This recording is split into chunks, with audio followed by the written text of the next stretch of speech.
Welcome to day 2 of the Winter Invitational. Nice to have you guys back. Extremely interesting day yesterday. I had a lot of fun. I hope you guys had too. I enjoyed it very much. Yesterday, the stakes were not crazy high. There were games, yes, but there were no tiers because nobody dropped out yet. I mean, okay. Alright, Germany's kind of out, but that's... Oh, that felt so bad, bro. Kind of feels bad that they had to restart. Kind of feels bad. Anyway, we will have spicy things today. First, we're gonna have Nightlight Nurse. Then after that, Romania's deathmatch match against Spain. They have to win. They have to win. Otherwise, Romania is gonna be out of the group stage, which would be a huge upset. Then we have UK versus Russia. Russia has to win the remaining matchups because they tied the first. If they get a loss here, they might be in trouble to get out of the groups, but we'll need to see. That is okay. And yeah, well, I mean, it's gonna be a spicy day. We're gonna see who's gonna make it and who isn't. Polska Gurum. Yes, bro, yes. The Polish people is playing in their own with their own shots. Was kind of amazing to see, I'll be honest. That was very amazing. Very amazing. Yeah, all right, let's quickly take another look at the group. So the way this works is obviously only 2 out of each group can make it. Half of the teams are sadly gonna leave us before the knockout stage. It's a little bit sad, but that's just how it is. That's the nature of the beast. And there were some favorites who've already gotten a draw or loss, like Russia, for example. Then we have Romania losing in Saudi Arabia. So yeah, interesting stuff. Interesting stuff. Argentina has probably a deathmatch match against France. So whoever wins that is probably gonna go second in the group. Which America... I mean, America still has 2 matches today. The America could fall off if they actually lose 2. But hopefully they won't. Hopefully they won't.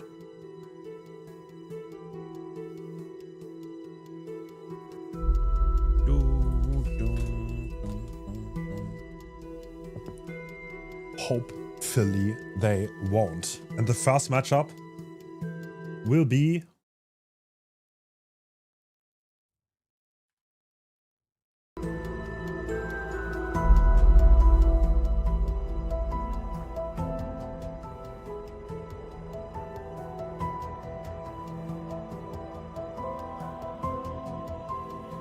Thailand versus Poland, and we have Nightlight on Nurse. Well, I mean, I'm not gonna lie.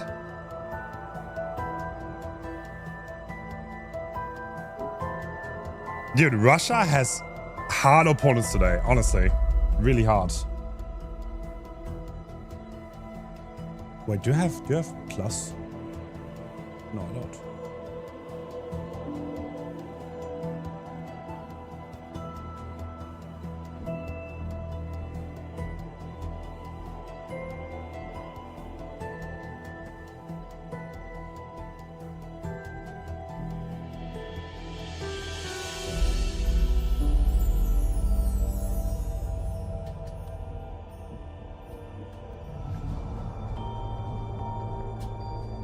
Yeah, Thailand has to probably win. They have 1 loss and 1 tie. I don't know if Thailand can actually... I mean, in theory, everyone could have that result, but it's going to be hard to get... Even if Thailand wins here, it's going to be hard to get top 2. Even though they drew against Russia, which is pretty huge. Russia's one of the best teams in the entire tourney. So, yeah. Well, that group is wide open, by the way. Poland, UK, Russia, all 3 could easily make it. Anyone could get first, anyone could get second. So yeah, we need to see.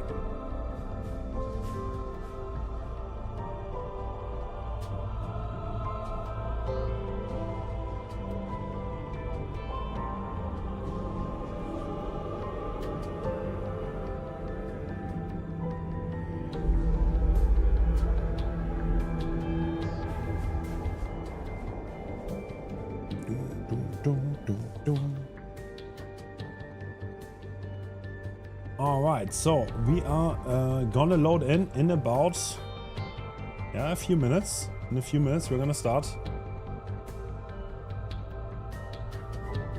Nurse Cold Tower. I don't think we had that yesterday, do we? I don't think we had a Nurse Cold Tower. So this is gonna be a first for this tournament. Romania can qualify, yes. Romania has to win against Spain though. So the next game is gonna be deciding. I'm gonna be casting with the odds today, again. Me and odds together. So that's gonna be fun. That is gonna be really, really fun, guys. I can't wait.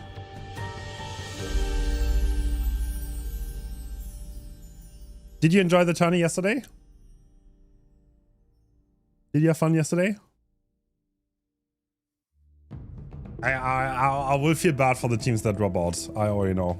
But that's the nature of a tournament. Not everyone can make it.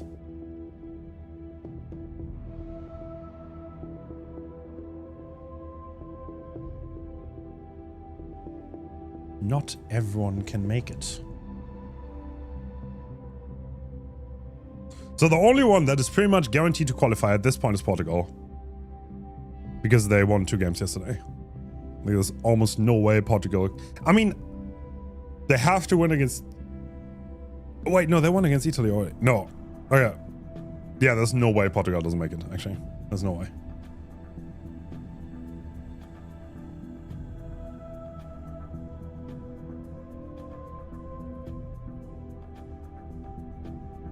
All right, we can see the bells. This is Nightlight Nurse. We have a Undying with nothing for info. Very interesting. Very interesting. Undying can make it very easy. If you see the aura of a survivor as a nurse, you have a free hit, more or less. So that is very strong. Very, very strong if played correctly. Hello. Yo, Odds. I think we're about to load in, if I'm not mistaken. So. Okay. Oh man, I think I need to really fix one thing real quick. We are starting with Nurse on Cold Tower, Poland versus Thailand. Am I right? This is Nightlight. Yes, exactly. Oh man, that's disgusting. I wonder if Thailand knows about Nightlight Nurse. I wonder if they know. And the game has started. All right, let's go. We are on day 2 of the World Cup for Dead by Daylight, hosted by Hens333. Representatives from Poland versus representatives from Thailand. Thai players have the very difficult task of surviving against the infamous Nightlight Nurse. And I don't know about you, but have you noticed this build and the perks being used? This is insane.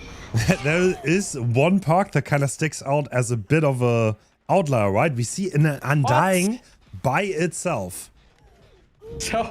So Undying by itself, I assume, has 2 purposes. Okay. Gapo did a good job, but what can you honestly do against this? Number 1, it might trick survivors into thinking there's a hex perk and looking for it. And number 2, it makes all dull totems reveal the aura. We're actually cleansing it. That's so funny. They're actually cleansing it.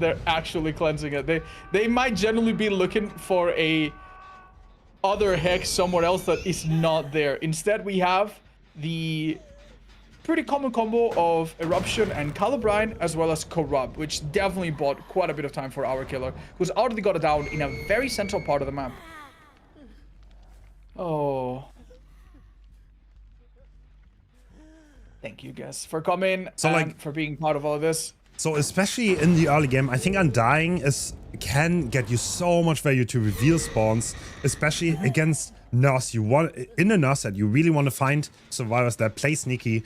There's going to be survivors that run into your face, that have aggressive builds, that want to get chased and want to get tunneled. And there's survivors that play sneaky. I think Undying has like this effect where it can sometimes just win you the game outright. If someone like starts stealthing and they're like right next to a totem, like obviously you see that, like you get the notification, but it could be too late at that point if the nurse has already seen it. No, this reset's coming, but it was found so early.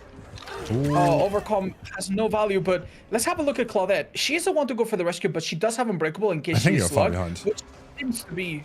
No, you're not. Really? Oh, no. Oh, no one. Oh, that's the Delhi survivor being found first, but they have Dead Heart. Interesting. Oh, this is really interesting. Claudette is about to pick herself up, and she also has inner strength from having cleansed. Oh, so close.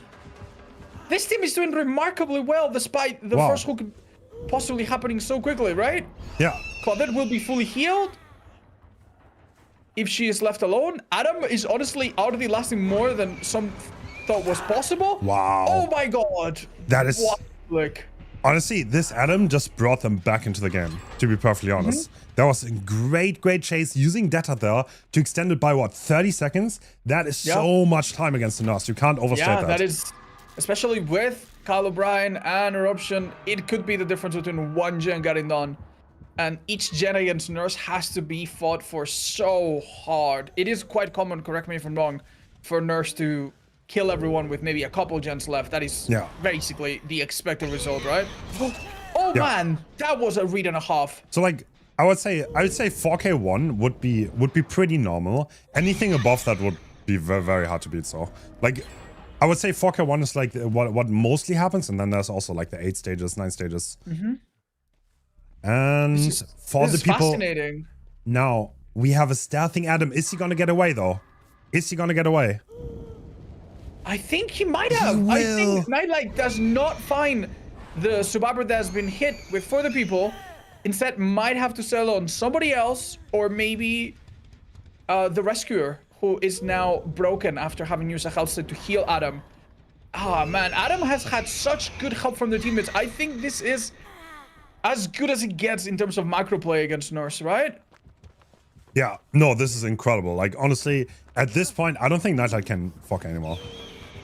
Yeah, we also see that Alexander... Oh, does he get a blind? I mean, it's good enough. Maybe the sound of the firecracker throwing off and masking his own sounds, that was really good. It's also not an easy tunnel target. If Alexander is the next person to be tunneled, he does have decisive and life.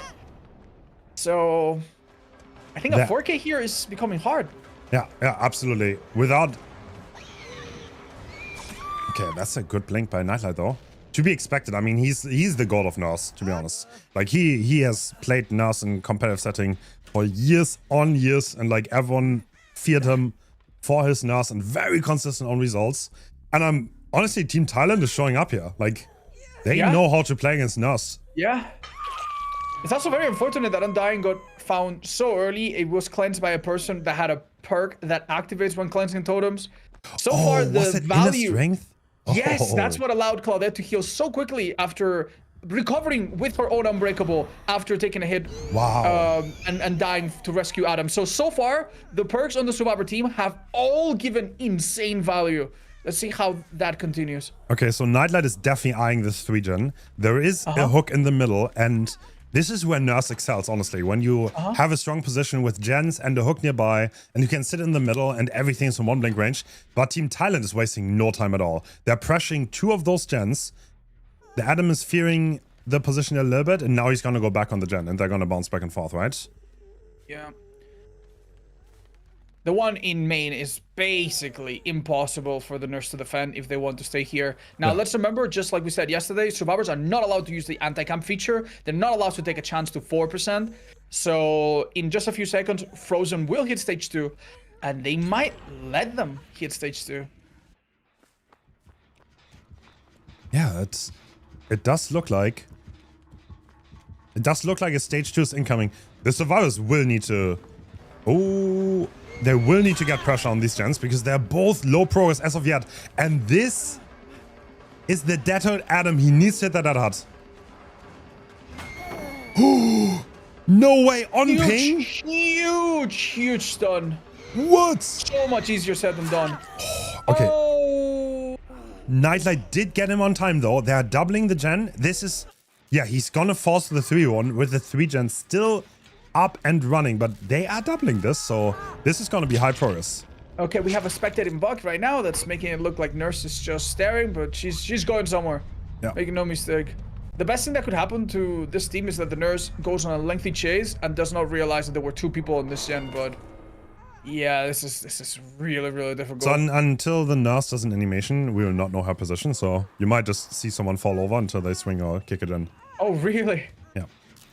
That bug is, I think, like 3 years old. Okay, there we go. Okay, we're back. We see things how they are. Oh, Oh, ignoring this is really the survive. interesting. Vault into the nurse. The length of the chase will definitely determine whether that other gen can get done, and I think Cloud is in a remarkably bad position here. Oh, actually not committing at all. Okay, interesting. Interesting. Do we have medkit and inner on the same survivor? I am not sure. That is an interesting choice. Team Thailand definitely one of the underdogs coming into this. I think I was not the only one who kind of didn't know how good they were at all, but honestly, I am thoroughly they had an impressed. Incredible show of force yesterday. Yeah. Against Russia, they showed that they came to play here and that they can play. Can they get this gen done? No. I frankly don't think so. Of course, anytime a survivor is working a generator with somebody else, they have a natural 15% debuff. And add to that the small regression from eruption that happened earlier. Oh, I think with this cooldown, if they hit some skill checks, they might be able to. But why would they? They might give up. They want to commit. They want to commit. There's no eruption on this gen.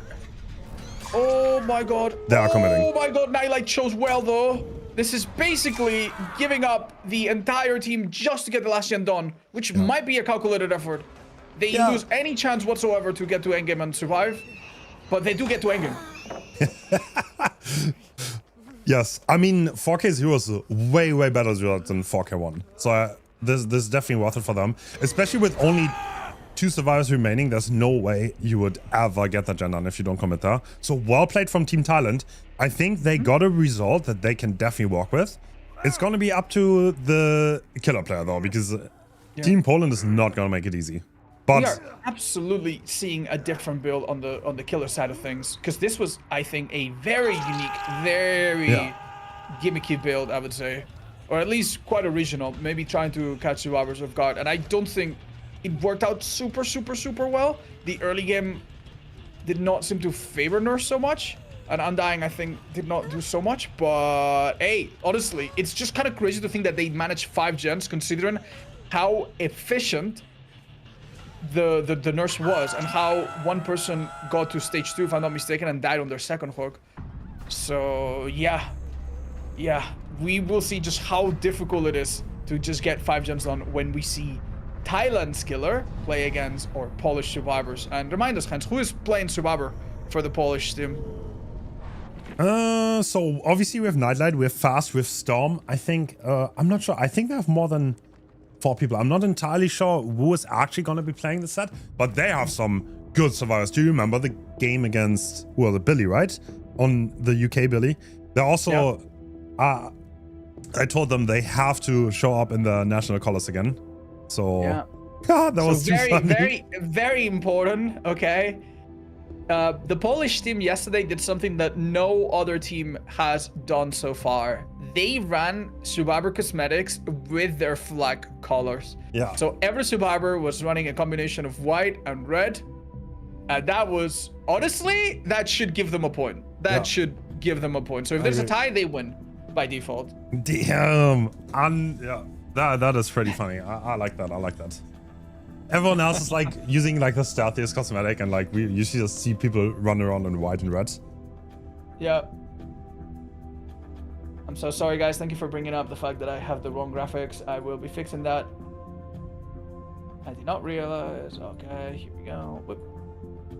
Let me know if you need anything. No, absolutely not. I am just kind of like doing like live editing on, like as we go. Oh. Okay.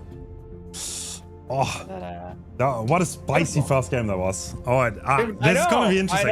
Can Thailand's Nurse? I mean, they definitely know how to play this. Like, there's no question about it.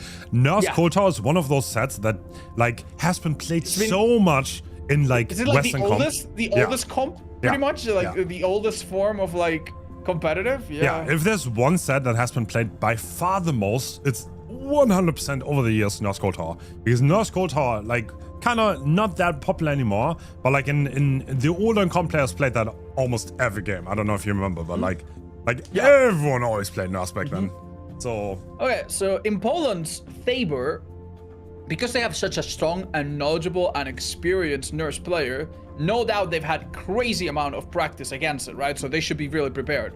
But let's go back to yesterday. What Thailand did against Russian team was quite impressive. They went in with a quite unorthodox build with Dragon's Grip, and it actually worked out so well.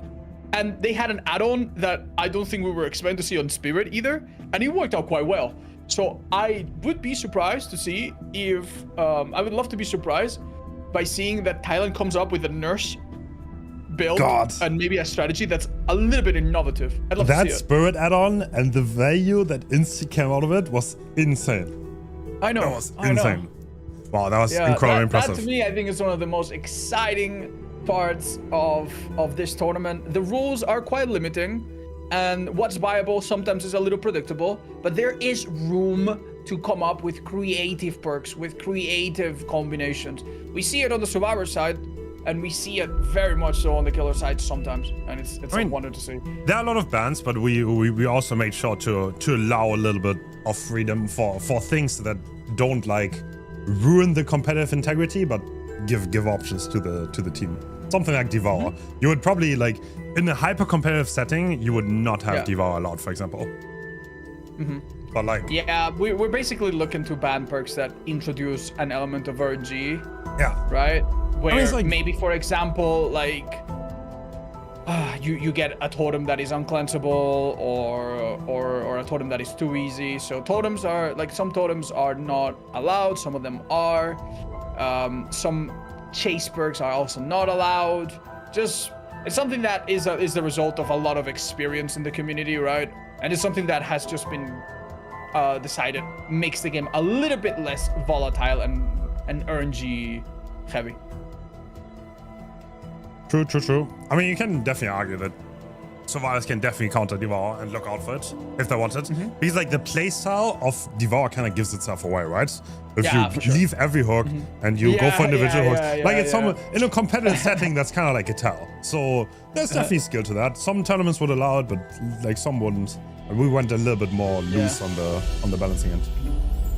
Yeah, you'd be surprised by some of the things that get banned in tournaments.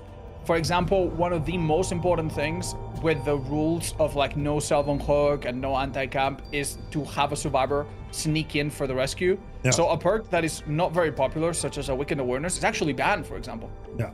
Right? Yeah. Because, and it all helps to reward killers that can correctly sniff out an approaching survivor, and it gives survivors a bit more strategic approach, I guess. Yeah. But yeah, you don't have to fully understand that. You don't have to fully agree to still enjoy, hopefully, the amazing matches that we're going to see. All right, it's an interesting discussion to be had, because like oftentimes there are legit reasons, and if you had a discussion with someone for 20 minutes, they would probably agree that some things are just like hindering the maximum skill expression. Yeah, that's just how it is. And I guess a different type of ban that also happens that might help people understand is that you need to realize, like, people play in maps that they practice so many times, and when you practice a map so many times and you know you're going to play in it, you can adapt to it by figuring out that, oh, in this area only one hook spawns. So for example, things like Sabotage are incredibly powerful. Like, if you allowed Sabo, half the killers in the game in this setting would be so hard pressed. Oh my god, there was a thing once. So there was a thing. Okay. So, for example, people figured out on Dead Talk, if there's the main, there's the basement on the main building, someone goes down in the corner, someone has breakout, you can never hook them. And the funny thing is, the breakout survivor also has the main building to loop.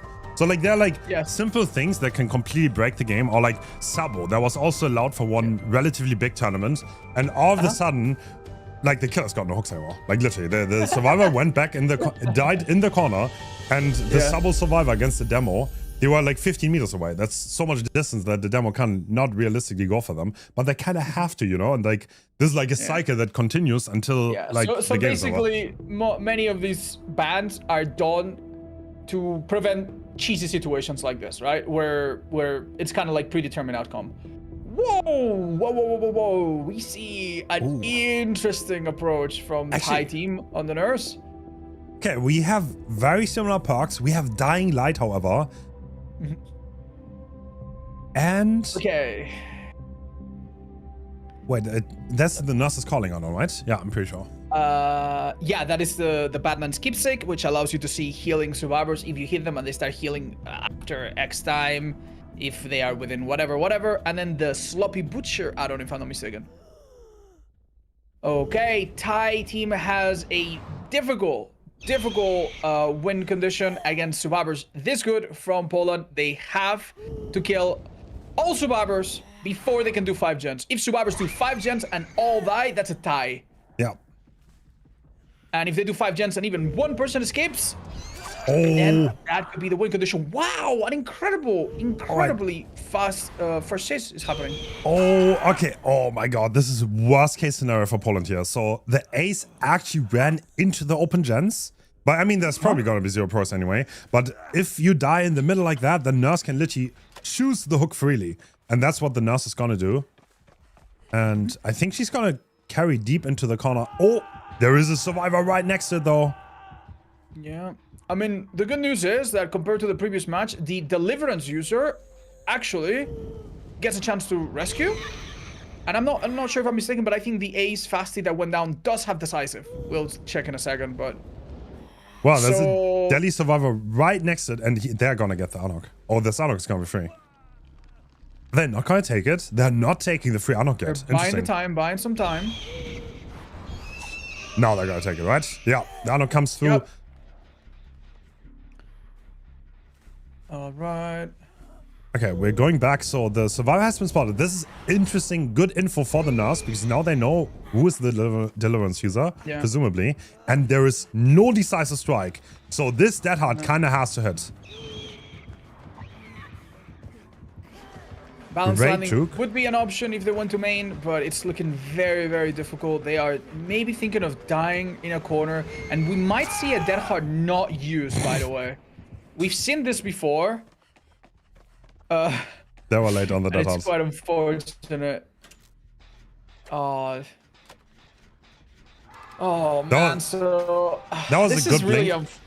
I mean, the thing is, in this situation, there's no safe way because the nurse blinked right behind the survivor, so they can possibly wait out the dead hard, or they could insta swing, and there's like, I mean, you can't really play it safe. Do you think it's perhaps a good thing that Hard didn't come into play because now the next chase it might be less expected? That might be the he canceled his dying animation though. He canceled his dying animation. If the nurse paid attention, then they know. Oh damn. That is a strange interaction, but if you try a dead hard that does not play out in the killer's screen, they still can notice it because your animation flops to the ground immediately, right? That's what you're... It's an animation cancel if you dead hard on the floor. The dying animation doesn't play. You can also, in theory, do that with emoting, though. So it's not a 100% tell, but if you read between the lines, it's pretty likely. And someone's death hook, there are 2 different gens being done.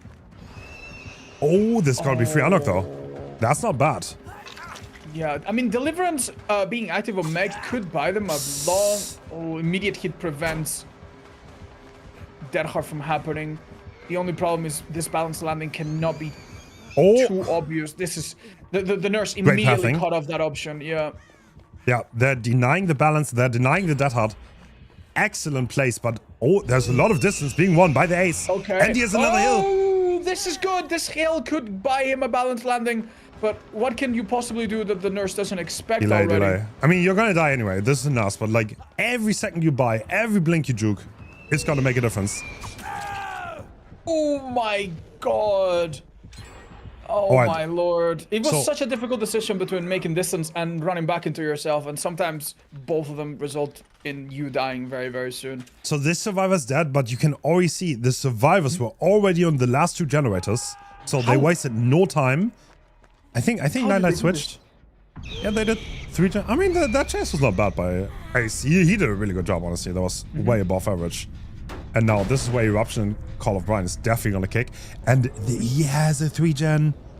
This will be really hard for Team Thailand. Oh no. And okay, so a few things working in the favor of the survivors. They have a Deliverance on Meg, which can basically give them a bit of air. They also have the Obsession still live, which means that the Dying Light 9% debuff does not apply to Nancy. That's a small relief.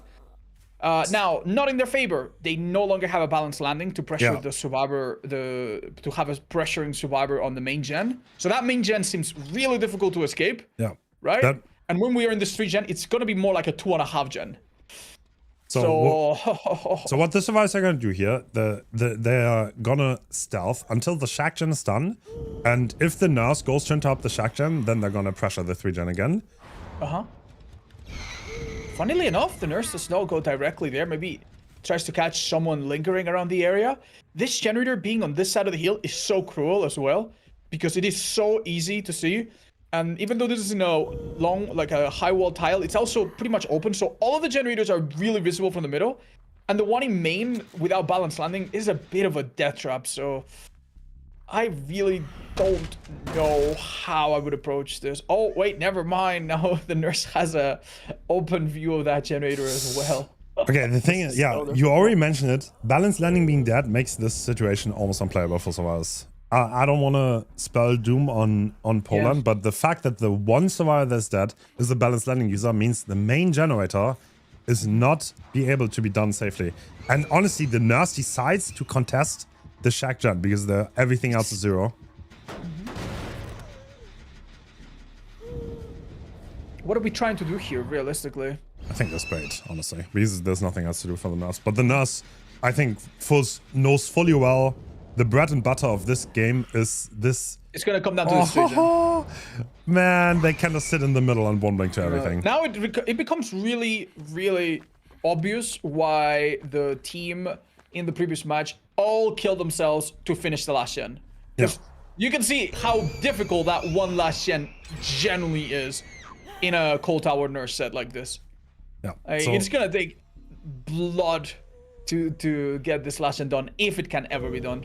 So the one gen that is relatively awkward is definitely the hill gen, because survivors can pre-run all the way to shack, and that's gonna be the gen that I would presume the survivors are gonna double and pressure a lot, and then every now and then someone's gonna try to sneak on the main gen to get some pressure on. But the thing is, the main gen, you will not be able to escape from. You will probably get hit if you start doing that. Yeah, we do have Spring Burst and Overcome.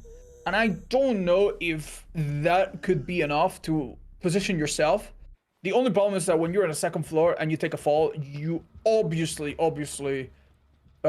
hinder yourself. And it's basically a death sentence against nurse. And if you try to walk back, there's only one staircase going down. So even if you are using some speed perk, you're so predictable. Even with one blink, she could zone you or even hit you. So yeah, look, you can literally see all gens from this position. What do you do? We're gonna be here now. I don't know. I mean, which gen do they want to start? I mean, the survivors have time to think. They can make a game plan because it's on them to move. And do they want to walk this gen or main? That's the question here, right? They're walking this one with Lithe. Okay. Oh, this is really interesting. We're seeing 3 survivors on 3 different gens. She uses Light to create distance and delay the first hit, which would obviously set them on a path of like, now we have to heal and reset. And that actually forces the nurse to go back. Interesting. A small amount of progress has been made. Now, let's just not forget that Carl O'Brien will make the regression happen faster, and that eruption will eventually be applied to all of these gens. So we might be here until, if the survivors are patient and safe enough, we might be here until some of these gens get blocked by the entity blocker. Oh, very interesting. So that part of the rock is not a blinkable space. So that's actually a safe space against the nurse, and Overcome being used. Yeah, Overcome did not get full value, and neither did Smash Head. Oh! No way! Oh, okay, eruption. Interesting synergy. Eruption triggered! They wanted to plot twist, but you need to call that out because your teammates might hate you if you don't. So because someone was on a gen, eruption, instead of making you incapacitate, now it shows your aura. So unfortunately, Nancy flopped a bit too hard, a bit too early, and that kind of messed with Nightlight. Oh! Luckily, Nightlight makes enough distance. Double swing though, but they're so close. I mean, yeah, they're gonna die on the bottom side, but I mean, Storm is on a gen right now, so they are getting a little bit of progress. And one thing that also plays into the fact, the gen kicks are limited at this point in time, so you cannot infinitely kick gens. 8 kicks, and with Eruption. Yeah. Each down also counts as 1, so... Yeah, so you cannot infinitely hold this. There's not a thing. We are not going to be here for an hour. All right. Famous last words. No, it definitely seems like we'll be here for a little while. But there's still a lot of layers to this situation. Funnily enough, if we talk about the killer that shall not be mentioned, we have seen matches like this where a killer is very aggressively defending a 3-gen, and surprisingly, one of the strategies that seemed to work was for the 3 remaining survivors or 4 remaining survivors not to pressure only the 2 furthest gens, but also pressure all 3 of them. Yeah. We've seen that happen, right? Like that somehow was the thing that broke the hardest 3-gen we have ever seen in one of our showcases. So it might actually not be a bad idea for the survivors to very slowly pressure all gens so that you can't just like chase someone off and then go back to another. You literally have 3 gens to worry about. And now the pressure is a little bit on Nightlight to make some, sorry, not on Nightlight, on, on the Nurse to make a bit of an explosive play. Yeah. I mean, Nightlight's probably going to start pressuring the LT wall. Oh, this is so awkward, bro. What do you do? So what do you silly. This is so silly. They definitely have Deja on the builds, right? I mean, it's like, I was a little bit awkward. The fast down was really fast. It was no DS, so Team Poland didn't start off the game very well, so they couldn't really get rid of this 3-gen. I'm afraid Deja might have been on the dead survivor. I think he had Dead Heart, Balance, Vigil, Deja Vu. So we do not have a Deja. And in fact, we have a reverse resilience on 2 of the survivors. The non-obsession survivors have a red bar because they are doing gens 9% slower, which in this situation, honestly, does really not help. Light being used again to create distance. Nightlight needs to survive this chase, which will probably send the Nurse back. Oh my god! Oh my god! He's a little bit zoned. I think Nurse might use this chance to finish this. Nightlight needs to survive no matter what. He needs to survive. Oh, it's done. I mean, this is more gen...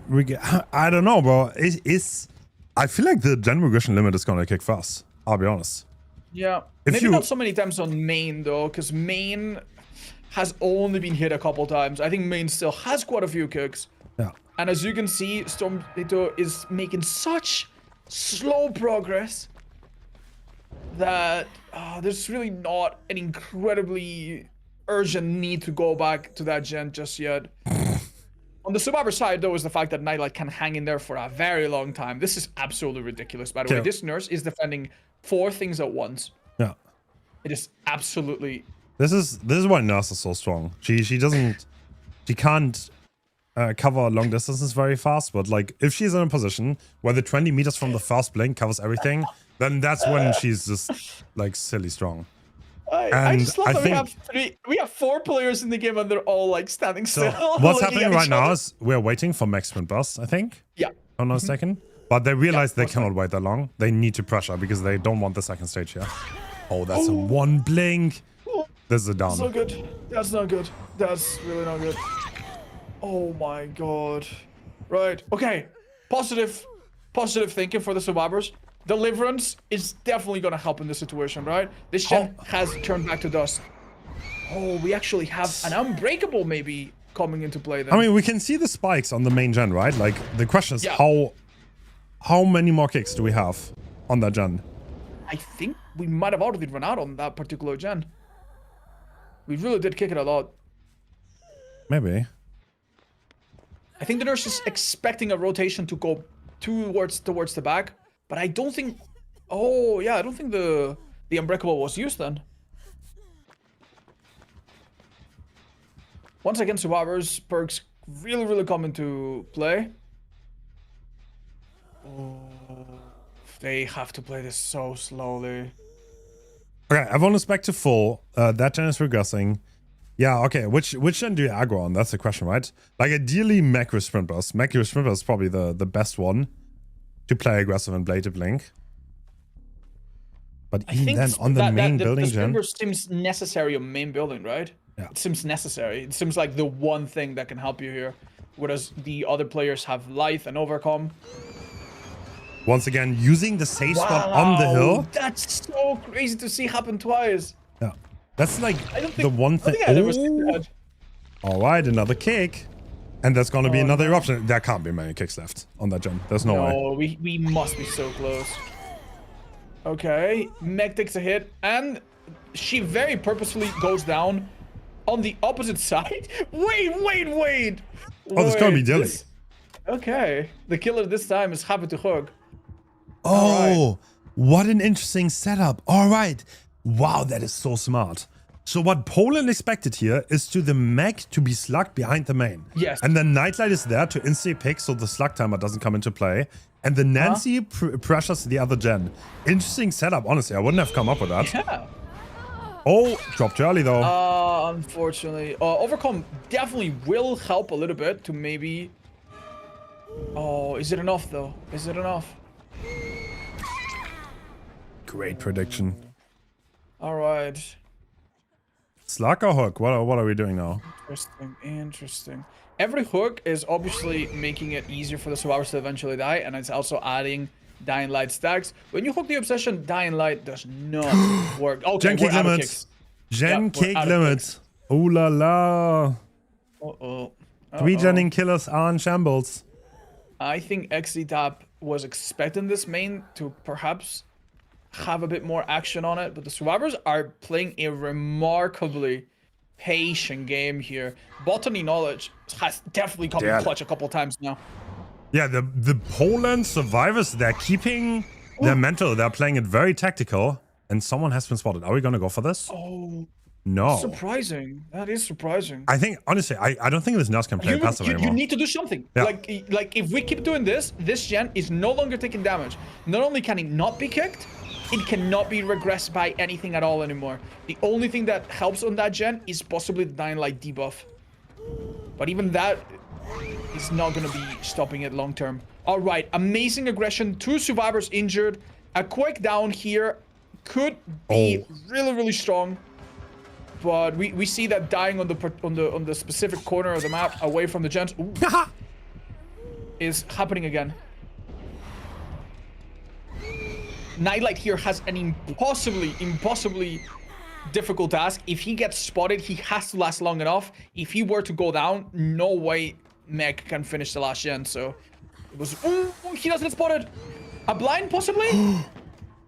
Wait, that was great play with the cracker. It might have masked the sound. Yeah, audio distraction, so the Claudette grunts couldn't be heard. Very well played by Nightlight, honestly, juking out. And meanwhile, the mech is doing the gens. Oh! The mech seemed to have gone for the pickup, right? Yeah. Claudette is ready to die in corner here. That is correct. They're going for the full pick. They're going for the rescue. They're going for the full heal. That's a smart choice, but they're stuck in this corner now. Oh. So a quick tap into a quick down could put these survivors in a situation where they all get slugged and the final gen doesn't get done, which is their tying condition, right? Dude, someone went past, no? I think that's still on the zero. They went to the other side. They are not gonna make... Oh my god, they stayed close to Shag. Wait, I think this nurse was... Yeah, the Nancy's back on the gens though. So the pressure's on. Yeah, get slow progress on that one gen. Okay. What do we do realistically here? Oh, we're hitting some great skill checks. We saw the progress bump up a little bit. Meg is obviously around for the possible rescue that will need to happen probably very quickly. Alright, the thing is though, we do have a Death Hook survivor now. And that might make things a little bit awkward. Oh my god, no way! That is a crazy find. Are we trading hook? Okay. Yes, we are. Oh, we hit the wrong survivor doing immunity frames. Well, the thing is here. Are we gonna go for Nightlight? Yes, Nightlight is the one in trouble here. He's the one Death Hook. And the gen is not that high. We're not... but the killer smells blood in the water, and I think they want to go for a slug. Now this Unbreakable is more important than ever now. Is it still Nancy up? needs to hide. I think so, yes. The other times that this character has been down, I believe were picked up twice by Claudette. So this Unbreakable and Tenacity is huge. Absolutely huge here. Notice that Dogmatic does not try to pick them up. I think their job now is to be as far away as possible. Yes, the Unbreakable has been saved twice. Is that the comeback? Oh my god, and the Tenacity allowed them, and they're going for a full heal. They're going for a full heal. I think it's... Yep, I think the killer has miscalculated in not hooking Nightlight. But it's so much easier said than done, right? Yeah, of course. I mean, it's like at this point of the game, with slugging this survivor twice, you would definitely expect that Unbreakable to be gone. But they saved it for the clutch moment where they really, really needed it. Yeah. Wow. Well, the thing is, if a situation like this repeats itself, it will be gone as it is a one-time use. Oh, they stealthed away though. The reset has not been found because there's no reset. The positional, like, strategy of these survivors is just so impeccable. Yeah. And you might not see it because the killer has been so smart that the killer has found them a few times here and there, but they have been rotating in such a brutally efficient manner. Just because we've seen so little progress over the last few minutes does not mean a lot of exciting things have not been happening, man. Yeah, Poland right now is playing survivor. There are high-level tactics going on this game, and that misses. A miss of great consequence here is gonna allow Meg to not go down immediately, and that gen might just get done. That's all they need just for that gen to pop. Oh, that was not amazing though. I mean, she wants to die here anyway. Like, oh, nice.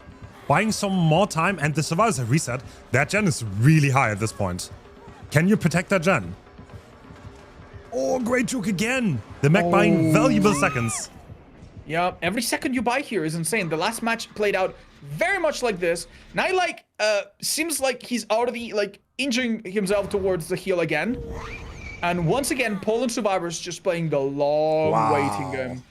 Honestly, they will pick up again. I think I said earlier, this is probably something they cannot possibly win, but they absolutely showed a masterclass here. That's... Yeah.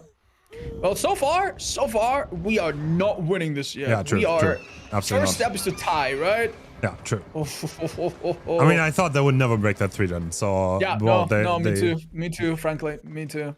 Definitely showed that even if the nurse has like a 1 blink on every gen, you can still beat it with 3 survivors. What? I mean, not totally, but like you can at least get yourself in a position to have a chance. Yeah. And all of this because of the gen blocking feature that has allowed these gens to basically become invincible now. W feature. Mm-hmm.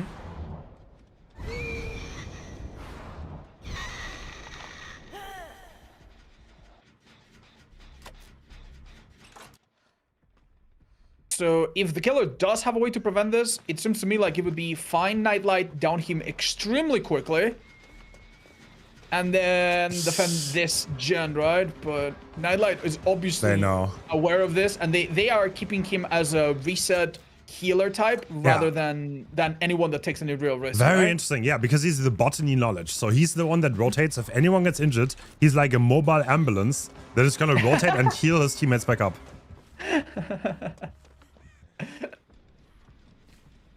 Yeah, it must, like, the amount of pressure on the shoulders of the Thai killer XD tab must be so unbearable right now. It is so difficult to do something for this long and be so precise. And with 6 Dying Light stacks, by the way, some of these survivors are doing gens at, what is it? 3 times 6, 18% slower. Man, I think the nurse is being pulled apart. 2 gens high progress. You cannot be at both places at the same time. And we see the mech on the hut.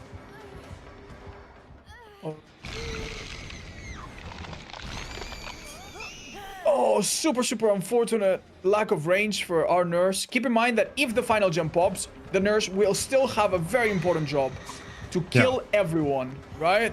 So it might be possible that this nurse is thinking, I need some sort... Oh, but Nightlight already on a gate. Meg very fully ready to just literally die in corner. Any corner. Honestly, what? Oh, man. This has been disgusting. Absolutely textbook. Showing us how it's done. Play from the survivors from Team Poland. What a disgusting match. What a disgusting Nancy fell over. Yeah. I think they actually are not happy with just a 2-man escape, and they might be doing some play here. Oh. What's this just for the style points? No, it's 3-man escape. Wait, it's 3 survivors out. Damn. Oh my god, Meg gets the hatch as well. Damn. Oh, GG's. Oh my god, what a thriller. Well played by Team Poland Survivors. That was an inescapable situation, and they actually found a way. Let's not forget that all of this started with one survivor going down in like 15 seconds. Yeah. That was ridiculous, man. Never make Team Poland play in a 3v1. They honestly just get stronger, man. Yeah, Team Poland definitely disgusting match. A team to watch out for sure. But oh my god, odds. Yeah. Now we have a matchup that is very, very spicy because this decides. This is kind of the decider match for Romania because they already lost once and now they have to play against Team Spain. Remember yesterday, Team Spain played very, very amazing, honestly. Oh, yeah.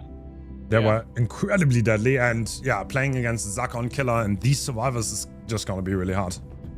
Yeah, the thing is, Team Spain and Team Romania both were heavily favored going into this. They had some of the strongest, most knowledgeable, most experienced, most infamous players. And Spain played only one match yesterday, whereas Romania, I believe, played two. Am I right? And Romania lost one, won one. And Spain, oh my god, Spain was really powerful. They won their match.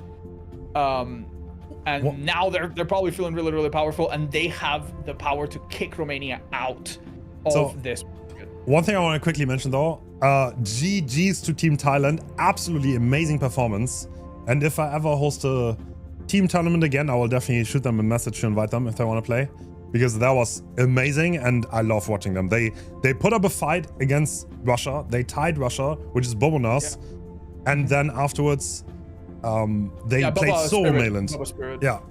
Baba Spirit and then Nightliners. So they had very hard opponents and they absolutely fought to the very end. So GG's to them. Right. Oh man. Yeah. Listen, there's people that don't win, but there's no losers, okay? No losers. Nobody's losing here. Yeah. There is absolutely no shame in losing to Nightlight's Nurse in the way that this one took place. Classic Dead Dog Saloon Wraith with a very already studied build. We have crowd control to mainly block the windows in main. It is a Hex, and so it can be protected by Throw the Hunt, which makes all Hex take longer to cleanse. And on top of that, we have Ruin. Very interesting way to approach the chase. Oh my god. All right, Zaka expecting the head-on play, because this is an important element on the main building on Dead Dog. Because if you get... Oh, he's not respecting. Okay. If you get head-on, that's such a time waste. Scene partner coming into play. Very interesting play. Oh, very actually, risky. It seems Zaka has decided against staying here. And now he's looking for other folks in maybe slightly more favorable parts of the map. This seems like a really strong first hit. Obviously, the way this chases work, we've already seen it in previous matchups, is survivors take one hit and they typically want to make it to main building. Yeah. And Zaka making sure to unclock on the short side. Oh, that looked really sketchy. A body block happens here. Yeah. And we can see the killer immediately turn around as if he's gonna leave, but he has to stay here. So the survivors are definitely playing around the main building. Crowd control coming into play though. This is why we have it.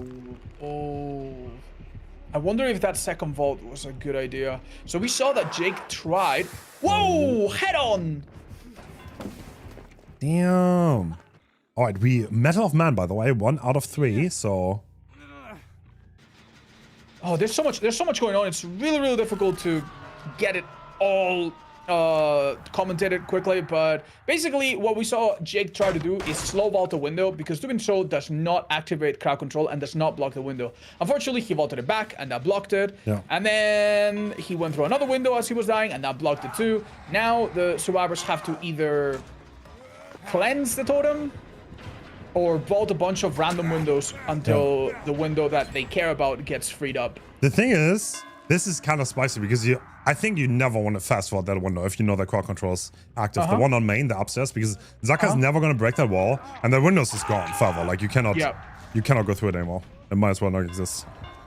Okay, so right now, Jake gets rescued by Ace, who takes a second protection hit. That should give him 2 out of 3 Metal Man stacks. If he gets 1 more stack, his 4th hit will basically be like a free hit that does not down you. Incredible pathing from Albatross. But he's now in a slightly less safe position. Still grits it. Oh my god.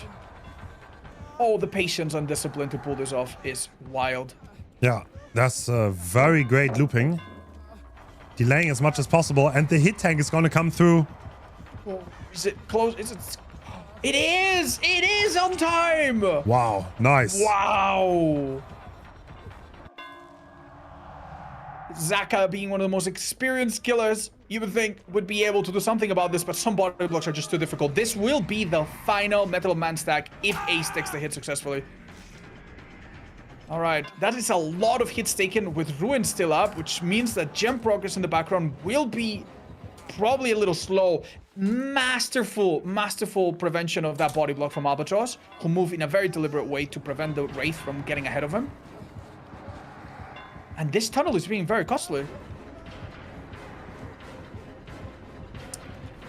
Indeed, but the survivors, there's so much body blocking going on. Oh my god, this is ridiculous. This is ridiculous. And that was such an insane back-to-back series of like loops. That was ridiculous, man. And the fact that they almost got him again. Oh.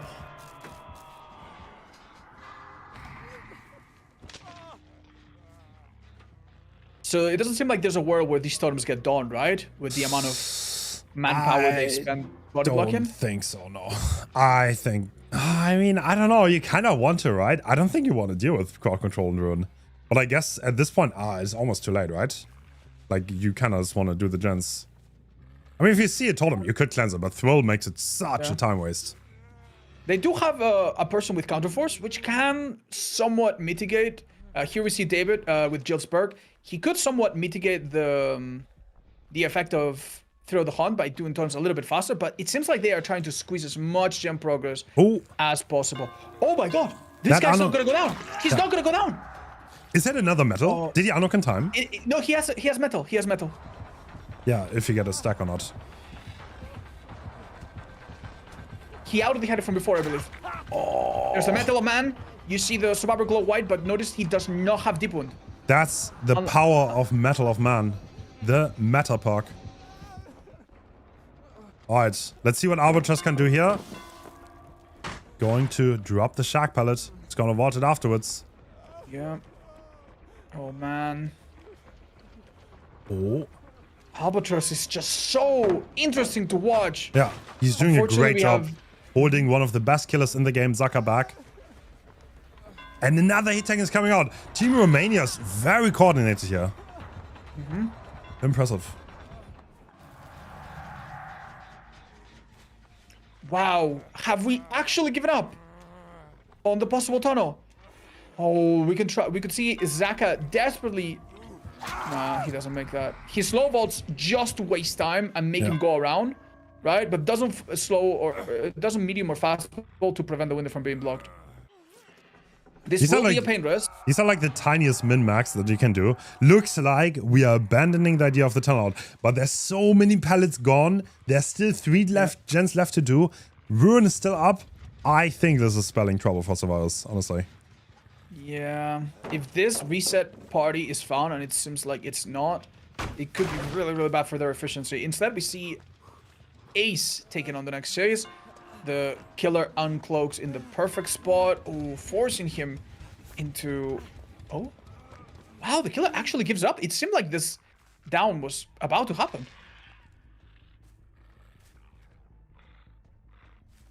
We don't see a health reset happening under the hook.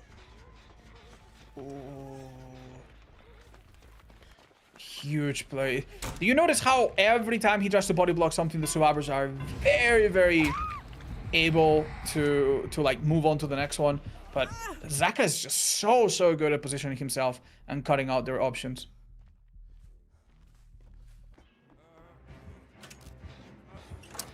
All right, another hook coming through. Good old team partner. Sometimes it's so annoying. Like, it can be valuable, but like, oh my god, sometimes that park can absolutely throw you off, especially when you would You know, I'm very surprised to see them not vault edge map windows, because they have quick and quiet. The 8th could be vaulting some of these useless Z-wall. You think you can get high enough to make that? I don't know. You need to vault 5 windows in total around the edges of the map. Yeah, do you even have 5 windows? I don't think you do. I think it just happened. I think we literally just saw one of the main ones get blocked, or unblocked rather. All right, so survivors got a little bit lucky, and out of the 3 totems that they could have cleansed, they cleansed one of the more important ones, which was Ruin.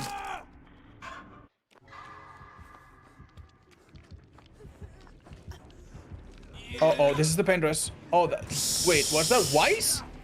Was that Weiss? I mean, yes, you have to. You can, like, if they drop in front of that hook, you just lose in the game. So you have to give up. You have to unhook there. Having a slug and the hook survivor right next to each other, and then you can force second. Yeah, I think the Paintress is not that bad compared to that prospect, now that you mention it. Alright, so we are now taking it up where we left off.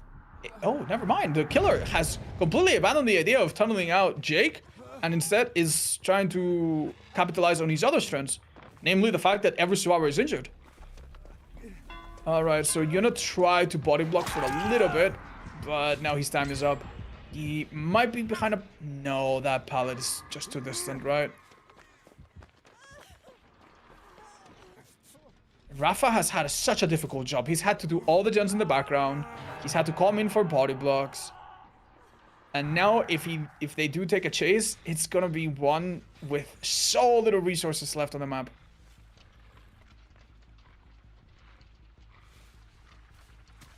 Yeah, there's not many pallets left, and we found a mech. She's left. Doesn't make the pallet. Gonna go down.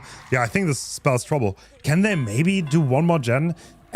If they get 4K at 2 gens, I think it's pretty bad. But, oh, wait, we're looking at gen log, right? I am pretty sure. There is a gen on main and 3 gens around it, so... Oh, can they break this? It's not often that we see altruism backfire this way, but I would you say the moment where they went wrong is just being too altruistic at the beginning of this game? Yeah, I mean delaying the tunnel is good, right? Oh, yeah. Oh, this but is not happening. If you get rid of all the pallets and you have 0 gen efficiency, then you're not gonna get anything done.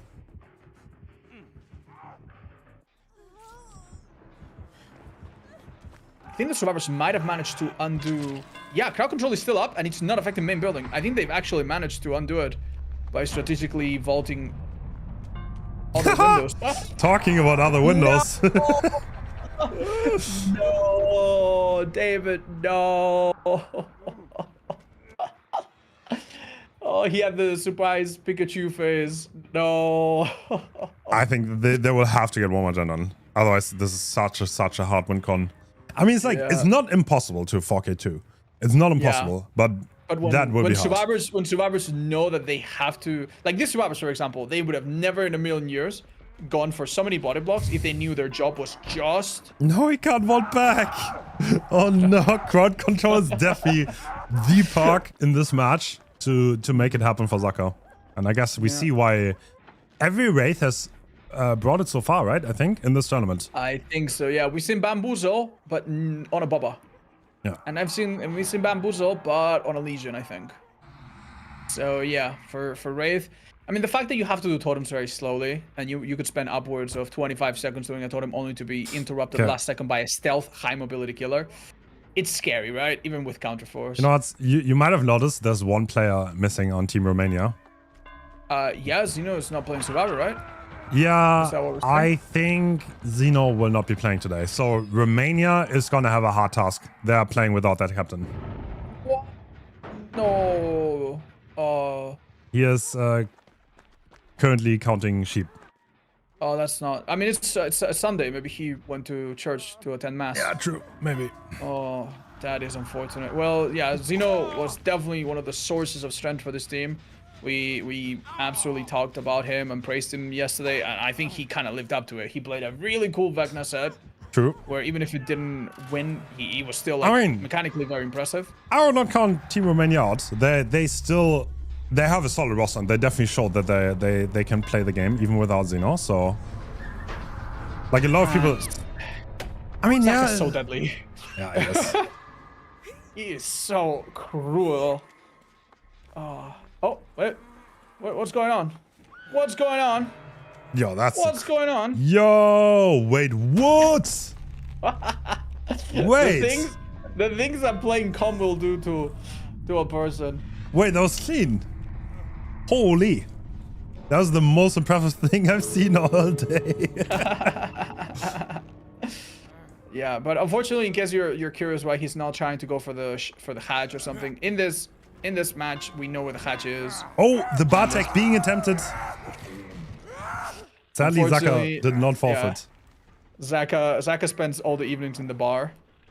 So, like all good Spanish people we do. So should we do like he knows the way around the counter. Should we do like a side prize for the most impressive moonwalk? Mid-tourney? Honestly, we've had 2 amazing contenders already. True. Yes, please. They were both from Romania, by the way. Oh, really? Oh, yeah. I didn't remember. Wow. The other one was Zeno, so I guess Tech taking his place. So yeah, like people say that Brazilian people have the power to double jump. I guess Romanian people have the innate power to run backwards. That's really interesting. Well, I wonder what else we'll learn about in this amazing World Cup. All right, so this is a tall task for the Team Romania killer. They will have to fill they will have to fill big shoes. They'll have to play like Zeno, preferably. Mm-hmm. And yeah, 4K2 is the draw. How attainable is this? I mean, they kind of have to win, I think. If they do not win, then they're probably out because they already lost. I don't know. Mm-hmm. With 1 win, 1 loss, and 1 draw, I don't think he can make it out.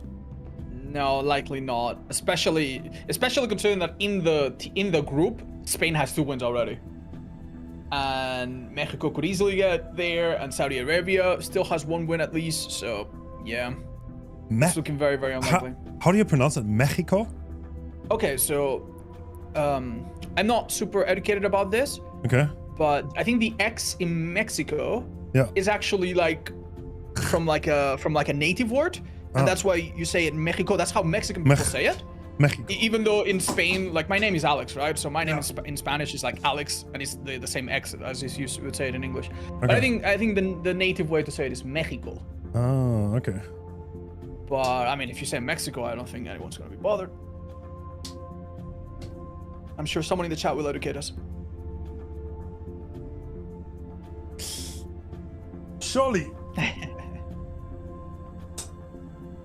But you also say Alejandro. That is true. That's like the Spanification. For example, if you wanna see something curious, William in Spain is Guillermo, John is Juan, Peter is Pedro, and there's quite a few names like that that are like Pedro. That are like I can't do that. Pedro. I can't do that. There's quite a few names like that that are adapted.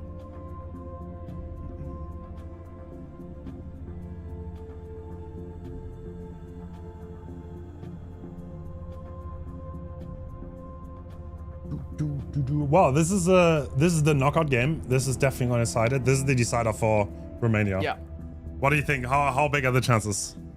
Okay, so here's the problem, right? As we explained a few times yesterday, the killer does not get to pick the build based on their win condition. The build is already picked before all of this. Yeah. So if they have a build that's really, really good in endgame, well, that wouldn't be good because you like right now, this killer cannot possibly get to endgame without already losing, right? So they have to have brought a build that works for everything, and I think we're gonna see something very, very similar, very similar, right? I think culturally and otherwise, these two teams are probably very similar. I mean, they are bathing in the same juices of like creativity and strategy. I think we're gonna see a very, very similar build on both sides. So it just really comes down to getting really, really lucky with the totems, getting really, really lucky with the first chase, making sure those windows are squeezed out of their value as much as possible before they get blocked. We did see this team do some really, really good things, like taking hits. and using Shack when you're being tunneled, which seems to be like the textbook thing to do in this map, right? So they need to do that, but they just need to do gens a little bit more efficiently than the previous team. So go a little bit easier on the body block. At the end of the day, we saw Ace get 3 protection hits and then get a free hit, and it wasn't worth that much, right? Like, you think that a free hit from Metal Man would be like insane, and in the end game it could be, but here it really wasn't. So if they don't fall into that pit, if they don't make that mistake, I think they will easily get to at least 4 gens done. Okay. Yeah, I mean, with our win con against these survivors, it is gonna be a tough ask, but yeah, no, we have survivors that are individually very, very skilled, and I also think have crazy good teamwork, right? Not to mention that unlike some of the other teams, they did not meet each other recently. They've actually known each other for a long time. Oh, Xeno's playing. All right. Nope, I'm wrong. Oh. Wait. Look at that build. I see a park. Okay. I see a park that might be spicy here. That could spice things up significantly. I'm gonna be honest, I am scared. I am actually scared because we don't have Thrill of the Hunt. Yeah. Right? We know that at least one totem in this map guarantees spawns in a spawn that's 100% consistent. Yeah. And we have not only survivors that know these spawns and everything, we have a counterforce Dwight. This build is all about getting 3 hooks, no matter what, and getting that Devour up. And I am really, really afraid that the totems are going to be gone before anything happens. We have 1 in main, 1 across the street from main. Yeah, Xeno definitely has a tough ask here. Okay. And we're always still watching Windows, expecting the head-on. Like the high-level 4D chess mind games are kind of insane. Yeah, the funny thing is, there is a head-on player, and this is something that has been done before. Yeah. It's a small risk to open a locker, but if you find someone there, that is a huge reward, right? Yeah, and one of the totems just got spotted, so... That is Ivan, a very good survivor. One of the best 1v1 players in the game. Oh! That's... What? There's no way. There's no way. Xeno obviously punishes the survivor for being stuck on the small end of the loop. But the way Ivan transitioned from one loop to another and run that was clean. Absolutely clean. Great read here. We see a teammate coming in for a potential body block. We'll see how useful that is. They actually managed? No way. That's such a good down though, and it's inside the gens with the basement being there. Where are we going? Survivors have not prioritized getting rid of the totems yet. This will be a pain risk. It will be next to a gen that is contested, and I think that gen's progress is going to be hampered quite a bit. All right, so one thing I want to point out, I think the survivors are going for a similar strategy of just literally ignoring the totems. The totems, and that could honestly backfire immensely, I think. Because of the presence of Devour Hope. Yeah. That being said, do you think if Devour Hope comes in after 3 hooks, do you think they could power through it and get 4 gens done, bam, win condition? Depends on the situation, but yeah, surely. I mean, the win condition is not hard. They're just doing gens. Literally, Xeno's reading this perfectly. He's completely committing to the chase. Obviously, with Devour, that's also perfect, so... But Zaka's doing such a great job here. Playing this pellet perfectly, giving him no opening. Yeah. You might have also noticed that the killer goes and checks his totem because it's been revealed. And now that's 2 totems that have already been exposed, and there's a, I guess, 2 in 3 chance that one of them is Devour, so... Yeah. This loop here is troublesome, depending how you run it. Wait, this isn't... No. Oh, this is bad. Oh, this is bad. It's not even an exchange. No Devour Hope because we are too close for it to trigger. A little bit of anti-tunnel protection. Whoa! What just happened? Xeno found the pixel, I guess. Is Xeno just going for the tunnel out here with the slug? We're still at 4 gens, so... I don't think this can happen, right? Oh, that was great body block, though. So Adri in the background, just doing the generator, though. We are on a timer that is quite... I mean, time is going against Xeno here. That's for sure. It's unforgiving. It is very unforgiving, yes. Oh, flashlight save, my beloved. There's no way. There's no way there's a pallet save. Zaka, I guess, decides against the idea. Funny that we see Visionary in this. But I guess with an open-handed or some auxiliary perk, it could be good. Do we have open-handed? No, just Visionary on its own.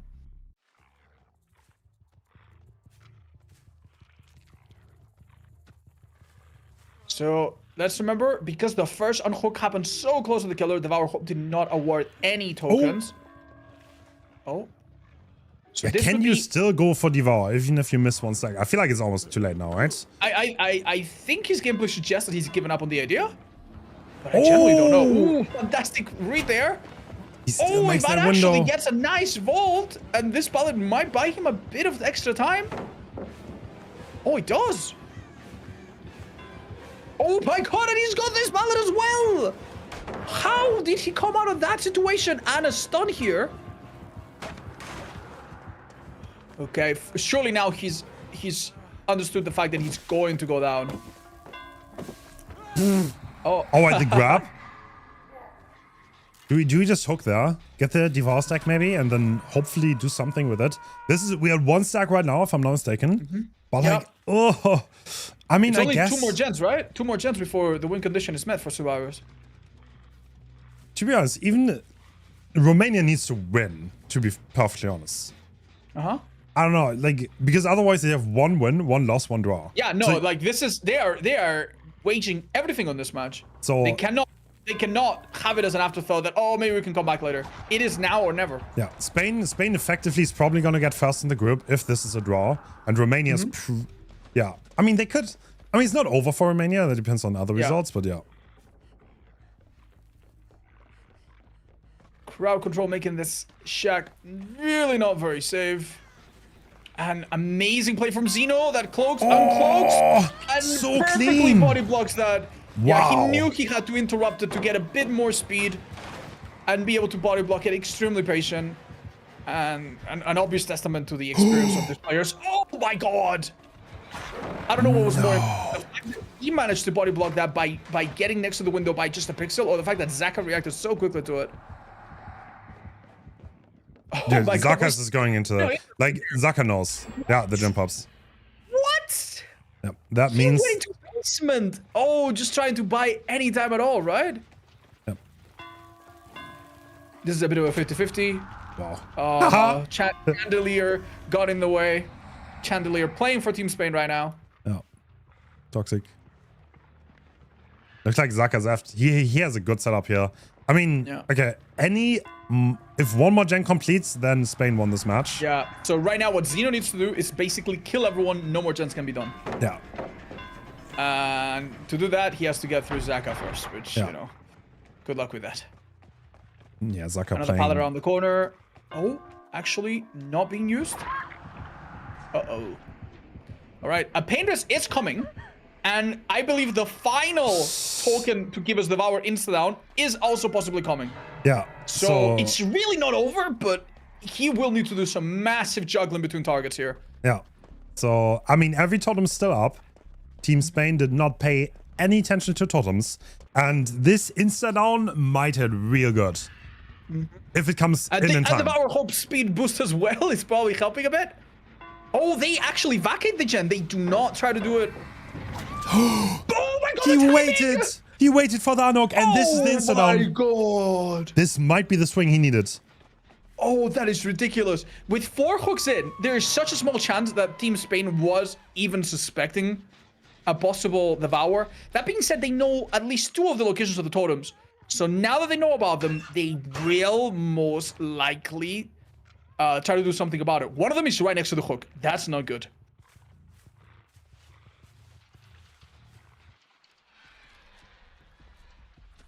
Because we have ignored totems completely, there is basically a 1 in 3 that the totem that you do is not the one that you need to. Oh, this is spicy. So Ivan is death, right? I think that's what Zeno's trying to find, but he doesn't. Any second Marcus buys here is incredibly important. Very good. Not falling for the bait. Oh. A blast. No, not blast mine. A chem trap. What is it called? Chemical trap is laid down. And that actually scares Zeno off. And the Jensen. Oh, Oh, that's it, isn't it? That wraps the game up. That means that Team Spain won every single game in the group. 3-0. Yeah. I think, right? No, I think 2-0. I think 2-0. Oh, yeah. They played against Saudi Arabia, if I'm not mistaken. And now against Romania. Still, though, very impressive. Not too many teams have done this other than Portugal, I believe. So, very impressive work. Then again, not all teams have played twice yet, so. Oh my god, that doesn't hit. Ivar is still active. You caught this, by the way. They're just gonna power through. Like, this kind of shows how hard it is if you split hooks, right? Yeah, like, yeah. It doesn't even get to 5 stacks.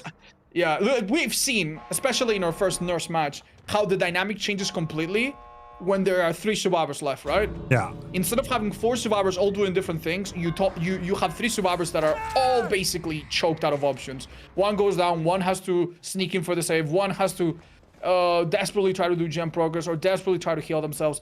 But when there's 4 survivors, it's like too much. It's like too much.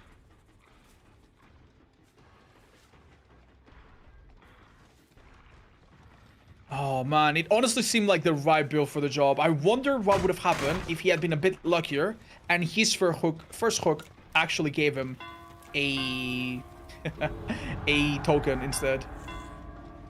Oh, this is safe, by the way. Okay. No way. That is safe? Yeah, if you have low reaction time, you can play that. Okay, well, I discussed the curse Zaka, so my bad. But well, that is playable. Had a discussion about that. I didn't believe that either, but then I got shown in a custom game. No. I believe it, but I also think that you and I are at the age where it's no longer possible for us. Maybe. We go to the retirement home soon, unfortunately. Okay, well, Romanian team might also be joining us in the retirement home, at least as far as it's concerned for this bracket. Because with a second loss, it seems a little difficult for them to classify, but it's not impossible. Wait, it's mathematically... Wait. Is that possible? Can you be 3-0, 1-2, 1-2, 1-2? No. No, wait, is that possible? I am not sure. Any math experts? Sure. Yeah. That's theoretically possible? Yeah, I think it's theoretically possible. That there's a 3-way tie between the other teams. Okay, we're headed for another Dracula set. Yesterday's were very, very explosive, and we saw some generally insane, like, grabs and bad form shenanigans. I'm looking forward to it. This one is also spicy because Poland is up to 0. I think Russia pretty much, yeah, they will. They are kind of like on the ropes a little bit because they already have a tie. So I think if they get another loss, it's going to be hard for them. Oh man, wait, did we put all of these countries together because their flags have blue, red, and white? No, that's a coincidence. Yeah. I mean, I could pretend that it's true. Yeah, UK looked very strong though. So Team Russia, obviously one of the powerhouses. Team UK, great showing so far. So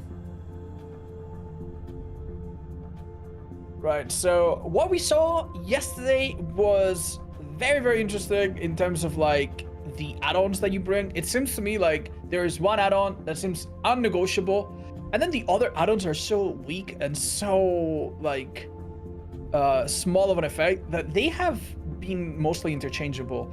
We did see the add-on to block windows, and then I believe we had the boots one time and the hat another time to transition faster. It's funny, I would expect these transition add-ons to be dominating because they seem to be favored by Dracula mains, but they are getting nerfed next patch as well, which I thought was interesting.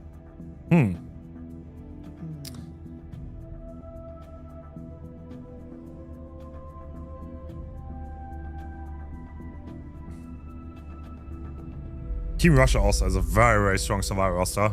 I mean, it's UK too, though. It's gonna be. I would expect this. And a large one as well. A pool of several players, right? Yeah. True. They are pretty stacked. I have someone in my chat name, totally not Russian spy, saying "Go Team Russia." I wonder who they're supporting. I wonder who they're supporting. Some viewers are so cryptic. It's so hard to read them.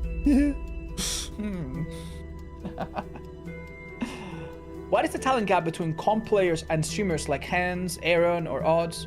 Well, I think one thing we have in common is that we're both very passionate about the game and we have a lot of hours in it. Sometimes your streamers might even have more hours than your average comp players. But the main difference, I think, between a dedicated streamer that only plays like public matches is that we don't play, or we don't often play against the best people on the other side, right? So one strength of people that play in public matches, they're more used to everything because they will see all items, they will see all killers, they will see all maps. Comp players sometimes are a bit more specialist. They specialize in this and this and that, in this map, in this killer, limited add-ons, limited perks, maybe even using perks that you don't even see in public matches very often. But in that, they are the best. They are really, really good. Mechanically, they are crazy. Like some of these survivors know every single loop that can spawn in the maps that they play, and they know exactly where to wait to make it safe. They know exactly where to vault when they see a killer, and they know where to do this with certain perks. So they know that if they have resilience, for example, they can wait a tiny bit more. And that is something that your average streamer like myself is just leagues away from doing without days and days and days of practice and practice and practice. Wow, okay, having a look at the survivor builds.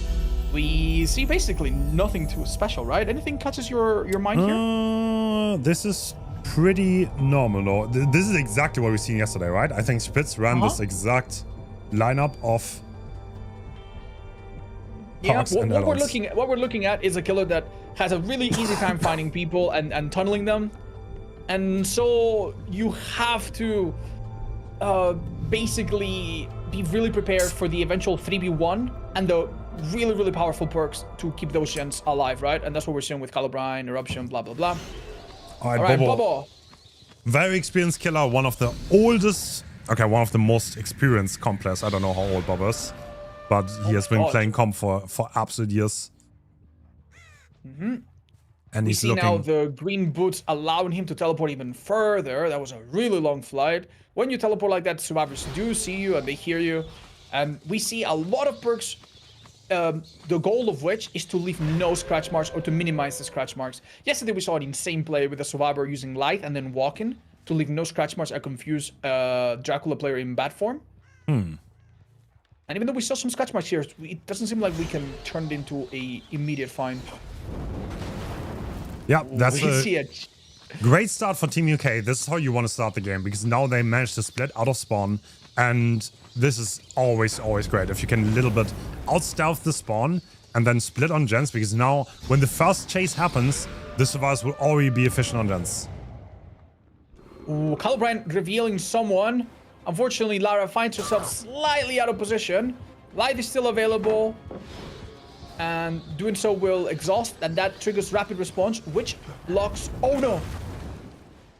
Breaking the pallet prevents the animation. Oh, that with the block! The light though. Right at the perfect time! But look at that, the pallet is instantly broken. And where are we gonna go? We are gonna go to the corner. We're just gonna die. I think this might be Oh. I think it was... Do you reckon it was a mistake, or was it just a calculated effort to do? This is calculated. The Dracula's too strong. Like, you don't want to... He could have juked into the map, but he made the calculated choice to go away from the double gen. You see that? Now we definitely see why. Yeah, you're right. And the Penrose could you have found a better palette or a more appropriate loop? Absolutely, but that would have put you so close to your teammates. It could have enabled some really, really ugly strategy. Okay, this is pretty bad for Team UK. They didn't get the gen done. The Penrose hit instantly, and now there's a hook pretty damn close to that gen that they tried to double and get done. Yeah. The killer no doubt knows that the other gen that he initially went for is being done because Calobrine revealed it, but it did take a small hit from Eruption. So even that one's not gonna get done too quickly. Do we see an immediate tunnel? Oh, that is a long fly. For the people coming from Jiggy, this will activate resilience on him. If he's left alone, he'll be a bit more efficient. And gives a little bit more room for mistakes to Mystic, who was the survivor hooked. Seems Bubba is actually happy chasing the injured survivor, though. Oh, that seemed like it could have been a down. Oh. Everything all right? I am not too sure. I think this dog might need a little treat. Oh, there you go. All good. All we're good. back. We're back in action. Yep, just needed to... Oh, well, seems 2 gens got done in that time. Oh, That was a bug. Oh, that was a bug, wasn't it? I think he might have dashed into the wall. Like, the animations are kind of iffy when spectator. But, Incredible play from Jiggy here, by the way. Yeah, Jiggy's buying so much time for his team. And Rezi... Oh. No way. I thought he was going to get away with that. That was really, really, really good. And we don't know exactly what made the killer have to take a little break there, but it couldn't have been very helpful. Maybe his pizza arrived. Oh, mine arrived too. Hold up. Do you have pizza again, Otz? It's leftover from yesterday. Damn. You're living the life. Oh, that's such a long teleport thanks to that on. How are we looking in this game? I mean, Bobo, I feel like he's still on pace, but kind of switching the turn out. And I think Jiggy also had... Did he have second one? I think he did, right? Jiggy has second win. Yeah, so No, does not. Has inner strength. It's actually Mystic that has second win. Okay. Forgive me. So no, sadly no. Normally you do pair for the people with second win, but here they actually decided not to. Interesting. Ooh, what a precise hit with Hellfire. Oh my god, that actually gives him so little distance that a little wolf bounce afterwards, he is going down. What's a bad combo? Okay, we cannot have that. Okay, I don't know what Bobo's doing, but... Do you think the animation's like... Oh my gosh. I don't know. Do you think the animation's like bug for us as a spectator? I don't know. Not too sure. I mean, there are no rules against standing still, so if he wants to stand still, he can. and use a strategy. So now the fourth survivor that is yet to be hooked, Nancy, is in chase. And I don't know how good of an idea it is to commit to her. I imagine it's just biting for time, but... Do you think he will commit? That doesn't seem like a sound strategy, does it? I mean, he is... I mean, he's definitely playing for Freshhooks, right? I feel like he was pretty well into the game, though. That's a little bit of an oddity. I guess for the people it happened, he was like, nah, that's not worth it. I don't want a long chase. Yeah. Oh, Wolf is so strong. On these high loops, you cannot play that. The Wolf can see exactly where you are. He can dash on top of you. And no matter what, it's going to be trouble.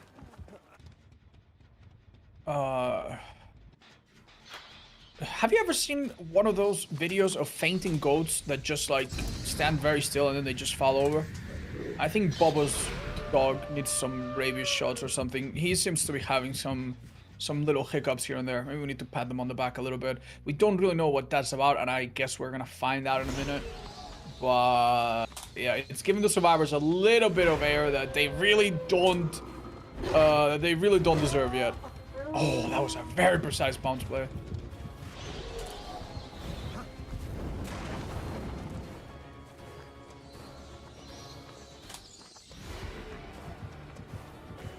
Oh, it looks like the Felix is dying in the corner.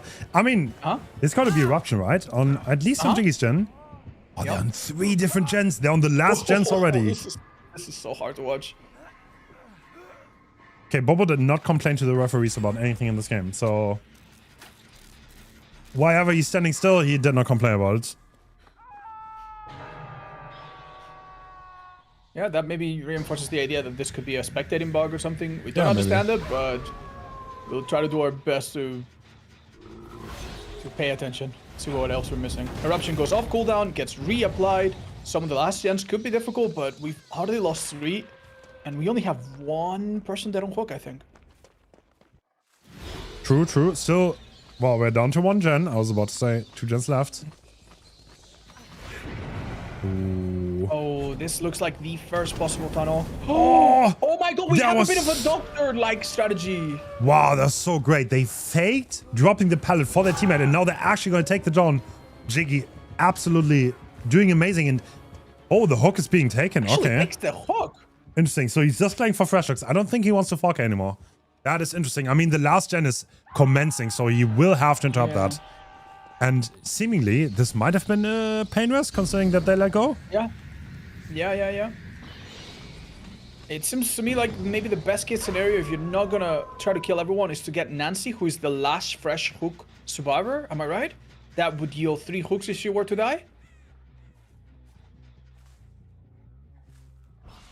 but finding her is a different matter altogether. If you're looking for someone, being in wolf form can be the best play because survivors drop orbs, but it doesn't seem like it's helping right now. This regen is very significant though. Did we just notice it? Look at True, this. actually, this is not a bad 3-gen. There's still one good pallet there that could waste time. Yeah, everyone is full health though. Oh. Clean double dash though. Uh-oh. Oh, this ace really is a thorn on Dracula's sides.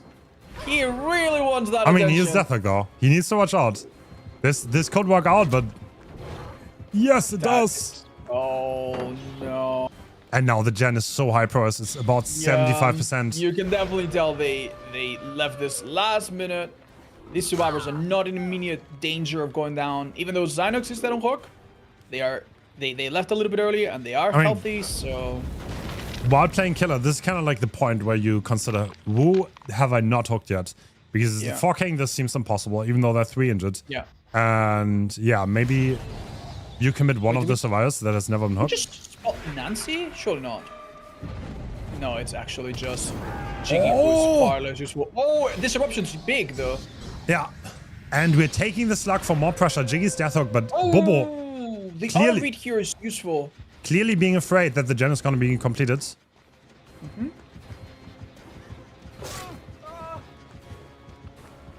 Is there a world where they could all find themselves locked? He actually correctly guesses that Nancy's doing this gen. Oh, but she's so far away. And that gen's being done.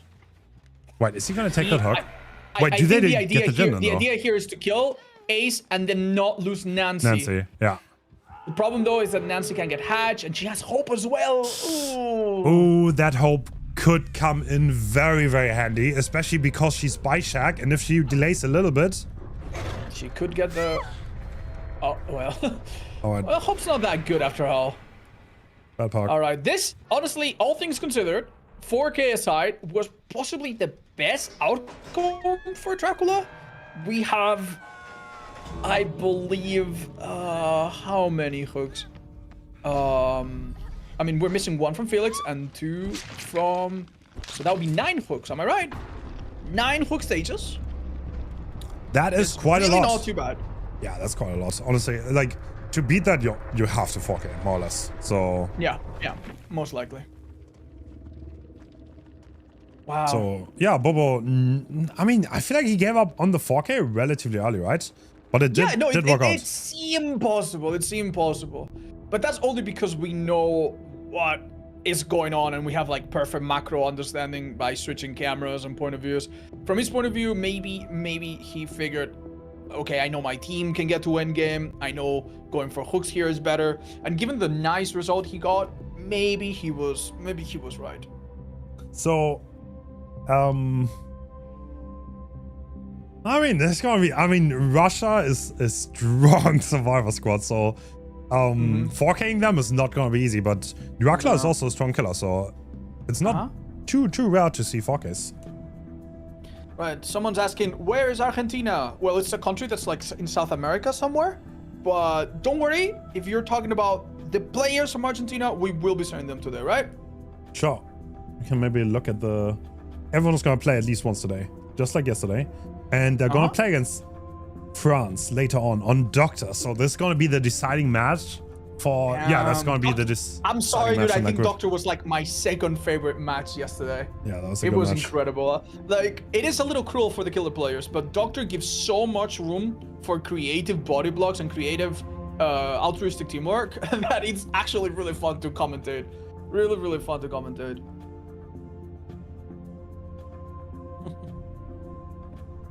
I missed Doc yesterday. You should definitely watch it. I believe it's gonna be archived in Hens' channel, maybe by now. But I think he'll also do like some supercut where he puts all the matches. I'll do one video on the second with all the group stage matches and one knockout. Absolutely. And I'm gonna make a highlight video. So lots of things planned. Well, we're looking forward to it, and definitely check it out if you missed yesterday. My favorite matches yesterday. My second one I think was the Doctor one. But my favorite match was the Myers match on Larry's. Yeah, I think it was France playing versus Italy. I want to say Mexico? Oh, Italy France? versus Brazil, I think. If I'm not mistaken. Oh, really? Well, I'm sorry. I might be misremembering.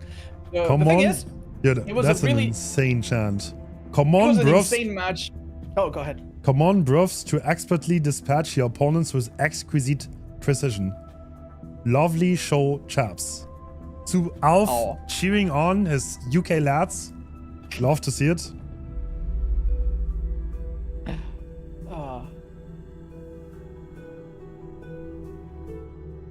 But yeah, we're cheering on for all players. Like, I understand.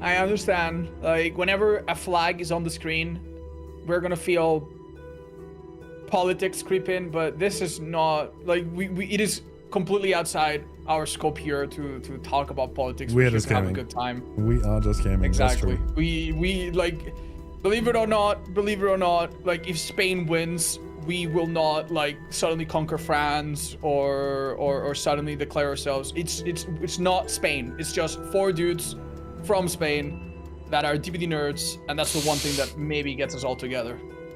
You know, we do not. Okay, Spain might do that. They've been waiting for that for a while, but hopefully not. You know. You never know, man. You never know.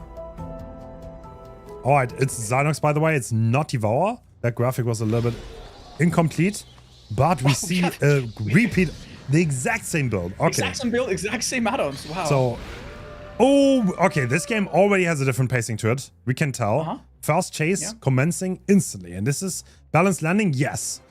Wait, that balanced landing doesn't seem like it gets within safe range. That is a miss, though. Mm-hmm. Actually playing Vampire on this, interesting. Oh, that's a hit. Wow. Ooh, a normal hit. Le Magic getting hit very early. Doesn't make the Shack pallet. I actually really like that super aggressive U-turn. Dropping the pallet there. That was a read. Zynox starting off the game extremely strong, and this is exactly what he needs against this Russian survival team. Exa is playing too. Damn. Okay, this is a little bit of a different lineup compared to yesterday. I'm not sure about you, Hens, but watching these people play at such position really makes me want to try some of these skills that I haven't really taken out for a sprint in a while. Because damn, dude. Damn, you can do that. Damn. Once again, we see a ace used for the people. So far, this match has played remarkably similar. Just maybe the first down happened a bit earlier. All right, what are we going to go for? We're going to go for the survival that for the people with the earlier knock. I mean, we're still at 5 chance. It's kind of like completely symmetric to the previous match, huh? Yeah, like, kind even of. down to the perks and down to the players and down to what they're doing. But this is a lot earlier than the last one. Oh, Exa is juking out incredibly well. Is this an early drop? It's kind of insane that, like, we can swap out Grenout with Excise. That shows how deep the roster goes. Yeah. Yeah, you think Grenout is such a strong player, he would never want to be replaced, but yeah, no, the talent on the Russian team is just so abundant. Zynox seems to have lost our survivor, or at least lost whoever else he was hoping to find, which means a great call-out must have been given out. Fun fact, modern comp DBD with the scoring we do today, he actually was first done by Russian tournament organizers back in like 2018. Yeah. So that's where the modern comp comes from. Yeah, do you remember back in 2020, some tournaments, survivors actually wanted to kill themselves on hook? Yeah. Because that way they denied points. I played in a tournament where my opponents beat me by killing themselves on hook. I think the first blood points were, the first tournaments were blood point oriented. Yes, so you just had to farm blood points. And that was also like a little bit awkward because, yeah, that leads to awkward gameplay. Let's put it that way. Yeah. Yeah, going into basement to get boldness points, doing totems for no reason. Yeah. Oh, access. I mean, it goes to show we've had to do a lot of legwork as a community to like come up with creative ways to make the game a bit more serious, right? Excise is so good at the game, man. I know. I love watching him play. Like the thing about Excise and Grenout is that they literally don't look in front of them because they know what's in front of them. They just like feel their way around, you know? Yeah. They barely need to check in front of them. Whereas if you try doing that, or if I try doing that, I am going to bump into something. You know? Oh, there's Zynox kind of lost the pressure a lot. Yeah. Like he had a few bad chases, and at this point in time, another sprint burst. No, a light coming out.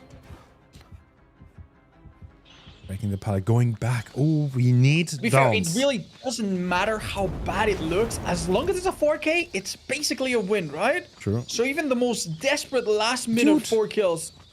This 3-gen is insane. That's what he's playing for. Okay, I get it.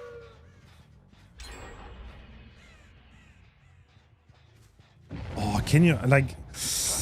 I don't know. I'm not with gonna lie. survivors? I don't think you can hold a 3-gen forever. I'll be so real. No, with a person that on hook maybe, right? Or with a person straight up dead, possibly. We saw earlier what happens even on Nurse, right? With the Even on 3-gen, Nurse, where you can yeah. blink to every gen. Like the survivors managed to do it because they're that coordinated.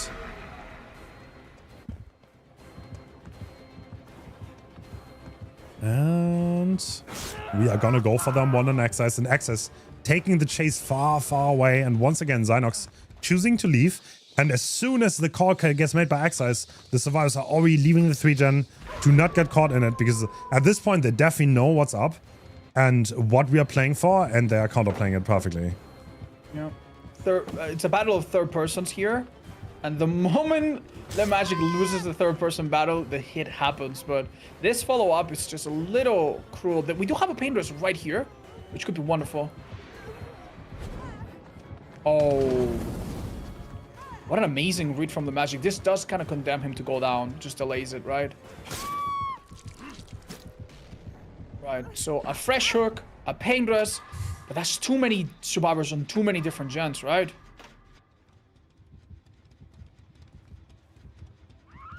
Oh. I mean, the Magic is death now, right? I mean, he definitely has to watch out. If he dies and this 3-gen is still standing, then there is some potential here. Oh.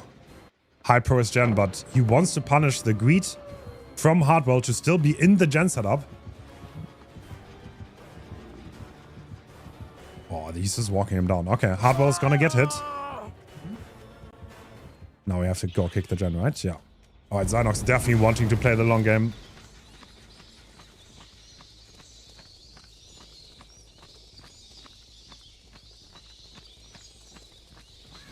Breaking.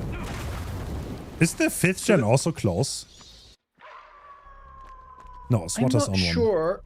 I see that the the path forward here is for the survivors. They need to keep Nia hidden, and the fact that she's waiting by a hill kind of tells you that already. Yeah.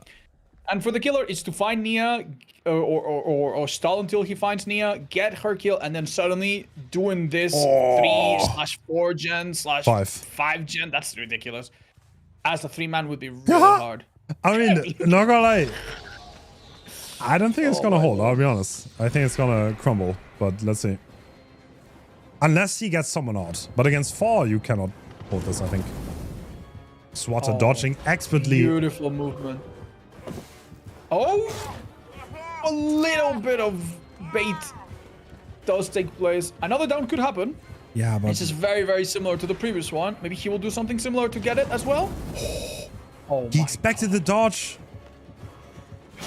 I mean, yeah, he can commit this. The survivors chose to heal. This is also pain rest right next to it. And the Magic is not even trying to play for the 3 anymore. He's hiding by Z-wall.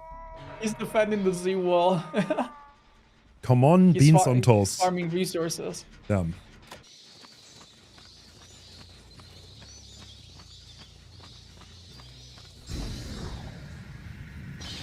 A little bit of a fly around to check the state of every gen.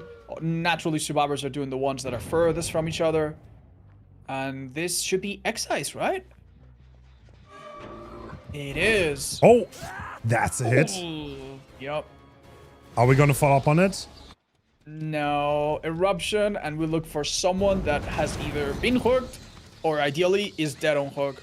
But how difficult is this? The Magic is never going to reveal themselves. I mean... anywhere near the killer, right? Oh, you think so? I don't think... I mean, there's also some risk to that, honestly. Like, sure, like you don't die, but if you don't do anything, you also don't help your team, you know? Like, you don't help the team to not get 4K. So this is gonna be a spicy situation. Every gen is yellow. I think. I mean, this one is already.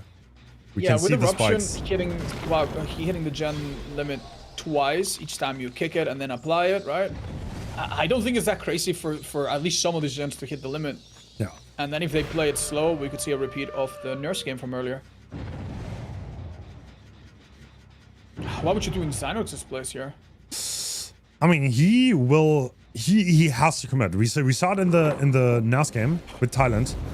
If you wait, you lose. Waiting equals losing. So you will at some point need to commit to someone. Alright, so Excise, the ace player, and Jake, who is Hardwell, these are pain res survivors. It could be okay to commit to him for a bit. Bale would be on his second hook, which would be great, and that's just so ridiculous to see how far she is from the action.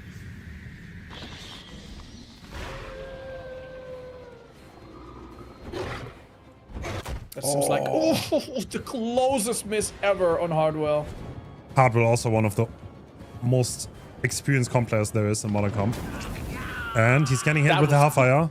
That was a ridiculous sequence of events. Notice that the two other survivors are doubling on a gen. And they pop it. Now the 3 gen is a little bit tighter, right? Really good down. This will be another pain res. The best thing that could come out of this is that, I don't know, you somehow flush Nia out. Swatter could also be a bit careless, but yeah, if Swatter goes on Death Hook as well, I guess having 2 survivors play super passively, that definitely cannot really fly, so. Yeah.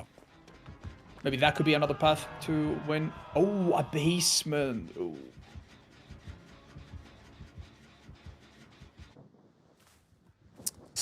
That is in the middle of the gens. This is getting a little bit awkward. But you can only kick so much. Yeah, this is also getting spikes now. So that has to be the 4th one probably. Oh, Anok against... We need to be really careful about double hooks here, double hits here. Oh! This is really bad. Can we get the body block? This is... No, Hardwell The gets body out. block fails, the body block fails. But this is Excise giving another painters. Now, if he goes in the back locker, this painters is... Oh, do you think he reaches that one above? I think he does. Does he go for it? I think it's gonna hook. Yeah. I mean, you invest so much time that you're probably better off just kicking it. Yeah. Okay, so this is really, really interesting now.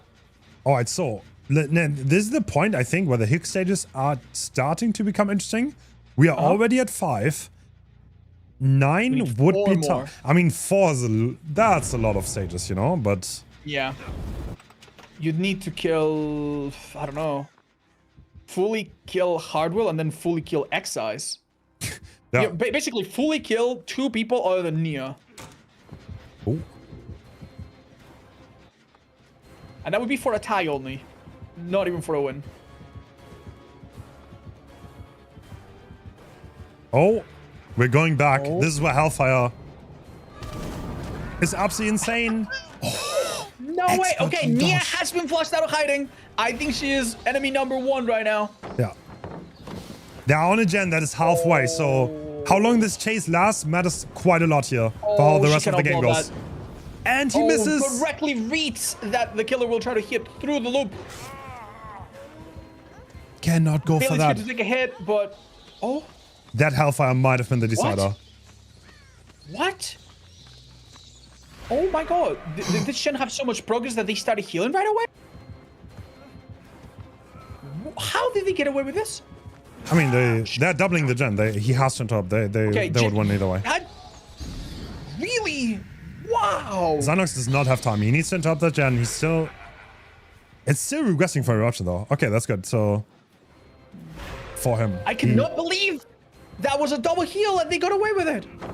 I mean, to be fair, it was probably a scary idea for him to down Nia, kill Nia, and then everybody else gets out, right? He really does need Excise death and Swatter death or Hardwell death. What a juke by Hardwell. He barely manages to hide from the wolf pounds. Huh? Oh, the gen is not regressing anymore. I mean, the 3 gen limit is gonna kick at some point. Yeah. Wow, and a full health reset has happened across the team now. We are back to very, very difficult paths forward for our killer. Oh no.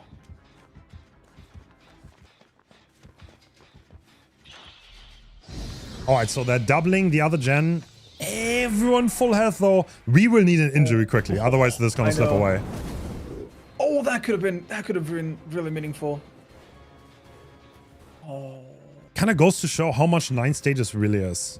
Yeah, no, I'm starting to really appreciate just how much work. Like, we were all thinking, oh, well, he could have won that. It seemed like an easy win, right? Or at least a dual win. No, man, he worked so hard for those 9 stages. Okay. This is gonna be a tag, but like, the gen is double. The time is on. This is impossible. It's so impossible.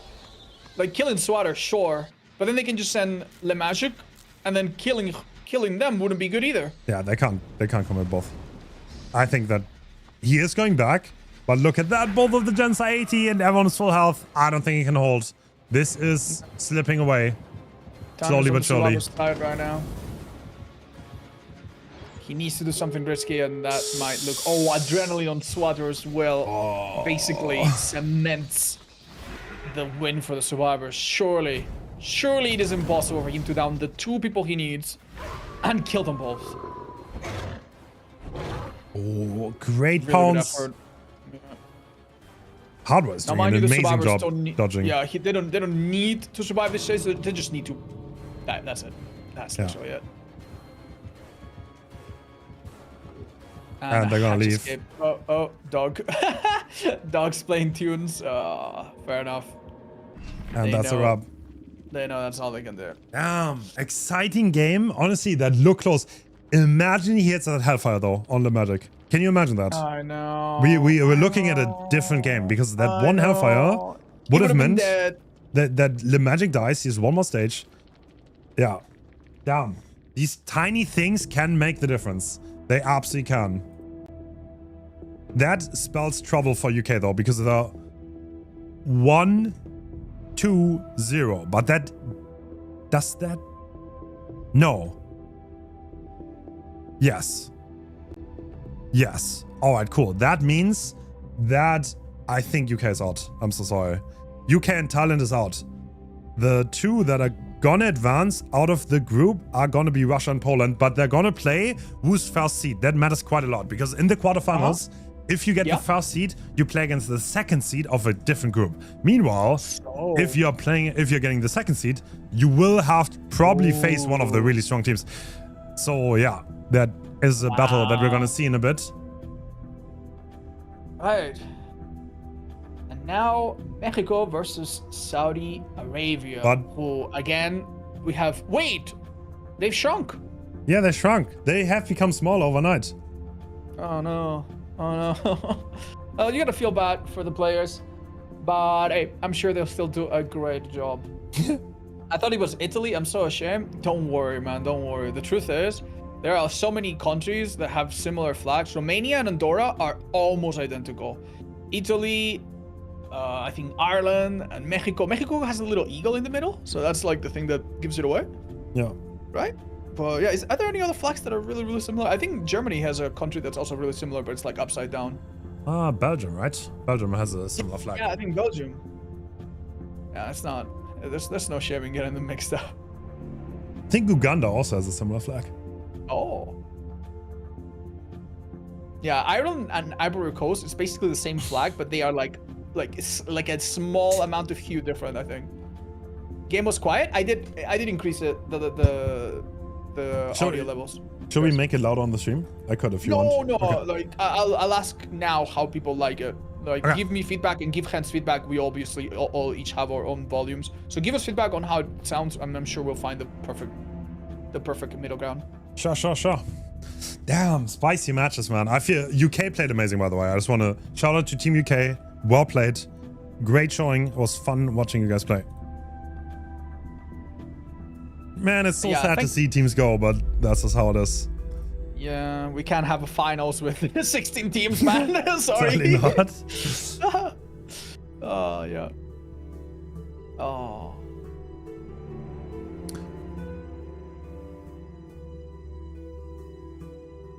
Have any teams been eliminated yet? I mean, there's no such thing as like being eliminated on the spot from losing, but basically there are teams of 4, like groups, very much like the World Cup of like soccer, right? And only the 2 best performing teams go on to the next phase. So that by elimination leaves the other 2 going home, unfortunately. And now we are far enough to know that, for example, the UK is going to be one of those teams that has to go home.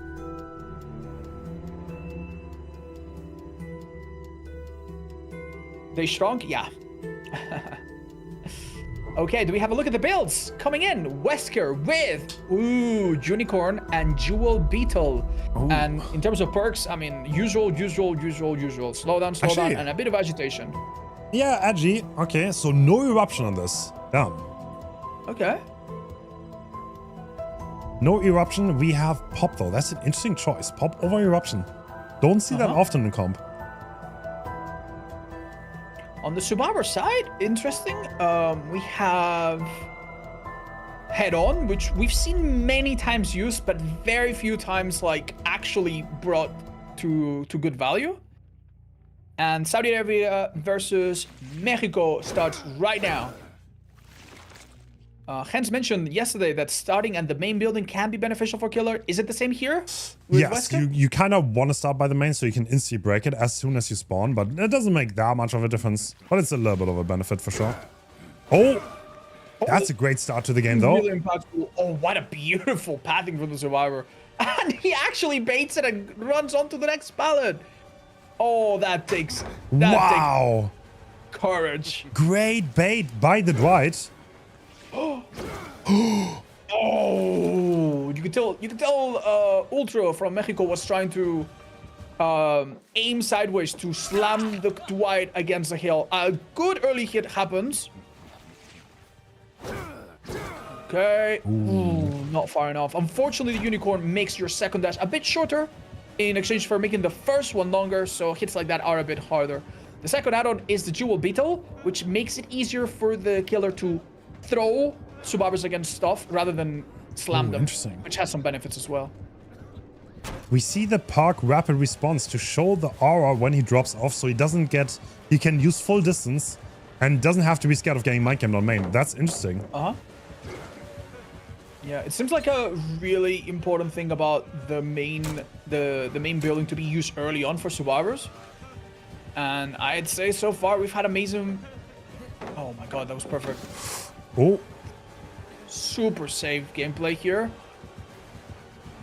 Wesker can deal with this, but I think our survivors out of options here. So I think he will go down unless that barrel saves us. Going into the lockout, buying a tiny bit more time. Actually, that's interaction you almost never see. If you cool down from after the fast dash, you can grab people. Wow. Yeah, you are right. I might have only seen that one time. What?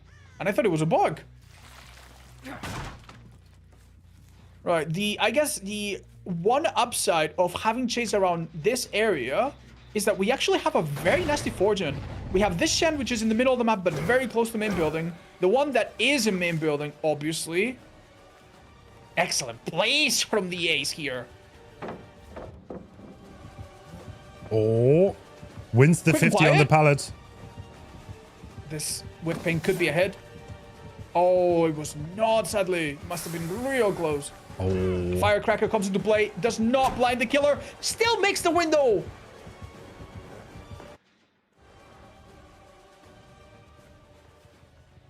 Amazing place from Bolitar there. Ultra must be feeling frustrated. He has gone on a chase that yielded very little resources lost for the survivors. No health states taken. We still have this pallet that we will have to break at some point, possibly. This is a survivor with sprint burst, if I'm not mistaken. Or no, that must have been Dwight. All right. Oh, we see the aura here quickly. No, it's too brief for us to see.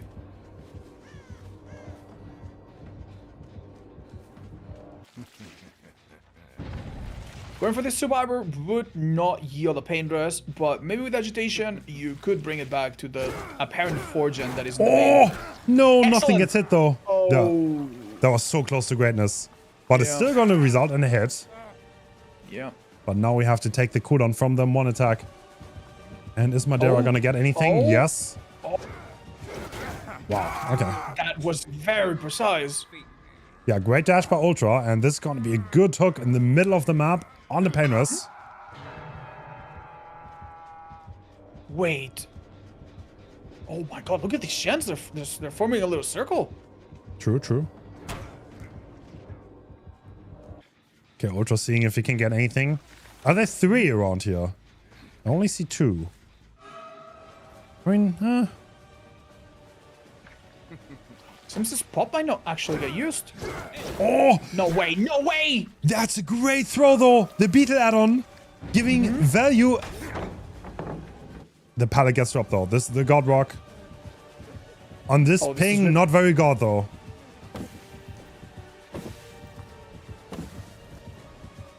Wesker's got his power out. I think he's trying to... Oh, that was a miss. Winning so many mind games on that rock. Yeah. Compared to other killers we've seen today, Wesker's cooldowns are very unforgiving. But still enough to get him before he gets it. Okay, this agitation definitely is going to be worth it. We want to hook him close to those gens. No painters will happen, I believe, but a pop will most likely be able to find that gem before David can finish it, I think. Let's see if it's the case. Yeah, David leaving, being injured. Uh-oh. This hook is very, very deadly. Oh! Oh, out of position. Oh, I think Ultra perhaps made a guess. What a great read by Bolitar. That gen is done, though. Then that gen gets done. Why do we bring Bob? We didn't have time to use it.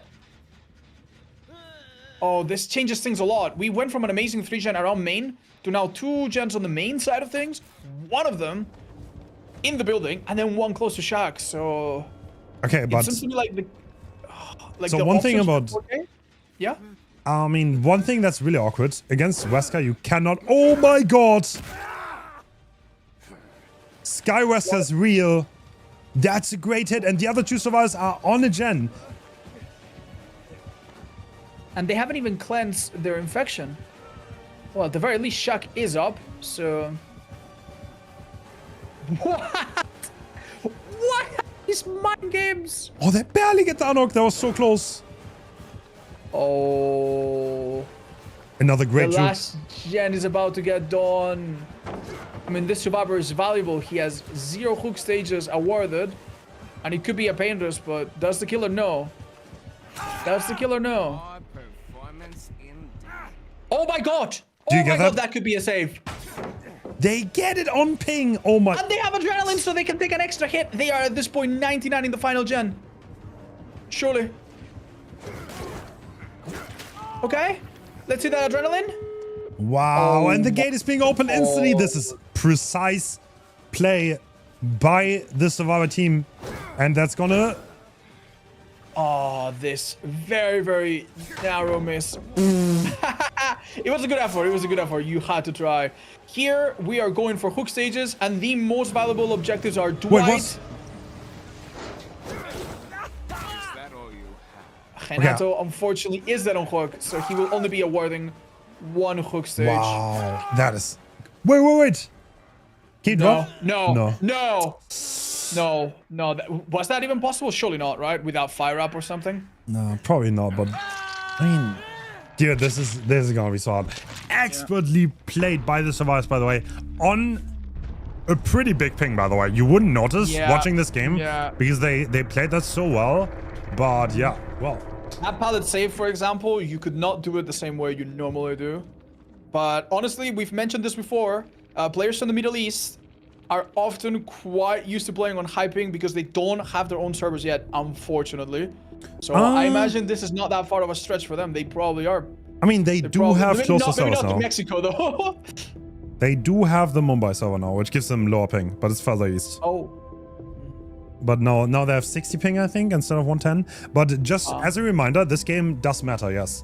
So hypothetically, if Mexico were to win this, and Spain wins against Mexico, we would have a 3-way tie for the second place. And if Saudi Arabia wins this, they are... Do we have any rule in place for how to decide who goes to the next stage if there's a 3-way tie? Yes, so the first one is the direct matchup, but in the 3-way tie, this is obviously not going to work because they won against these other ones. If that ties, then it's hook difference. So Wu got the most amount of hooks. So for example, if you 4K and the other team gets like 6 stages, then you have +6 hooks difference. Yes. That you add that up over the 3 games, and that is going to be the tiebreaker. It never feels good to lose by like a second or tertiary. I mean, it's like breaker. The problem is like logistically we would have like another mini tournament at the end. So no, I know, but I'm saying I hope it doesn't come to that. I hope we have a decisive victory from either side. Okay. If this match has shown us anything, is that the room for mistake on a killer like Wesker is so unbelievably small, man. Like so much difference from like throwing a survivor against the right obstacle. We saw him sometimes go for dashes that could have resulted in incredibly early downs. Instead he misses by a bit and sends himself off, giving survivor so much distance. Incredible plays from the survivor team, who will now be sending their best killer to play against Mexican survivors that we've seen are no joke. Just as a reminder, if Saudi Arabia were to win this, they are almost they're second. They lost the direct matchup to Spain. Yeah, they would be second and Spain would be first. That seems about right. Spain so far undefeated, and we're gonna see them one more time later, I believe. Yeah, we will.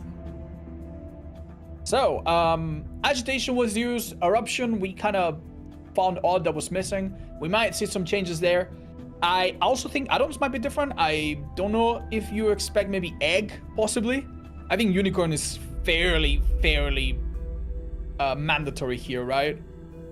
Do you agree with that, or would you expect something else? I mean, there are a lot of people who run egg and gloves too. There are a lot of add-ons you can use here. Like beetle is obviously a great choice because you can... I mean, egg is really good, unicorn is really good, beetle is really good, gloves is really good. And whichever of those 4 you take, you can definitely do something with it. Well, I'm looking forward to being surprised again. One of the most pleasant things that we can see are just like Undying by itself. What the hell is that? We saw that earlier today, right? Yeah. What was the craziest thing we saw yesterday? We had some funny dragon scripts. I'm trying to remember if we saw anything super gimmicky. I like the iridescent add-on on Spirit. I don't think we had ever seen that before.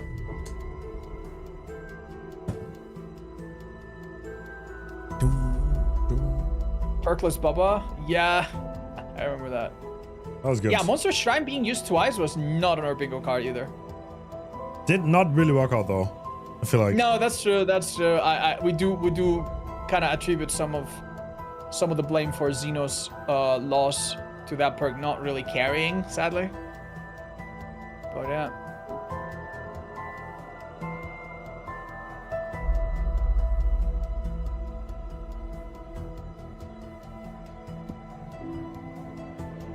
Anywhere I can keep track on the leaderboard. We do have some commands on our Twitch chats that would allow you to see it, and we have a look at the builds now. No unicorn. No unicorn. This is egg and beetle. Interesting. So the survivors will definitely need to have a great start here, but it's so hard. Hence, I think we've seen this perk before, but there is a potential energy. Wow, interesting. So interesting, right? Is that to maybe break 3 gens? That's an interesting choice. Yeah, I guess the idea of having potential energy on one of the survivors is if the main gen is not being contested and the 3 gen is elsewhere, we could do main gen with Deja Vu and then bring that onto another gen. Very interesting. The killer obviously has tools of their own to slow down gens. In fact, 4 slowdown perks, which is not super unusual in this rule set. And we find survivors really early. Whoa! Is that a throw? Zolt gets tossed! Yeah, that is a throw. Oh, this is... Oh my god. Oh my god, what a great start to the game. They threw edge map with Beetle, instantly followed up with a hit, and that's gonna make it so hard to reach the twin con. 4 Hens, hooks. why is running the beetle better than just slamming against the wall? Like, why is that so much better? Because you start recovering while the survivor is still mid-air and getting dashed into the wall, so you can actually follow it up with an M1 attack fairly easily. It's like half the cooldown, I would say, of a grab, roughly. And now they're just gonna do gens. They're gonna split 3 gens.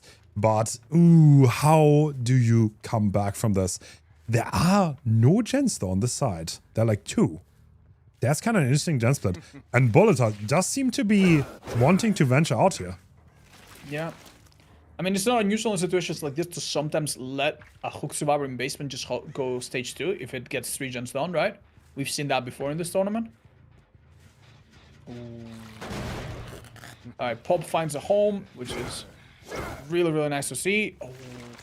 And we're maybe hoping to catch the person going for the rescue, but this is a bit of a risky one if we don't find it. We do! A pallet gets dropped early to guarantee that this will be a safe on hook without having to necessarily trade. Yeah, but and Heron is in play. Is Heron gonna happen? Like the big, impossible. The good part, I mean, you got the unlock, but Beetle. Oh no, we're gonna see it in action, aren't we? Yeah, we will. That, oh man, could some thought have been given to just going into a locker No there, way. just buy more time? All right, so we're not playing for WinCon. We are going out to win the game. That's kind of like I love seeing it. Yeah. To be honest, Boleta definitely wants to play for the 4K. He's going for Lara again. Oh no! This is what happens when you get mind gamed. Zold was absolutely expected to see Wesker's red stain for a bit, and it didn't come. Oh my god! He doesn't hit the wall. Barely not. That was an expert throw. This is some clean Wesker gaming. I am really scared. Quentin is busy healing Claudette all the way across the map. This killer has basically brought the entire team into a standstill. Obviously, none of the survivors are capable of doing any gens for a little bit. The first hook was not a pain risk, and this one might not be either, but the finishing one could be. So the slowdown is genuinely on the killer's side right now. And Pop, I think, being absolutely worth the perk slot at the moment. True. Oof. These are the kind of situations that we've seen some teams in this tournament come back from, or at least stabilize a little bit, but only with like insane coordination and incredible macro play. Yeah. I think the gens are so far behind that anything other than that will result in... Scene partner is so funny. Oh my god. It's like you don't only want to walk that gen. It's like, stop screaming, Clement. Oh no. Oh, hugging the wall absolutely helped there. This will still be a hit, but it can be delayed a little bit now at least. Ultra delaying as much as he can. Now he's gonna try to take that to the pallet. And yeah, Bolitas is gonna drop it.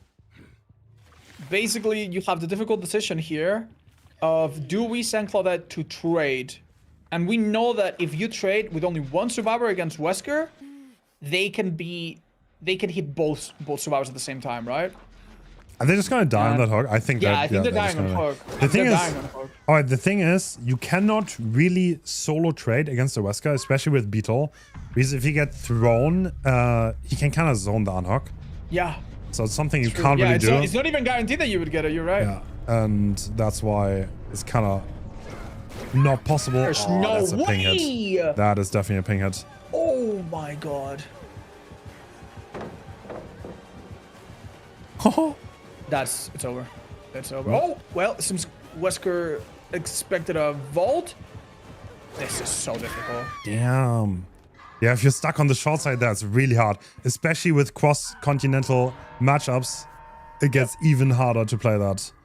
And honestly, that's also the team from Saudi Arabia. They did not make it look like they had a lot of ping, to be honest. They won those mind games quite decisively. No, they played despite the ping, they played so well, you could, as a spectator, you could not really know it's there.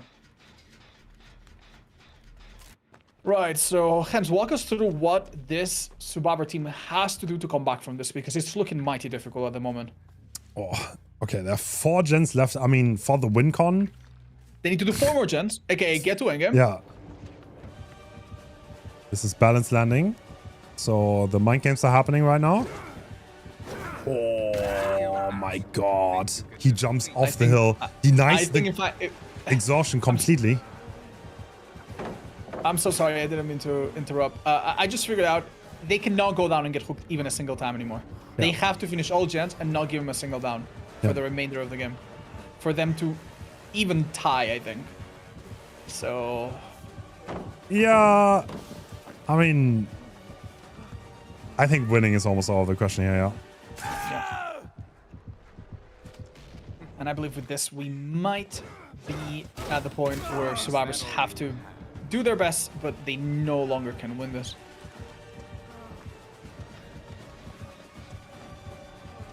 That's really how well Volatar played earlier. Yeah. Just a really great player. And he's like, he barely makes that hit. That must have looked so bad.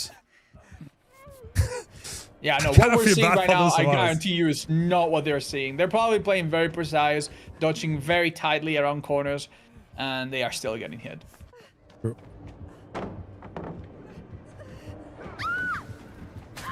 Oh, my brother! They hacked the pallet for too long. Wait, that's actually... Brother. Yeah.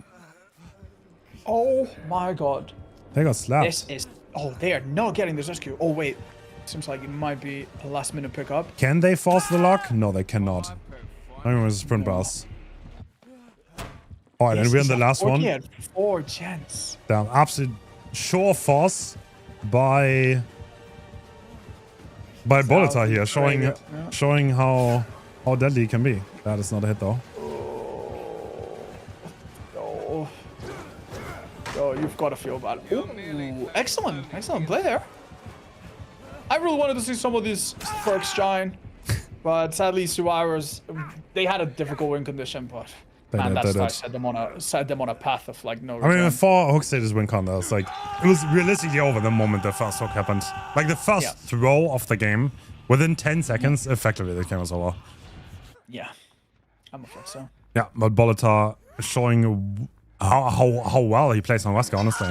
Very, very impressive. I think mechanically he played this so well. He used the beetle almost perfectly and flawlessly. Got like 2 downs for it. I mean, he lost 1 hit barely didn't connect with the wall on the ace, but oh well. Yeah, I mean that was already at a time where nobody was doing anything, which is like achieving that moment where every single survivor is busy with 4 people alive. I think it's very, very hard to do on Wesker in these settings. I know. By the way, just to clarify one more time, so Volatar's ward, these are the same people. Just so that you know. So we signed him up and the tournament, and on the sheets he is called Volatar. I'm gonna ask him about that if he wants that changed, but for now I'm gonna call him. I can just call him Ward, I guess. So I think this all but guarantees that in this group we will be seeing Saudi Arabia and Spain going forward. Yeah. And Romania and Mexico, sadly, not making the cut. Right? Oh wait, why? What's going on behind the scenes, Hens? Oh, damn, we have something interesting coming up. Oh, okay, this is the decider in the group, right? I'm pretty sure. This is going to decide...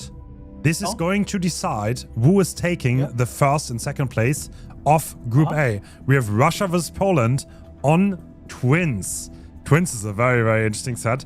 I mean, Nightlight is... I think he's gonna be ready. He is a game sense killer, and that's what he excels at. So something like Twins is absolutely up his alley. And I would expect him to do really well. But like the Russian team is also completely stacked. Bubble is very known for his Twins. The Survivor side is stacked. Yeah. This is gonna be an interesting matchup. Very, very interesting. It also really sucks to go against Poland because I think they have some of the cleanest teamwork, and Twins is not a killer that you want to split up against all the time. It's actually a killer where maybe grouping up in pairs and doing some very, very aggressive, weird gameplay pays off big time, right?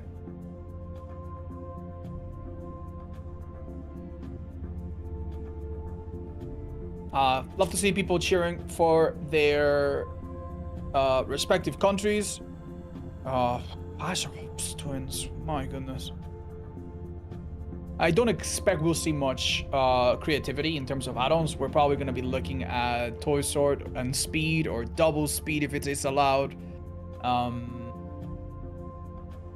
The map we have talked about endless amount of times, and we've seen endless amount of times. It is Azeroth. It's that one map that's divided in basically 2 halves, and there's some gen in the middle sometimes, and you have 3 gen on one side, 3 gen on one side. Typically Corrupt is chosen as a perk to defend at least one, and then you play into that. The problem with Twins is that being injured is very dangerous. Victor can pick you off really quickly, and the survivor perks to heal and items to heal are limited. So they will need to be extremely careful about where they go down. There are a variety of tricks that survivors can do in pairs to guarantee that Victor doesn't get very far and kick him or even stall him. And I'm guessing we'll have a chance to see all of them today.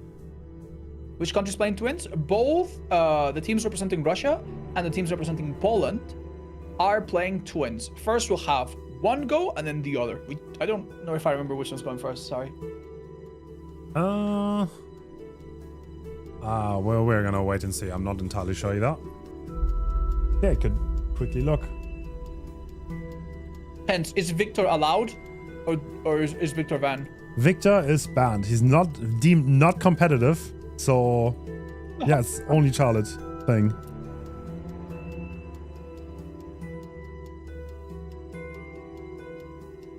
Alright, Russia is killing fast.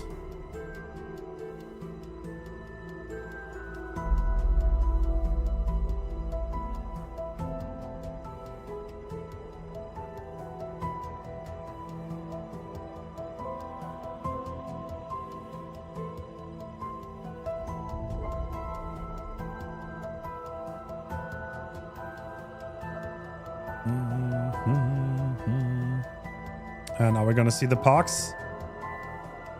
Alright, Bobo, pretty classic here. I think that is double speed if I'm not mistaken. We have Agi for hook position. We have Call of Brian to request gens. Corrupt is obviously no-brainer and Painter. So no big surprise.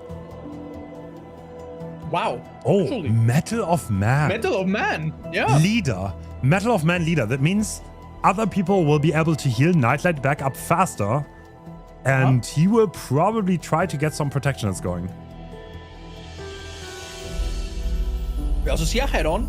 I really want to see that happen. Head-on can kill Victor, am I right? So... True. And we're loading in. Interesting. All right, Bobo. The Okay, first thing that's interesting looks like pretty standard. There's a 4 gen on the bottom side. That is a very tight 3 gen on the open gens. And 1 in the middle and 3 in the others. Okay. Oh, that's pretty default. Nothing unusual. Every map has 7 gens, but sometimes the one in the middle can sometimes be a little bit on one side. In some odd occasions, we've even seen 5 gens on one side, right? Alright, so Which is unfortunate when that happens, but doesn't seem to be the case. Alright, first hit happens. Nobody crossed for it, so Bobo's kind of controlling the area here and make sure that nobody crossed. He saw someone. Was that a massive bait? I think it was pretty default play. To be honest.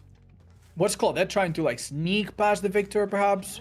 They're waiting on both sides to cross. The Charlotte is gonna try to prevent that and try to get free damage without getting them on gens at all. And now, with Nightlight being chased, we're gonna see Victor come out soon, and that's pretty much it for this chase. It's gonna end unless Life has some kind of double speed. Crazy. Oh my god. What? How does he make that? That is crazy. That is a game changer because now no down for Bubbo and Ace will take Victor on a ride.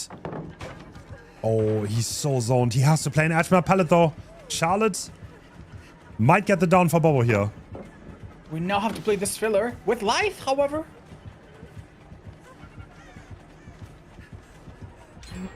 But the killer zones and waits it out perfectly. Oh no. Alright, Nightlight deciding to die all the way in the corner, but this is great time being bought, and now they can reset together. Not a bad start for Poland here, I would say. No, no Victor was a joke, by the way. Our killer will definitely be trying to defend main side for his 3 gen? Yeah, this is kind of like the deciding moment now because what will happen now probably is Charlie is gonna park up somewhere in the middle, and now they're gonna try to dish out some damage for Victor. And the mech is in the position she wants to kind of like avoid the Victor right now and not get spotted. See if she manages to do that. So one thing to note here, because Charlie is so far away by the main building, you can use lockers here to prevent Victor from tagging you. Yes. Because normally she would need to come out herself and grab you out, but if you're this far, you would just break out before that happens, right? The problem is that they know that. Oh. Well, it looks like we got a tag. And do we get the unlock for this? I am not so sure that's even being considered right now. No, they're still waiting in the middle. So the mech did not move in. I mean, it's pretty risky because if Charlie switches and you're just in front of them, then you're gonna get a free tag. So this is spring burst. Almost certainly a second stage secured on Nightlight. Mech is trying to move a little bit closer in case Victor goes out again, that she can get that pole for free. Funnily enough, we are seeing them go for a heal. It's almost as if Nightlight's not rotting on that hook. Ooh. But yeah, this looks really difficult. Oh, and Bubble has an idea that there's someone probably stealthing here somewhere for the unlock, and he's trying to find them. Right. Yeah, they're right, but can they find them? So DBD is a hide and seek game after all, huh? True. Sometimes hiding is the best play, even though it's pretty frowned upon. This is a great time being bought by the mech hiding very well. And do they get the unlock? Every nook and cranny of this half of the map. Wait. Do you see them? Yeah. At least on our screen. Oh, they're moving in for the double unlock here, I think. Fast and Storm getting in position. This is kind of like an awkward hook, though, to be honest. The one side is very body blocker. Okay. And Storm gets the unhook. Well, the question here is, does Nightlight survive a little bit? Because otherwise, this is definitely not worth it. Oh, damn. Yeah, Victor is sparked at a safe distance, ready to be redeployed. Oh! Wait, that's a huge game changer. The ace manages to take the hit, which means Nightlight gets way out of the 3-gen, and the tunnel out is kind of prevented here. That is a game changer for Team Poland. Yeah, if the killer now commits to Claudette, she'll be so far away from the actual 3-gen, right? Yeah. Meaning they could break it. Or at the very least by so much time that...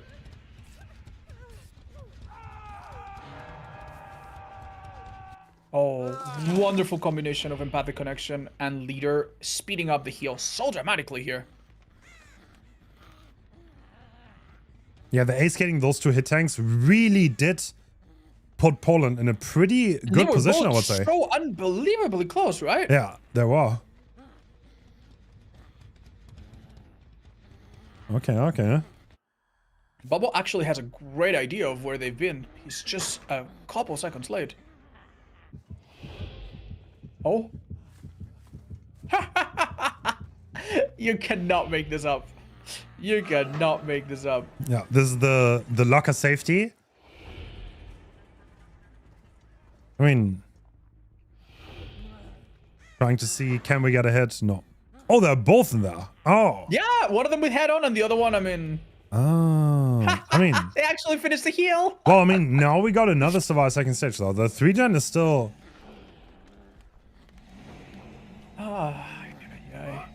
Nice. Okay, we get the kick on Victor.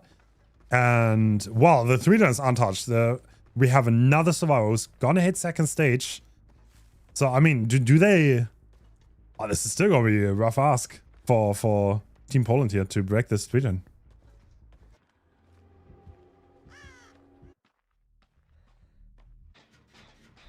Do you think the survivors are playing for a potential endgame? Or is it almost understood at this point that they will die maybe with 0 gens left? Or 1 gen left? Dude, Poland did such an excellent job last time, so I will not... Because we are going into a difficult situation here. We have 2 people that don't work. True. And I am afraid they might complete this next gen, but the one after that, Storm's already on it, so every time he buys here is gonna be valuable. Anytime he can buy could make the difference. Nightlight is too late on the hit tank though. They do not make it. That's so unfortunate. It was so close. No, Cracker Save also cannot come through. Well, now we're going into the 3-1, and yeah, Nightlight is gonna start this gen. The mech is on the other side on the gen, and yeah, this is... I mean, they did it previously. They did it against the Nurse. Can they do it against the Twins? Somehow I feel like Nurse was weaker than this.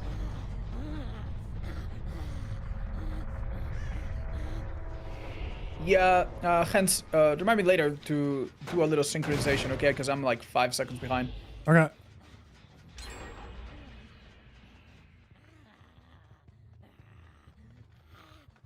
But no worries, we're still catching the action even if a second late. Oh, I think Claudette being spotted here. Oh. This is gonna be so hard to play for the Survivor side. I mean, they have fast resets here. That could definitely make the difference. Yeah. Because Metal Man so far has been very, very abandoned. Yeah. It seems difficult. We noticed that the teammates around Claudette crouch, because crouching around the person with Victor protects you from being revealed to the killer. And right now, they want the killer to have as little information as possible. Bubbo suspects that someone is near this gen, which is not a crazy thought at all, because Meg was here not long ago. But I do think she's repositioned by now. Yep, she went to main. Alright, another tag is coming through. We might... Patient play from Bubbo. Yeah, see, Poland always getting stuck in those situations. It's kind of funny. I mean, they got... this is gonna be hard to break. Unlike Nurse, they don't have like a little shack to run to, right? Like all these gens are like in the worst possible spot you would like. So the right one is complete dead zone. At this point, I think the pallet gym is gone. Yeah. The Atchman pallet is gone. The left one has a hill. Is there a balanced landing survivor? Wow, this gotta be free tag now. I'm not so sure. I don't think so.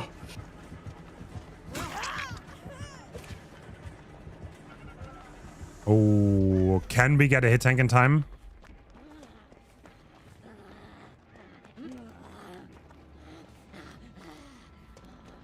Oh. A little bit of bait. Oh, the double bait? The thing is, they can't even kick Victor now. Yeah. I mean, they're going for, looks like, wait, are we going for Nightlight? No.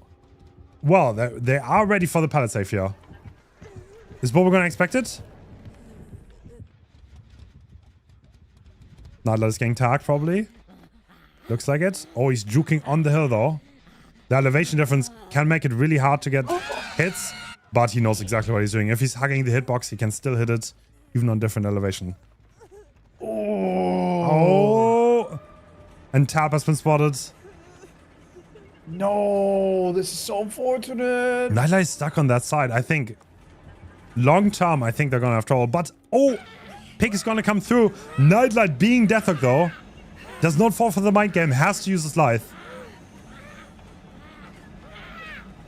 That was a crazy check spot Nightlight used there. I think Bo was just waiting for Victor to come back. Yeah, redeploy Victor, right? And unless the craziest body block of all time comes through, we don't see a way out for Nightlight. Oh! Juke the tree!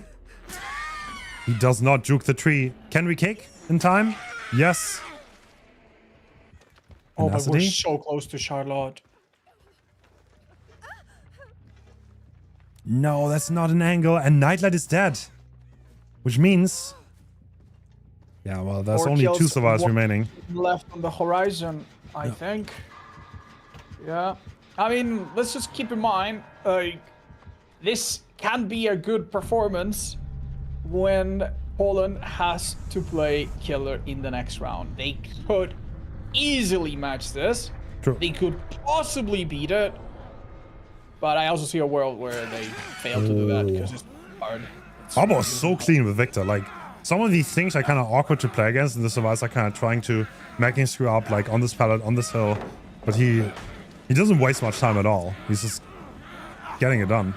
He's also played around their perks really effectively, I feel. Yeah, he did. He did not let them any chance. I used to play against Bubble Twins back in 2021 when I prepared for German tournaments. I remember that. No, and we never fun anybody. we never. I don't think we ever got out. 5 gens on. Yeah, no, we didn't.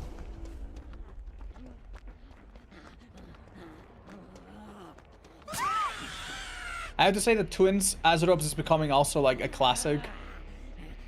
True. I mean, you have to try something here. True. So crazy because despite all the difficulty, like they're still like halfway with another gen.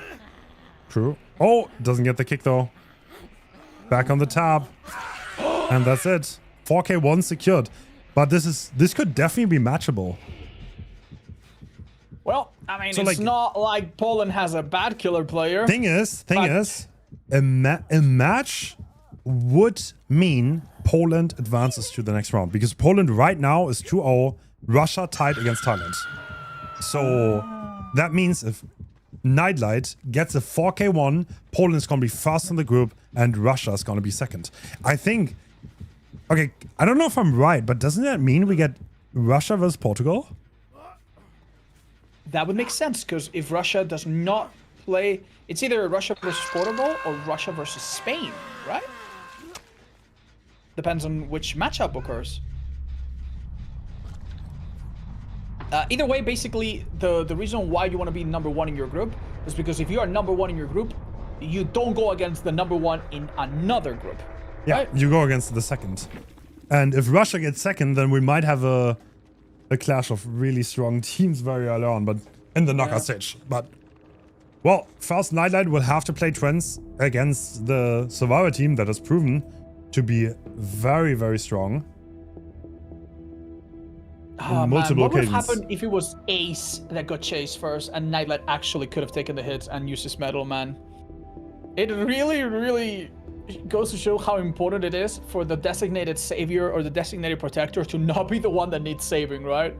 Or not be the one that needs protecting. Oh, man.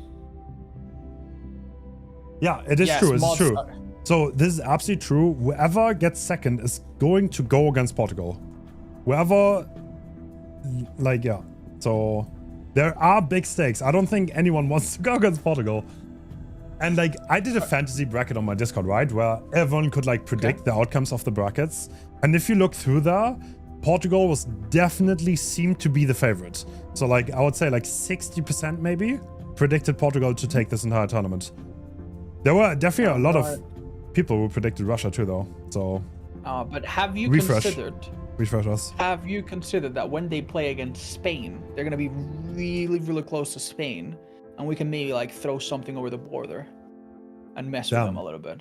That is maybe true. Shut off some strategic power plant nearby. Don't forget to and make one of their players drop. Have you considered that? Refresh stream, by the way. Don't forget. Do not forget. Yeah, no, I did just now. We should be all right, guys. We should be all right.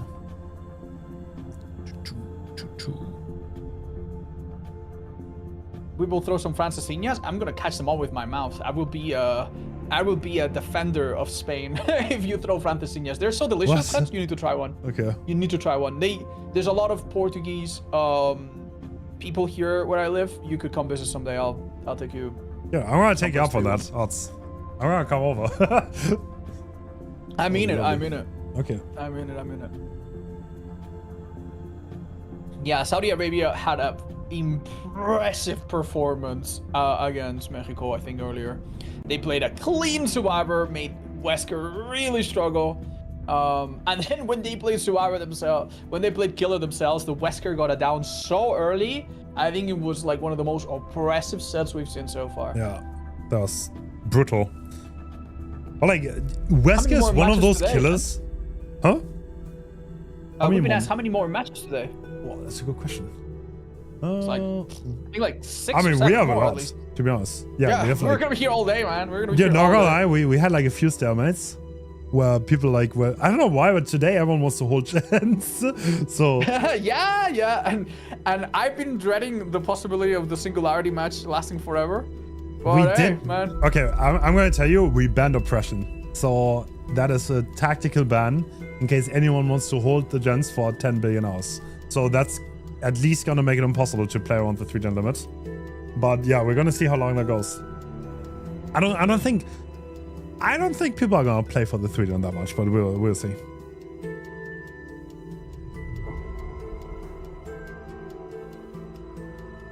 We will see. We have a lot of interesting stuff on the horizon. After this, we're gonna see one Kaneki set. That is Spain versus Mexico. Did I pronounce that correctly? Right. And then, yeah, we have Argentina versus France. This is also decider for the groups. Yeah, we're gonna have a lot of exciting matchups.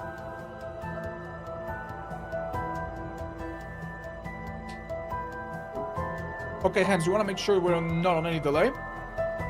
Sure. Next time there's like a next time there's like a little bit of move. Now, do you see a change? Yeah, it just went away. Now it appears. All right, great. If you want to reset or something, let me know. Beautiful. I think we're. No, I think we're in sync. Yeah. Okay.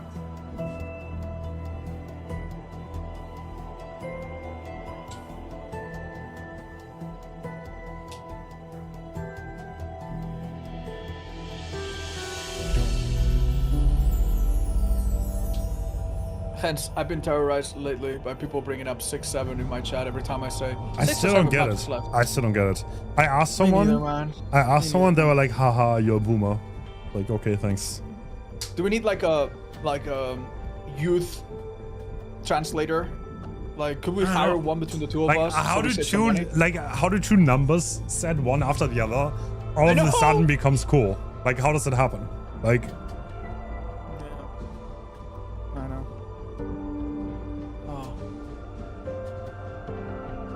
You need to watch 6-7 videos. Okay. I need to watch videos to understand the law. Subs before we listen to you. Okay, that's so true.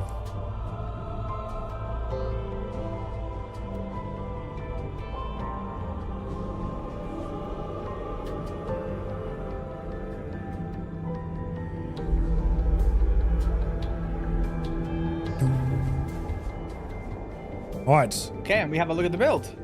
What's up? Oh. Ooh. All right, so we have... Oh, interesting. So we have Ruin, Undying Thrill. And behind that, if everything is gone, we have Call of Brine. That's pretty interesting. All right, that's very so one-sided. No Corrupt, by the way. What? No Corrupt in a twin set. That is very, very odd. I mean...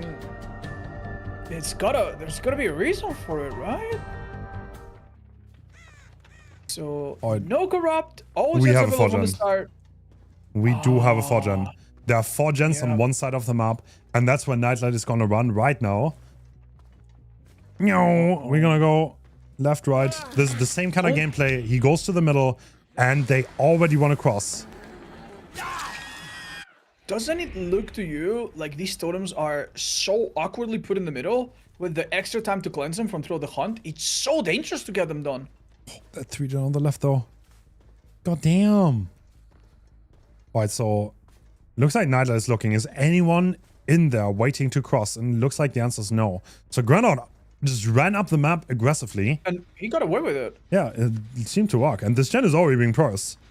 So, yeah, Russia is wasting no time. The no Corrupt is definitely, I guess, hurting a little bit. Yeah, Victor will be back from his little vacation any second now.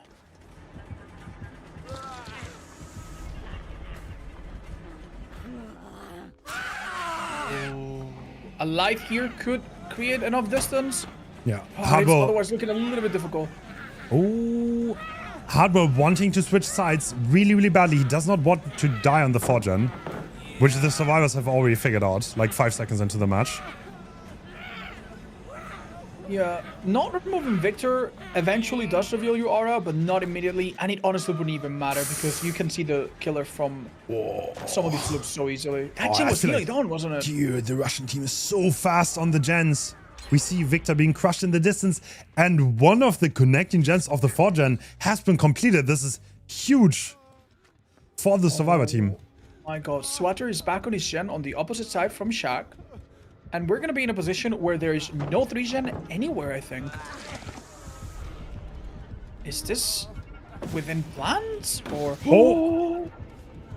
Okay, you're now about to be sandwiched really badly. Win the 50s or not. Boy, we can still waste some time on the gen. No, how goofy! He doesn't get it. Always hack the round object. Oh, this hurts. This is time you don't have right now. From Nightlight.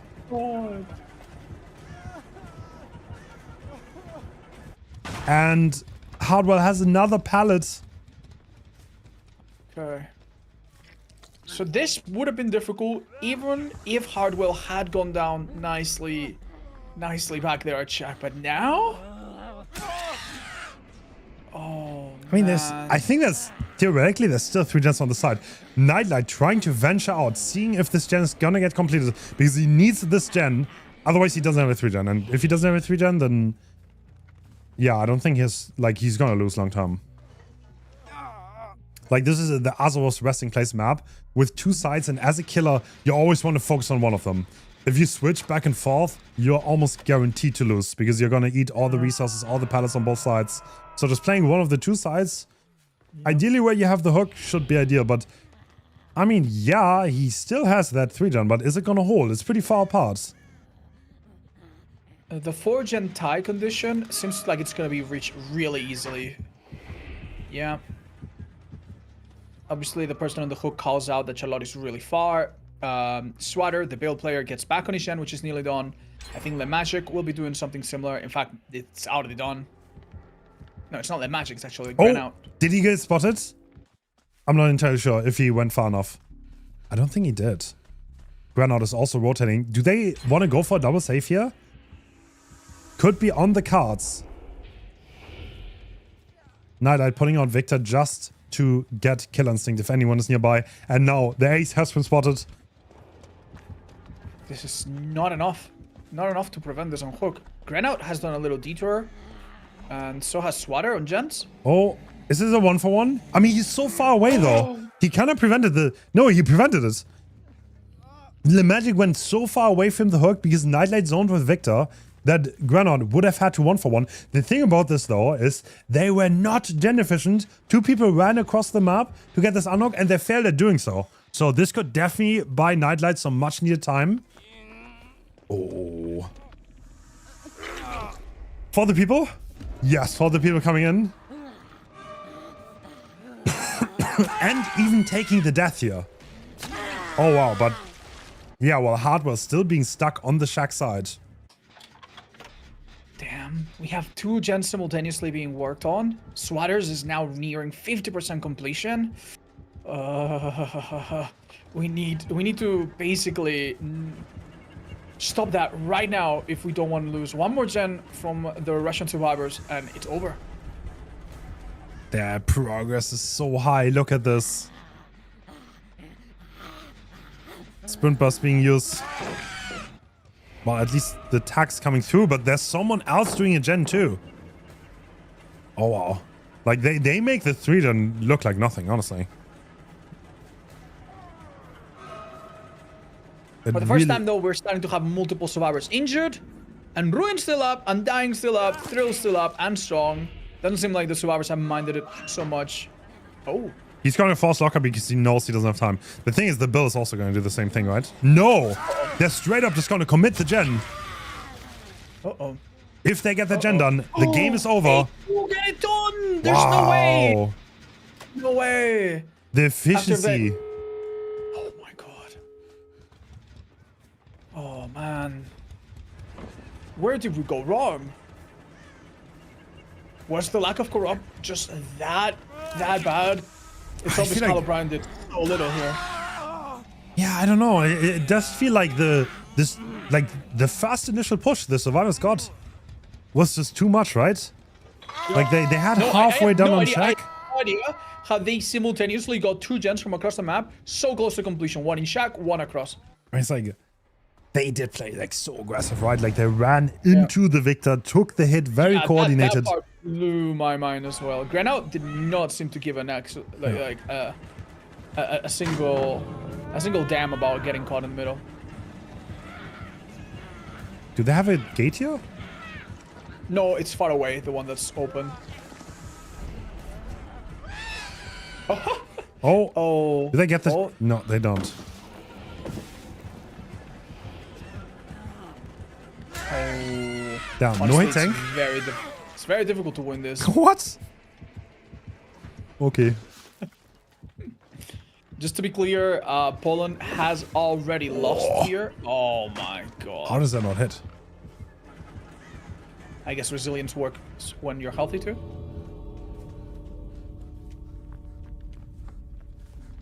The fact that they have nothing to lose means they might do something silly here, just for our entertainment. Let's hope that happens.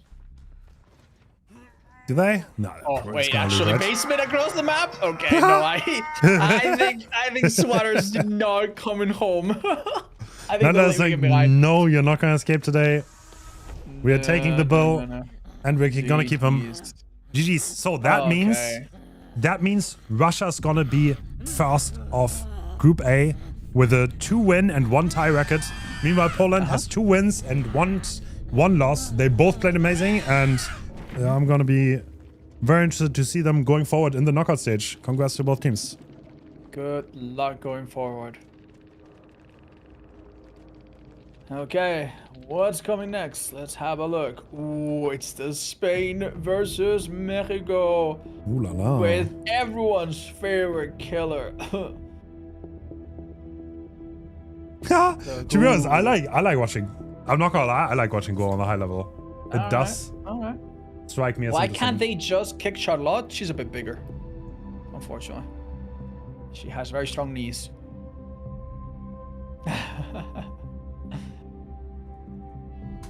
Hyping Ghoul? No worries, guys. Players from both sides are absolutely aware of what's to come.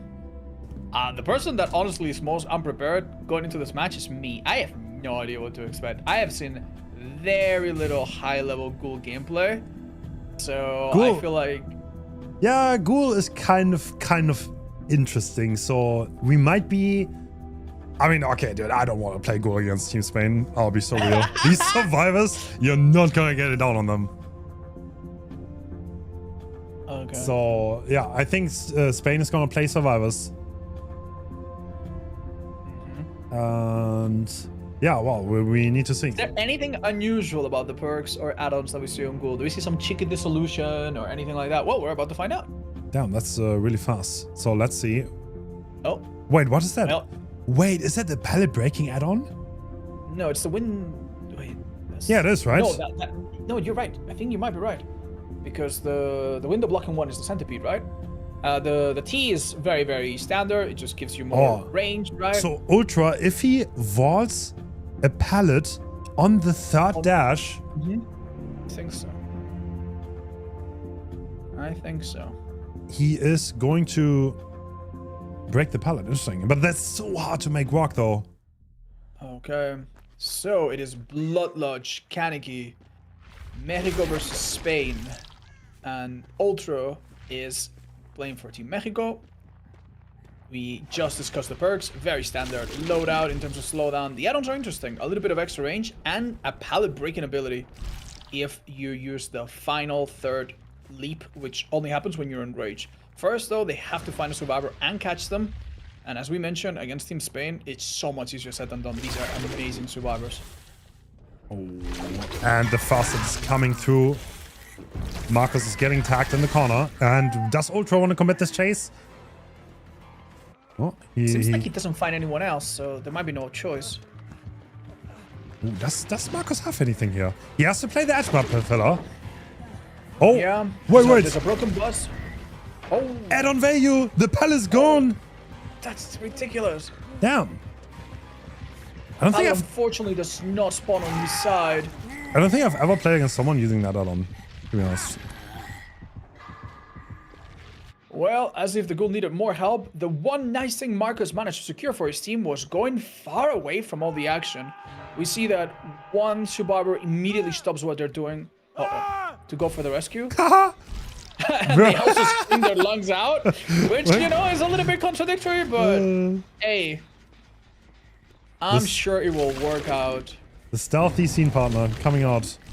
Ooh, I mean, this down was so early that the idea of telling seems at least quite viable in the killer's mind. True. Marcos no doubt wants to reach Shack or some other spot, right? Uh-oh. Oh my god, that body block could have not come a second later. Life here. Oh, the killer reads it, but doesn't quite hold out enough. That being said, Marcus definitely is not out of this loop yet. What? He's getting kidnapped. No, the kidnap tag. Unfortunately, hooking onto the survivor and vaulting basically kills their animation and holds them in place. We call it the kidnap tag. It is being patched in 2 days. 2 days, yeah. But not yet. What Marcus had to do there is like hack the pallet, right? That's how he could have countered it, but... Yeah, but you also definitely have to like be ready that if the pallet is broken, you want to make it to Shack, right? True. So that's like kind you of like a have to combine... lose-lose. Exactly, you have to like find this impossible middle ground of basically guessing what he's gonna do and doing the perfect one and being punished very harshly if you don't. Ooh, killer definitely tried to get ahead of our Dwight player. Balance landing did not get to trigger. Okay, how do you rate this loop? Do you think it's safe with the ping? Definitely not safe, but not unplayable, especially for someone of Ivan's caliber. Wow. Well, once again, the killer smells the blood after the unhook. Oh, this is bad. You cannot vault that pallet or else you get grabbed. Some help from Team Spain has to come in. Otherwise, Ace is gonna die here. He does have the safer pallet in the back, so he's gonna transition. Meanwhile, Zakas is gonna get hit, and they're gonna go back, doubling that generator. Okay. Are we enraged at the moment? Can we possibly... No, we're not enraged. I don't think so, right? No enraged means no break. Anyways, how strong is that add-on? Is it really that strong? I've never seen someone like make it look strong. Well, we'll have another chance to see what Spain considers to be the strongest add-on. True. Yeah, without enrage, it definitely is shining. Not particularly shining at the moment. The double vault. Yeah. Oh, he goes farther. This killer is so just brutal. Is a body block ever gonna come here? Look though, look at the gen efficiency. Marcus is buying so much time for his team, and we are on the last gen. We're tripling the last gen right now, but there's no way we're gonna complete that. Okay, so it seemed like Gold did a lot, and now that we see that he only has 3 hook stages, it does seem like maybe this amount of gens lost wasn't worth it. I would have told you a second ago that maybe the downside of all of this is that the survivors from Team Spain did not really heal very much, and that could bite them. But, I mean, they did get a couple heals off just now. Oh, okay, this is a strange bug or feature, I guess. I don't think it's a feature. I don't think it's a bug, yeah. If you hit someone and you can't get close enough to actually injure them, you still get your enrage though and no cooldown, so that can actually be advantageous for the ghoul to do that. So enrage is so important because it gives us extra dashes, right? Yeah. And that enables the add-on to even function. And even though they had to waste such precious time getting 2 heals in, those 2 heals have been immediately undone. Oh, are we finding Zaka? The one survivor that was hoping to get back on that gen? No, it's actually Ivan.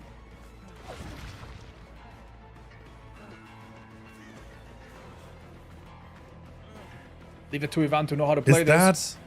Oh, so patient. Yeah, incredible. On ping.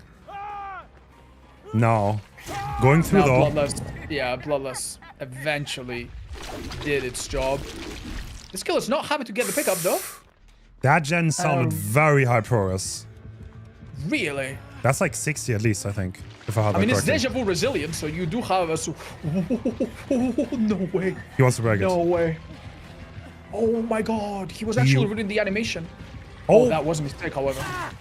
that does work out for Ultra here. Gets the down on Zaka. And we see second wind being charged. Yeah. Okay. Unfortunately, it seems like a full reset is not on the table.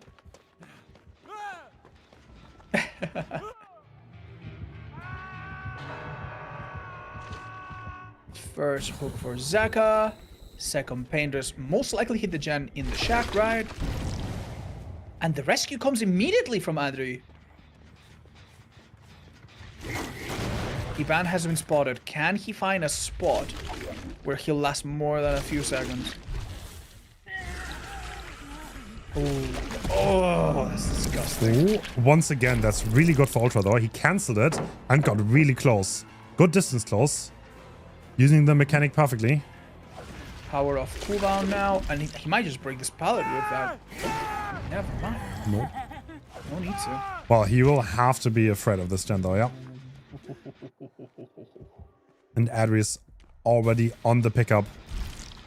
Right. Eruption is on cooldown here, which is significant. You cannot kick this right now with Eruption applying, so leaving here means that your next down is not going to slow this gen down unless it is a pain burst. Fantastic rotation from Adri, who didn't even get detected, by the way. Ooh, I think that was an attempt Didn't to vault the the pallet. Yeah, no, I think the killer understands now. They need to apply Eruption here. Yeah. We see the buff flying up, which means they are going to the jungle gym. Oh, did they make this pallet this time? Oh my god, oh my god, that greet. Oh, that was crazy. Dropping a firecracker to mess with the killer, but it did not pay off in the end. Do you think survivors are happy here to finish the last gen and get to endgame? Or is this amount of hooks that is already too much? What do you expect in a normal set like this? Oh. Doesn't want to leave scratch marks. I mean, to be honest, I think this is already a good result. I mean, it's like if you get like, let's say you get like, I don't know, 2 more stages maybe, or you get a fresh hook here, then I think you have a good result on your hand. I mean, Zaka though, it's Zaka on killer, so yeah, that's yeah, that is really scary. Yeah, one advantage of using Champion of Light and Fixated is that you leave no scratch marks, and also you recover your exhaustion while you do that. So that's why you have seen some survivors. Oh, some survivors in this tournament use it with a flashlight. Recover their spin burst. Oh, we do see great value from the auto read from Scene Partner. Yeah, Scene Partner actually one of the most used parks in this tournament. I backfired a few times. I mean, earlier Ivan wanted to stealth for an unhook and he kind of like started screaming. The thing is, hearing the scream as a killer doesn't help you because you don't see the bubble, right? True, so like unless you see the survivor right around the corner and you physically hear them really well, yeah. The downside is very manageable. All right, Adri finally gets injured after having been the healer of the team for so long.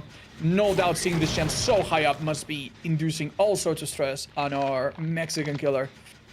Oh, and this other gen is also so close to being gone.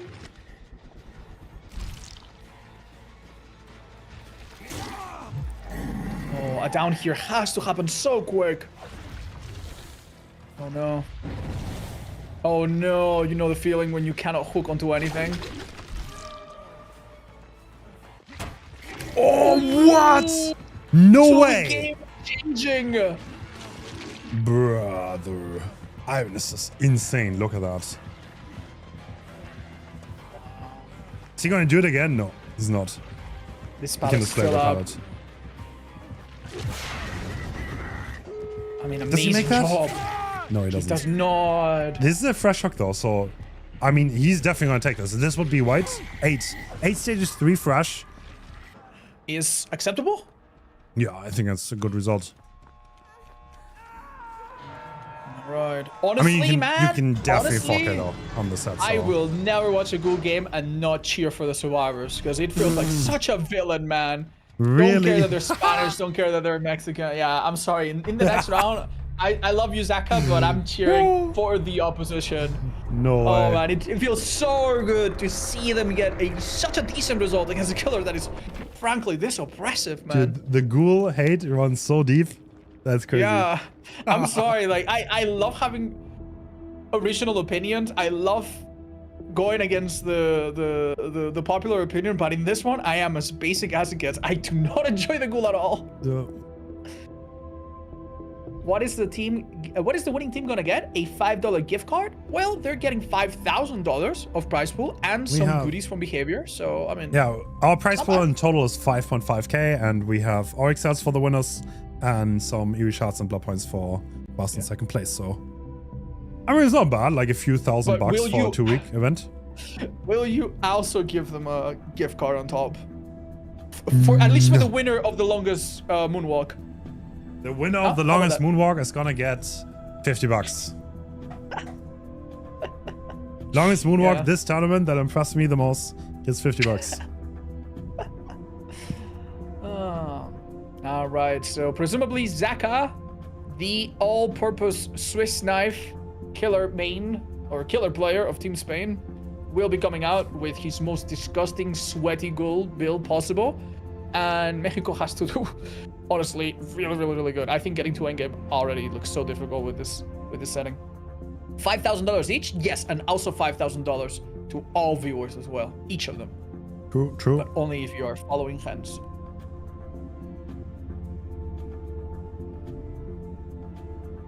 Hey, I have 100 hours. Can I join this? Yes. You can be a spectator. Zeno plus $50. Sadly, Zeno has been beaten by his teammate. Right now, Tech has the most impressive moonwalk in this tournament.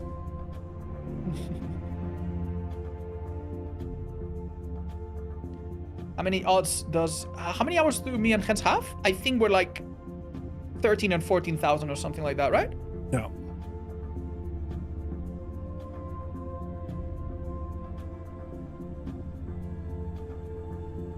How do I moonwalk? I'm gonna be honest, man. I've learned it. I think the trick to it is to do a little swing with your mouse, and then you alter while your character's trying to correct itself and turn around. You alternate AD while you move backwards or forwards, depending which way you're looking. Frankly, I'm really not gifted for that sort of like mechanical thing, and I've never really taken the time. But it's tricky. It's really tricky. Some people pick it up really quickly.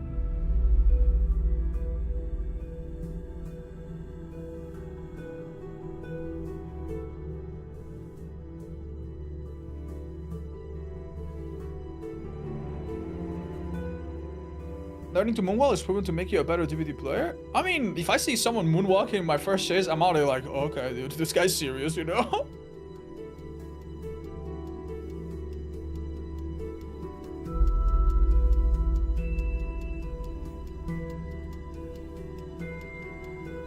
I have 2,000 hours and I don't feel like I can go into this. I mean, guys, keep in mind, this isn't just competitive. This is competitive with some of the best players in town, you know? Yeah. Like if I want to play football tomorrow, that doesn't mean that I can compete in a small league. Like, it doesn't mean that I have to play against Cristiano Ronaldo or Messi the week after, right? Just because you're not at that insane level doesn't mean you cannot play some form of competitive.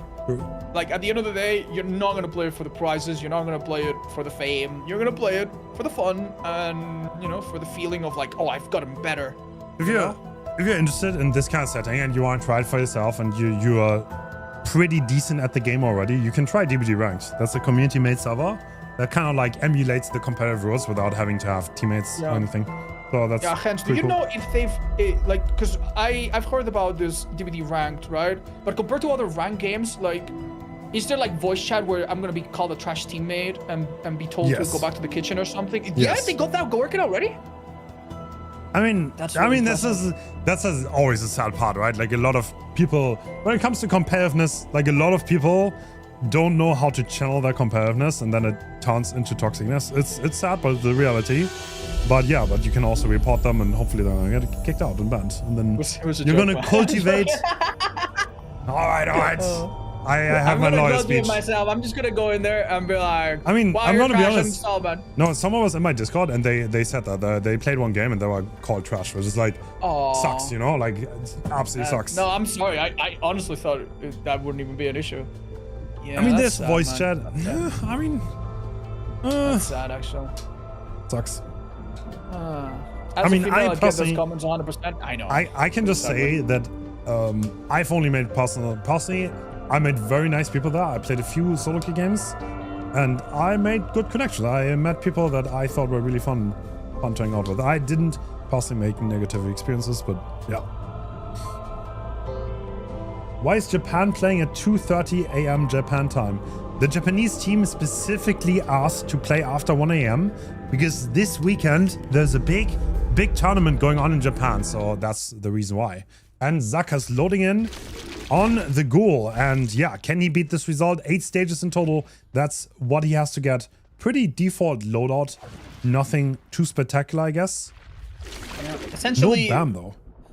Actually, essentially, he needs 3 kills, no matter what happens. And even if the end game happens, 3 kills. Oh man, it can be quite difficult. Already, this seems like a slightly more difficult.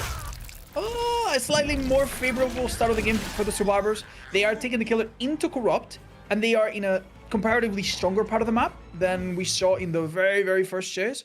Maybe for that reason, Zaka is opting to actually leave Colossus and go for someone a bit juicier.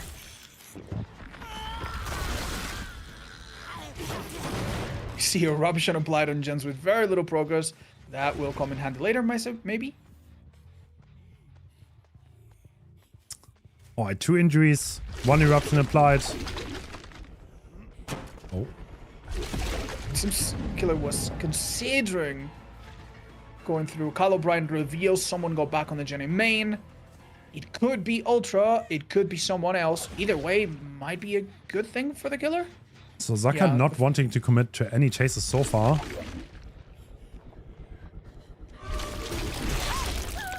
I'd love to say Ace 3 being used. But no, you're right. He is remarkably non-committal here. I mean, we're going to get to a point where if Nancy gets found, that's everybody injured. And I do think we might be looking at that soon. Oh, yeah. That is great pressure, because that makes unhooking so much harder for the survivor side. If any survivor gets caught off guard right now, they're gonna go down, which is kind of like the nature of the killer. One of the things that you don't fully appreciate about these games until you've watched a lot of them, or even you've played some of them yourself, is that in normal matches, because medkits are so prevalent, right? And so many strong perks are in the game that are maybe banned here, survivors can go from all injured to all healthy super fast. But this is not the case here. Medkits are limited, perks are limited. We don't have things like syringes going on in the background. So taking a massive amount of health states across the team, even if no one goes down, maybe costs 1 generator, 2 generators down the line.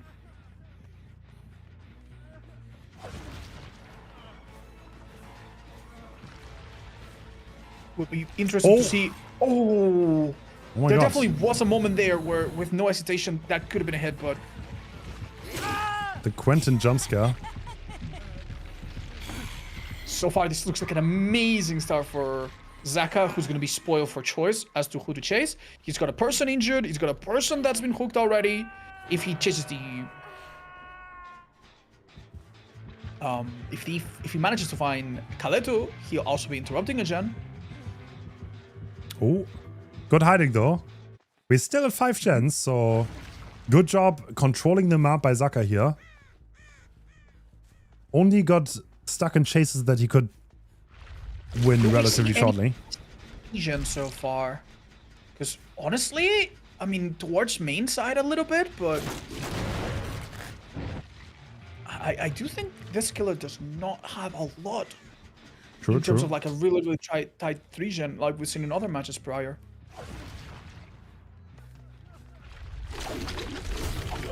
Oh, wow, beautiful lock on. Getting the aim range back, that's... Although the survivor's already injured, it's important to get that 3rd leap. That gives a lot of anti-loop. This time we don't have the... Oh, we don't have the add-on that will let us break Palace. Instead, I think we have the one that gives you more time to get the... Oh, is that what the napkin does? I think it's the one that gives you more time outside of enraged. No life value there. I mean, the shack gen is about to be completed though. Well, first death hook though, so... Are those two separate gens actually? Yes, they are. Alright, so we could be looking at 2 gens left in a second. If Zaka doesn't interrupt any of them. No pop either, so... Honestly, amazing play from Kalito. Wow! And a smash hit to go with it. Are we gonna get the unhook? No. Deciding to leave.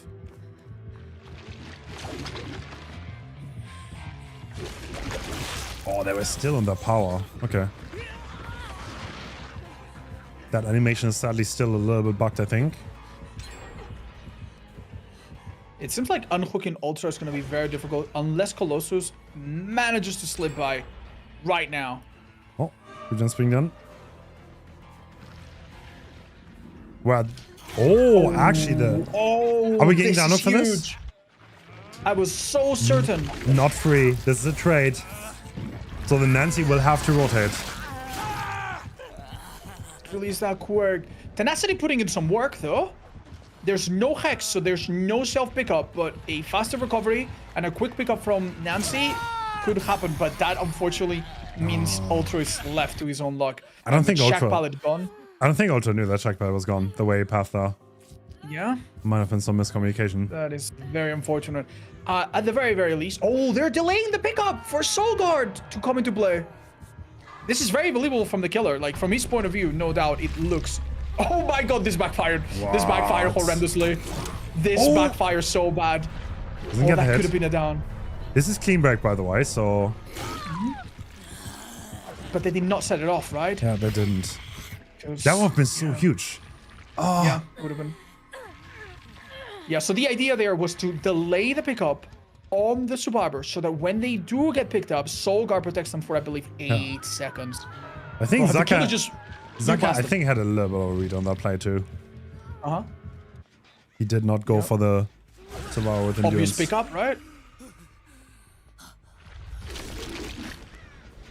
Oh no. This doesn't seem like a corner of the map you can easily escape from. Oh. Damn. Zach has been swinging pretty widely, and I think this is why, right? When it works, it works. Just to be clear, right now the survivors absolutely need to make it to the endgame, and they have to escape with 2 people. Wait, but Colossus is a fresh hook. So they have to escape with 2 people, and also not give many more hooks, or maybe any more hooks, right? Because we are looking right now at a total of 6 hook stages, right? At the moment. And only 2 more means a tie, but a tie is not good because Mexico does not have as many fresh hooks. Oh, this is looking difficult, man. This is looking difficult. Do 2 gens before 2 hooks, basically. Yeah. Oh, great mind game again, but Zakas is playing it so well, though. He is getting those downs. I would have probably fallen for that, too. He went into the crevice of the rock to fake a double back. And the survivor fell for it. 2 gens still left to repair. This is kind of like the situation where it's a little bit dire because 2 survivors are injured. And yeah, someone is death hook, and once you're injured, and with only 3 people left. There's not any killer in the game where healing against sucks more than Kaneki, but being injured is still not good. Oh, we do see a trail of blood, and any dreams of stealthing to this unhook are gone. And if this unhook doesn't happen, like, the whole team has to get involved here.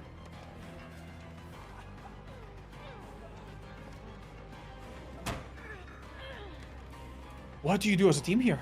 Oh. Yeah, I think this is... I mean, they're gonna get the unhook, but the ace is probably gonna die for this. No, he makes the 0 walk for himself.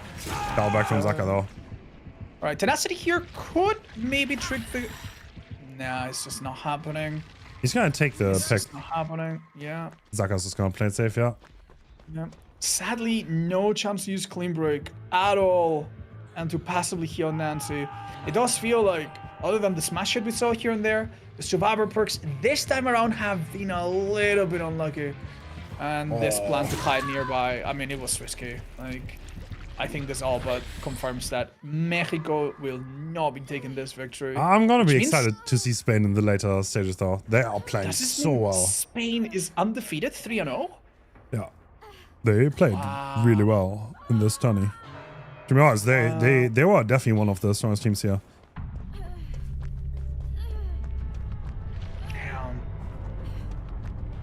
Damn. Uh-oh. Now to run.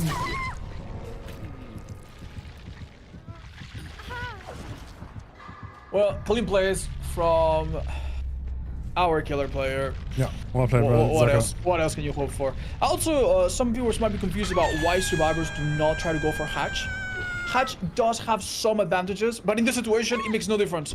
So many times you'll see survivors not even try to go for it, just in the interest of ending the game a little bit sooner so that we all can move on to the next one quicker, right? Yep. Why isn't Odds competing? Real question, real answer? I want to give them a chance. That's so nice of yours. Yeah, of course. Polite answer? I'm a little rusty, man. These people, you do not understand how good some of these people are. Now, there is a bit of variety and variability in these teams, right? Some of them are best friends and pals and they've been playing together for a long time. Like, for example, the Team Spain, they've known each other for a long time, right? They have experience playing together. Others assembled a bit more last minute, and maybe they've been practicing a lot, but only over the last few weeks. But to be at the level of any of these players is genuinely a full-time job that I am not at the level of. All right, so this is going to be a spicy one. This is probably going to be one of the deciding matches in the Group C because both of these teams have a great chance to advance to the next stage, but whoever wins this is probably going to take it. Argentina already lost to the United States. France could clean sweep it. If they win against the US, they could, but that's also going to be a hard matchup. So yeah, they both really need that win in order to advance. Okay, set up. Beautiful. So yeah, US is 1-0, France is 1-0, and this is the last match of the group stage. I was so impressed by the French survivors, dude. True. They were so good. Same. So unbelievably clean. I think that's the team that, along with with Thailand, has surprised me the most and has made my jaw drop the lowest. And Doctor, oh my god, dude, Doctor yesterday was possibly my second or most favorite match. Oh man, it is a killer. That compared to say Twins, compared to say Nurse, the options for body blocks and altruistic play are numerous. And we're gonna see some crazy stuff, man. This is starting in just a minute. If you need to go get a drink, do it right now. Oh, are we seeing the build? Oh, we have... Alright, so I talked about it yesterday, I think. Yeah, you anticipated this yesterday. So this is where we first see the combo save the best for last in Rapid Brutality.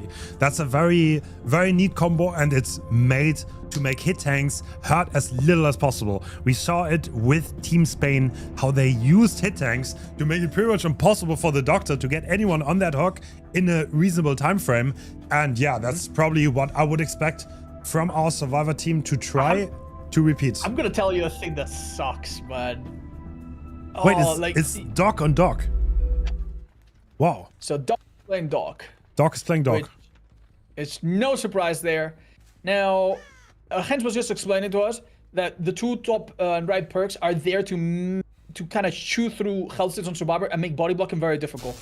However, we have a Survivor that has two perks that make them more likely to be the obsession or even become the obsession, right? So the idea is that if Jake has to take a hit for someone else, Cedrus Plus is going to do nothing. It's going to keep losing stacks, right? True.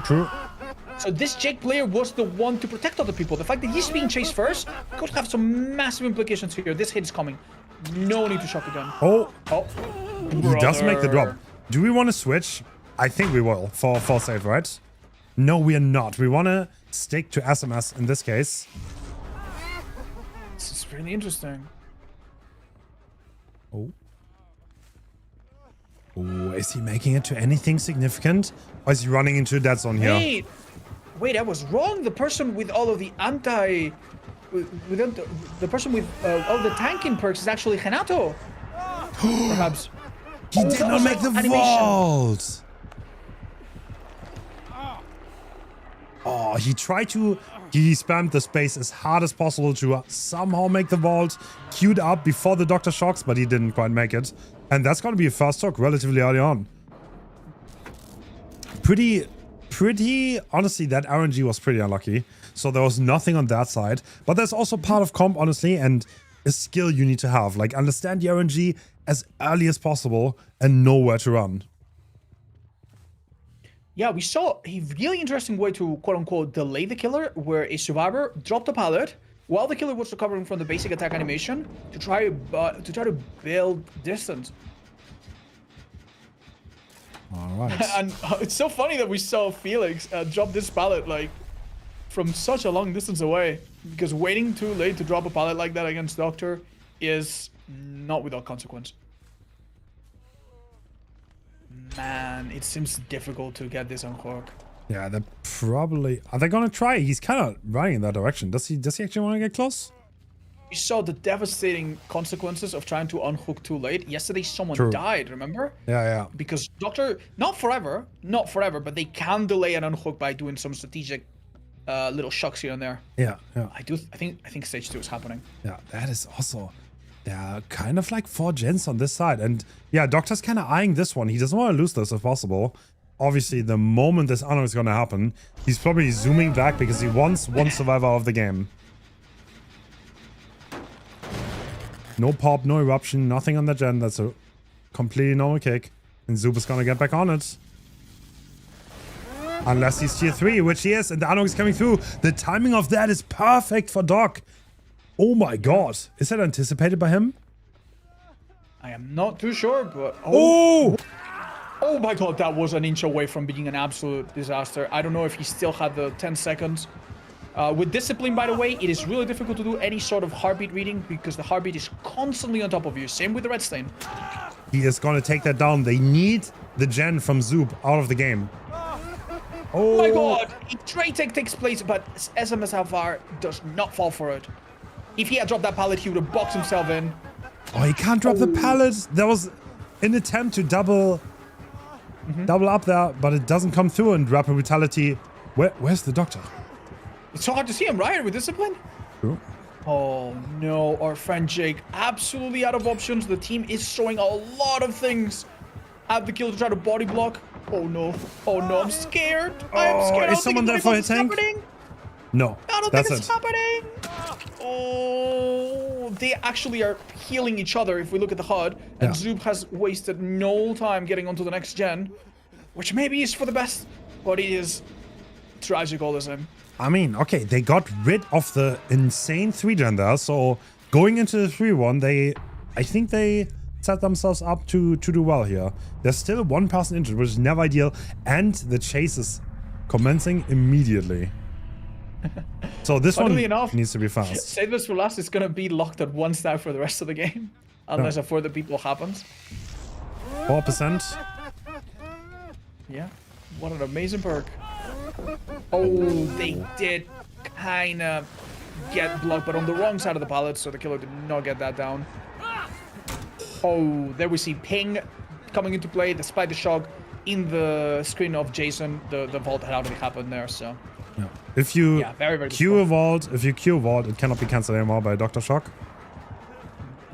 Oh, Jason doing a good job though. Ooh. Does he have enough oxygen to make it to main or anything like that? Beautiful pathing. Cannot drop that. I think this will be an M1, right? Yep, Doc playing absolutely clean. Wow. Another gen is being two-manned, and honestly, this does seem like a good gen split, right? Because we have a main building that's facing away from the other gens, which makes it even harder to pressure, right? That Paris is about to get rid of 1% on main, so that's kind of wasted for Doc here, and it's a good gen split. We see the survivor go into a locker to anticipate the shock. That is not going to hit them now. Absolutely works. Damn. Clean plays. Wow.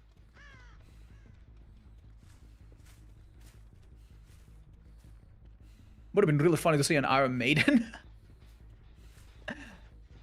Okay, so Power now has not the safest structure in the world. The other two survivors unfortunately have a difficult decision to do. Do they heal? Do they start a gen? This seems like this first hit is all but confirmed now, just a matter of time. Oh! Wait! You say that. Oh, that is an auto aim. That was an auto aim, right? Yeah, it was. Okay, we're gonna drop that pallet after the hit. That way it can't be shocked. And Doc will have to get rid of this. See windows of opportunity. I wouldn't say that this made a lot of distance, right? Like, oh, you could have made the window maybe. Great shock. So the Doc faked the shock twice, which means he didn't lose the distance for it. And that's a fast down, okay. Oh my god, dude. Listen, what the survivor did there wasn't enough, but he was so impressive still.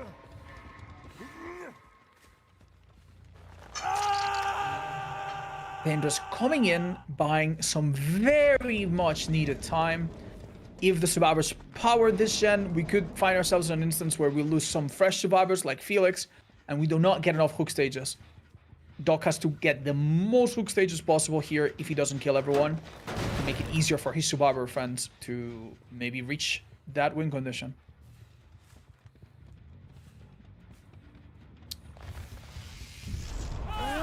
Oh, this pallet was never broken. True, actually. Jason coming back to the resource he used earlier. Oh, doesn't get the drop on that. Definitely tried. Touches the shock. Maybe tries to brace himself for a hit. We are going into a part of the map that I don't think has been depleted of pallets. Maybe there's some safety to be had here. What do we have? We have double window tile. Oof, that's not great against Doctor, is it? Oh, he actually dodged the shock, but gave too much distance. Well done. This is a death hook, and they still don't have that much progress, honestly. Yeah, okay, Hens, you've seen the whole thing take place. Where would you run to be safe here? Because frankly, Shack is gone, Crane is gone, main building's not that strong. Whole distance on main. This is probably the safest answer you have. But like, Jason lost so much distance trying to drop that pallet, right? Like, if he wouldn't have done that, maybe he could have like wrapped main a little bit and play with that pallet that is always spawning there. But like, once he got stuck on that pallet, then rapid brutality and he ran to a tile that doesn't have much. Look kind of cooked, yeah. And the next chase is commencing. Oh, oddly enough, we do not commit. If Power goes back to safety, Zub and Jason get a heal, which we do not see, but might be happening. No, they do not heal. I think we're kind of at the Noah point, honestly. Whoa, even the person shocked was not the one targeted.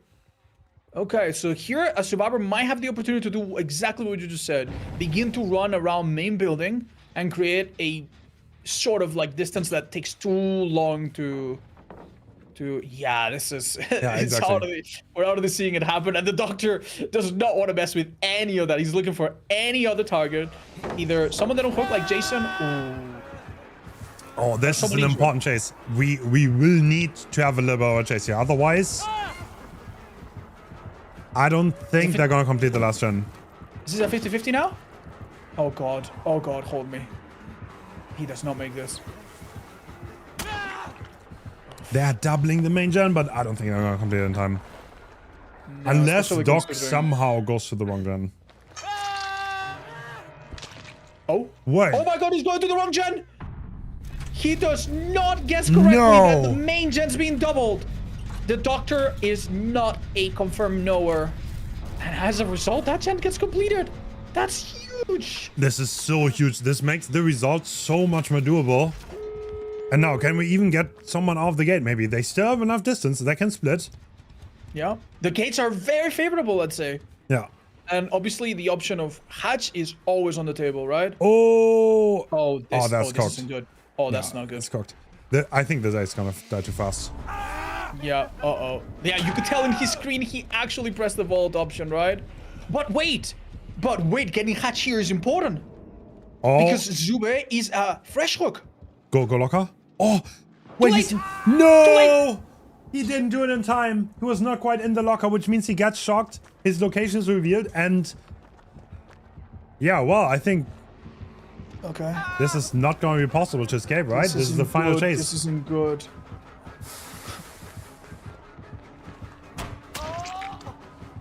Listen, this folks just managed to do 5 gens in such a desperate situation.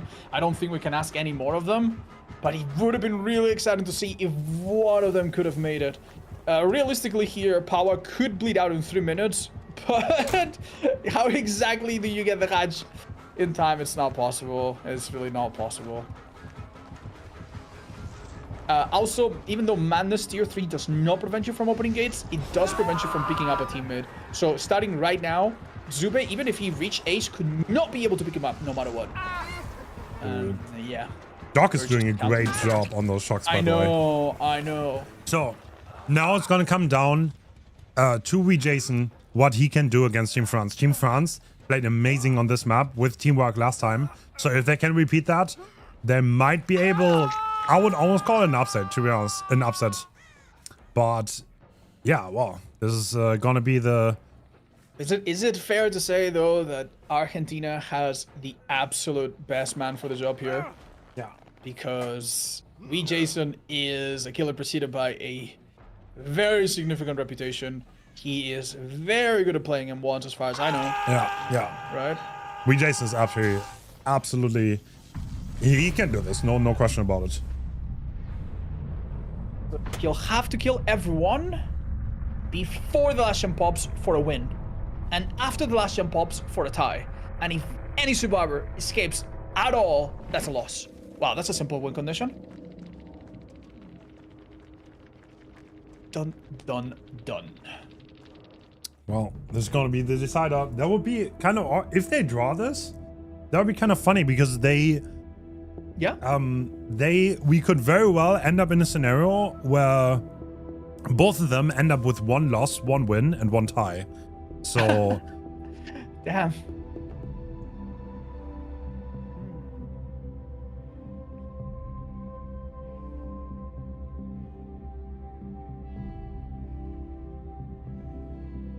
We will still have to see the US play twice today. I think against... Yeah, against France and Argentina. Yeah, well, this entire group is going to play twice today. Yeah, true, actually. That is true.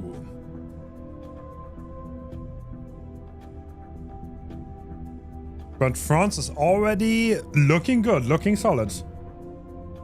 They could definitely make it into the knockout stage. Someone in my chat is asking, is the killer chosen for them to play at random? Not quite. Maybe Hens, you should explain it because I think you obviously understand it better. So we have a killer pool for tourneys. Not every killer is playable, but almost every for this tourney. And the way it works is they get a killer pool, let's say of 7 killers. There's semi-randomized. That's for the way it's not fully randomized, so we don't see nurse like 10 times in a row, but semi-randomized. And then out of the 5 killers, we see it right now on screen. Both teams get 2 bans, and whichever's remaining at the end, we will play. There's a slightly different format when it's a best of 3, where teams can actually pick a killer and you don't just ban down. But yeah, that's roughly how it works. Do you think that if a team gets to pick a killer, having a specialist is a big deal? Yes, absolutely. Yeah. Because we've had, in Poland, for example, we've got the very notorious Trickster main Vacek, right? Yeah. And man, like how do you keep up with that when you have a player that's like one of a kind? We also have a question here saying which killers are unavailable. So some killers are not available because they are a little bit buggy or inconsistent, or maybe they need too many special rules, right? Or maybe they just frankly are not super entertaining in this setting. Like for example, I love Hag, right? Like, Hag is, you know, a killer I enjoy a lot. But you would be in for such a rude awakening if you were to see Hag played at this level, right? Because, yeah. So killers that don't provide a lot of entertaining options for both sides to shine are typically shelved. We actually had a discussion about Hag, if you want to allow that. Really? Yeah, please. Yeah, I mean, the gameplay loop is relatively drawn out. It's like, I just don't think the gameplay is very fun, to be honest. Like, yeah. How about Skull Merchant? I think Skull Merchant I think it's boring and weak, I'll be honest. Skull Merchant is like the one killer. You know what you said about Kaneki? That's how I feel about Skull Merchant. Oh, no, that's valid. That's completely valid, yeah. I would love to see Singularity. Well, Jack, you're in for a treat. Yeah. Because we have one single Larry. We have 2 hours of Singularity gameplay coming up. Please don't. I want to see my kids. I want to see my family. Sorry, Otz, you're not getting out of this. But it's the end, right? Today's the last day of the World Cup, right? Of the group stage. But we're going to be back There's next more? weekend. What? Yes, of course. This wasn't in the contract.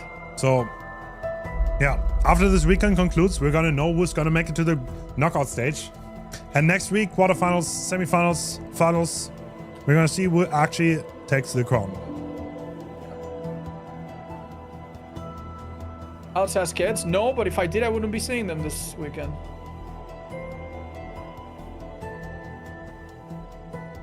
Wow. Okay. Okay. Okay, we once again saw the puck that actually didn't get that much value last game, right? Save the best for last. It really didn't. Yeah. And batteries, which means more movement speed next to completed generators. I cannot believe we live in a world where this perk gets used in a tournament. Like, I don't care how much sense it makes. I cannot fathom it. It's crazy, actually. Wow. So 3 perks dedicated to play to improving chase and play around body blocks. That just tells you how much the body block dominates the gameplay of Doctor at this level. Wow. It's really interesting as well. We have 4 of the people not on the same person as Metal Man, unlike the previous match, where we see some of the same perks. Okay, here we go. Hens, how are we feeling about this? Damn, that's a cool weapon. I've never seen that before. What? Wait, that 3 general main is actually really nice. It's like a 4 gen. Oh, wow. That's a very good setup. I mean, to be honest, holding the main gen is always a little bit iffy because you have the window in the back there. Uh-huh. So even if the gens look close, yeah, that's a nasty setup. Oh. Are we gonna get that drop? No, we do not. No drop and one more shock. Is that the first hit already? Going to the short side. Wow, perfect gauging the distance, knowing that you don't need to do an additional shock here. Honestly, Doctor is as much as doing it right and as much as knowing when to even use your power.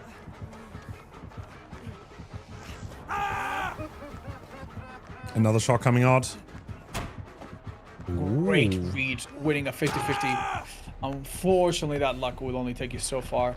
Teammates did not bother to go for any sort of body block, instead opting to split up on what I think is 2 different gens? Or was that 3? I think one double gen and one solo. Wait. Oh my god. Is that body my blockable? God, with Save the Best for Last, I think he makes it. 3 stacks. Oh, that hurts so much. Not only do we get the... Alright, so Team France might have fallen for the Save the Best for Last trap. Got an injury, got another stack. Yup. And this is right inside the gens. Jason couldn't ask for a better start, I think. That's crazy that he might have literally come down to like 1/3 of a second there. Take 1 hit. No, I meant 2. Alright, the Anok is coming through. Alright. It's relatively clean on Hawk, but now Amrak is in massive trouble. We do have a lot of perks from 2 other teammates that would allow him to maybe come out on top or maybe have a body block happen. So it doesn't really look like this. Like the teammates are so far behind. What's Did they happening? not wrap the building? I have no idea. Oh well, I mean, this is there's an option as well, I suppose. Lying under a pallet, hoping for a pallet rescue. Wait. He picks up. This is a rescue, 100%. Oh, gets hit though. However, That's a game changer though. Now we have a drop pallet to play around and we can delay. There's another pallet to the right. We're gonna switch. Yes. This is great RNG in the middle, right? Yeah. Some of the best you can get. Short side, still pretty decent. I don't think he makes this. Oh, he does. We're gonna die on the pallet again. Yeah, but that extra 30 or so seconds earn makes a massive world of difference here. We get a heal on, I think, Merched, who took a hit during that rescue. Doc making themselves scream. And it seems like these survivors identify this region and try to prioritize breaking it, right? Yeah. Wow, rare instance of every single survivor being Manus tier 3 at once, by the way. I believe there's an achievement for that. I mean, we have a Death Hook survivor. Oh, this is not looking good for Team France. Jason has so much pressure going. 6 stacks of Satyrs Plus is no joke either, by the way. Yeah, yeah. Unless Doc takes a hit or two and brings that down with batteries, with rapid brutality, one hit does really not slow him down very much at all.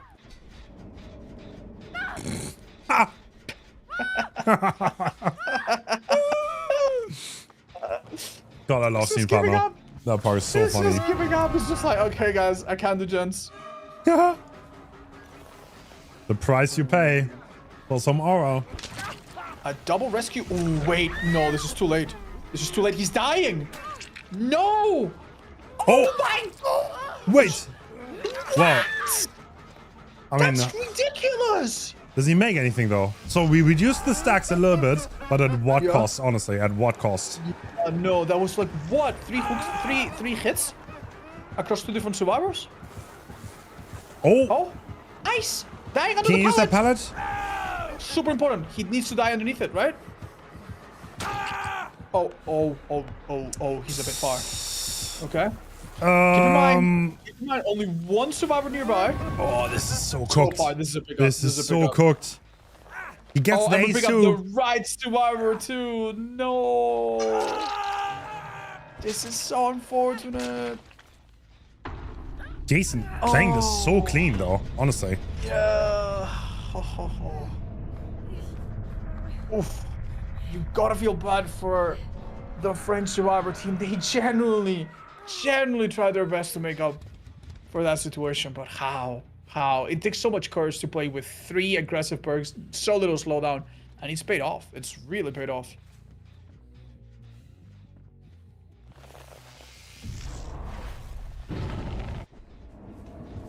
Daimao, I don't think has a lot going for him here. Makes a bit more distance than you would think. Oh, actually, wow. You just dropped him entirely. Okay. I mean, right now, Jason is aiming for a 4K, right? To be safe. And it doesn't really matter in which way he achieves it. So he's most likely going to go for the simplest way, which is most likely get either Doc or Mertz out of the way.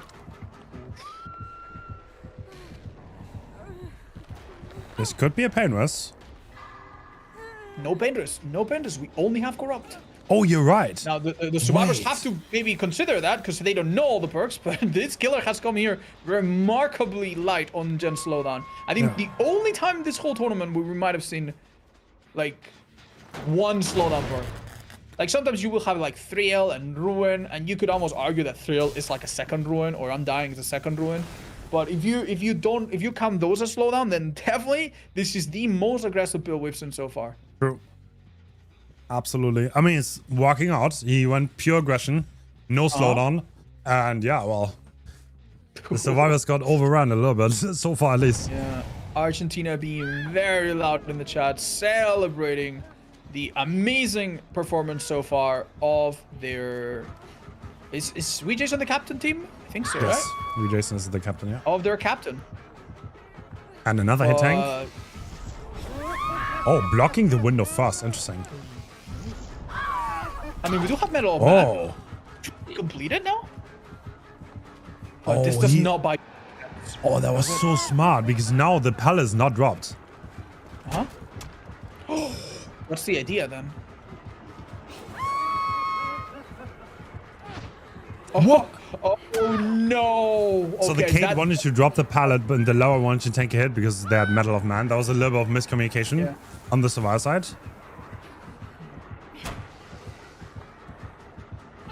It's kind of insane now that Doc, if he steps out, like, of a certain distance, his auto will be permanently revealed to the killer because that's the downside of Metal, which literally never ever comes into play, right? Yeah, very rarely. So this is getting a bit more steep and a harder mountain to climb for France. He's committing for it. I mean, to be honest, there's no way they will ever get all gens done. So like they're just impossible. Getting a better result that way. Yep. Well, I love to see teamwork. I think on day one, France made the teamwork really, really shine. So this might look a little bit odd, but if everyone is injured, like generally, if there's a 3-1, everyone is injured, you will almost never get a gen done anymore. That's just generally a rule. Rule of thumb. I would say it also highlights the decision making that we see in other matches. Sometimes we see survivors leave someone to die on the hook or let them get tunneled despite being relatively nearby. And you need to realize sometimes survivors need to make tough decisions that are like, yeah, dude, run the killer as much as you can.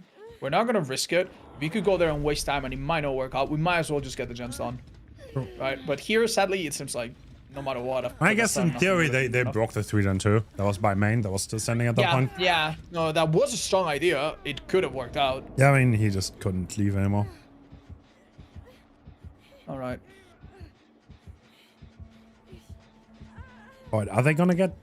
They're trying to sneak the... Oh! That static blast is probably the beginning of the end though. Yeah. Jason now knows they're behind the main building and the chase pursues. Yeah. Not that it would make a difference for the scoring. Argentina is taking the absolute victory here, but yeah. Hopefully They are. We'll get one more entertaining chase. Yeah. They are one of the favorites for this tourney. No question about it. Oh yeah.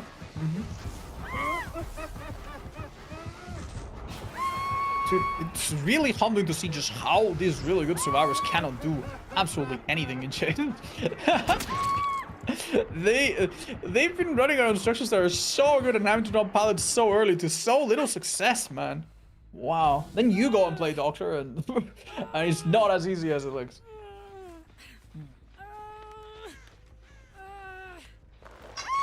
Is Scum Spirit viable in comp against Doctor? I don't know if it's banned actually. I think it's we've banned. seen some tournaments where it is used.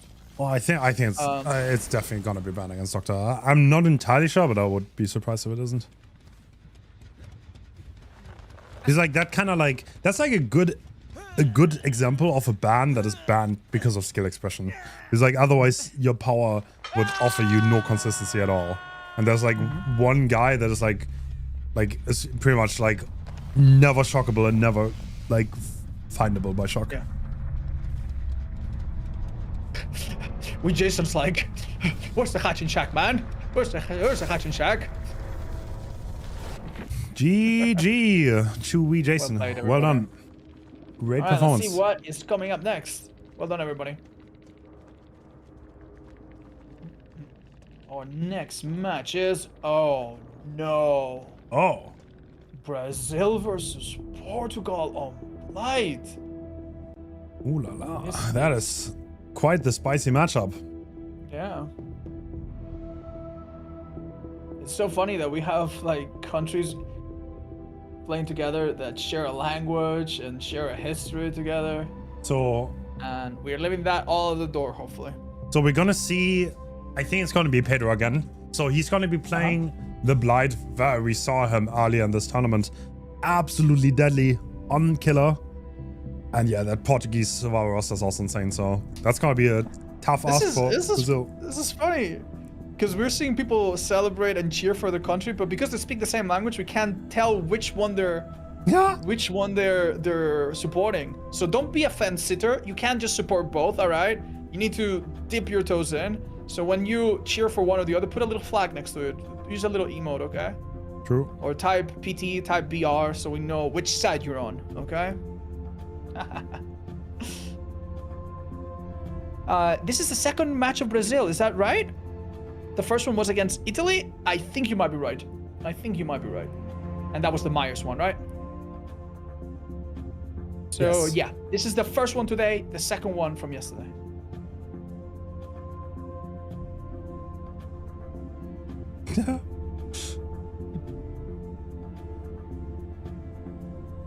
Is the Czech Republic here? No, sadly, we do not have representatives from the Czech Republic. So if you're Czech Republic... No, that's one of the gripes of the tournament. I said this already. I would have loved to have like a like a little bit more countries, because 16 is very, very limited, and there's so many countries that didn't quite manage to be here, and I would have loved to have them, so Yeah. maybe next time. What does the X mean on the killers? So when you see multiple killers showing up, that means that the players were like, okay, we have 5 killers. We don't want to play Nurse because the other team has a really good Nurse player. We don't want to, and then the other team goes, oh, we don't want to play Chucky because the other team has a really good Chucky player. And then they eliminate until there's 1 killer left, and that's the one they agree to face. In this scenario, in this particular matchup, the last killer that was not eliminated was Blight, which means that both teams were kind of hoping for this, right? So Best Portugal's Blight and Best Brazilian Blight are gonna go against each other, basically. So the way this should ideally work, if the pick ban is done well by both teams, is like they agree on a killer where both are willing to play it, but nobody should be like the best at it. That's like mostly what happens in these best of 1 formats. And let's see if we get any surprise. I would be surprised if we see a surprise. Oh, all right. Is this unusual? Infectious a little bit, maybe? It's good info. It's definitely good info. Now Blight has a 40-meter terrorist, so that definitely helps Infectious be a little bit better. I forgot about that. Interesting. So if someone is on the side where you down someone, you will know. So yeah, I can definitely see it. Great info tool. Yeah. We have an exhaustion perk on everyone. Stanley is a little bit greedy and grabbed 2 exhaustion perks. Someone needs to tell him that that doesn't work. Right? Bit of a silly Billy. And the match begins already. Tell us what map we're on and what dominates this map in terms of strategy. So we have Suffocation Pit, which is a map with 2 sides. And yeah, the survivor spawn on one side, the kill on the other. And Pedro wants to instantly find people. He wants to not screw around. And he's suspecting people to hide deep inside the side. Okay, this is some crazy read by Pedro. Is there someone there? He's being a little security guard. He catches a whiff of some scratch marks. Oh man. Oh, that was so close. That was a so 5 rush combo. So is he even gonna make the pallet though? Or is that a hit? That is a hit, I think. Yeah, that's a hit. He's gonna have to drop the pallet. Yeah, this seems premature, but against this killer, one thing you learn very quickly is that there's no safety. That was a nice try though. Yeah, I mean, this immediate Blight on this level, like you can not like you drop pallets and they become 50-50s. Even like giant gyms or pallet gyms, like there's very little things are completely safe if you're actually as good on Blight as Pedro is. You know the sad part? In retrospect, Duster took a hit while vaulting a window and he had life. So he wasted that vault. Yeah. He should have gone to pallet. He should have gone to pallet. Yeah. Just keep in mind we have cross-continent ping, so maybe on his point of view, he thought there was a chance. Yeah. He definitely thought he's gonna make it.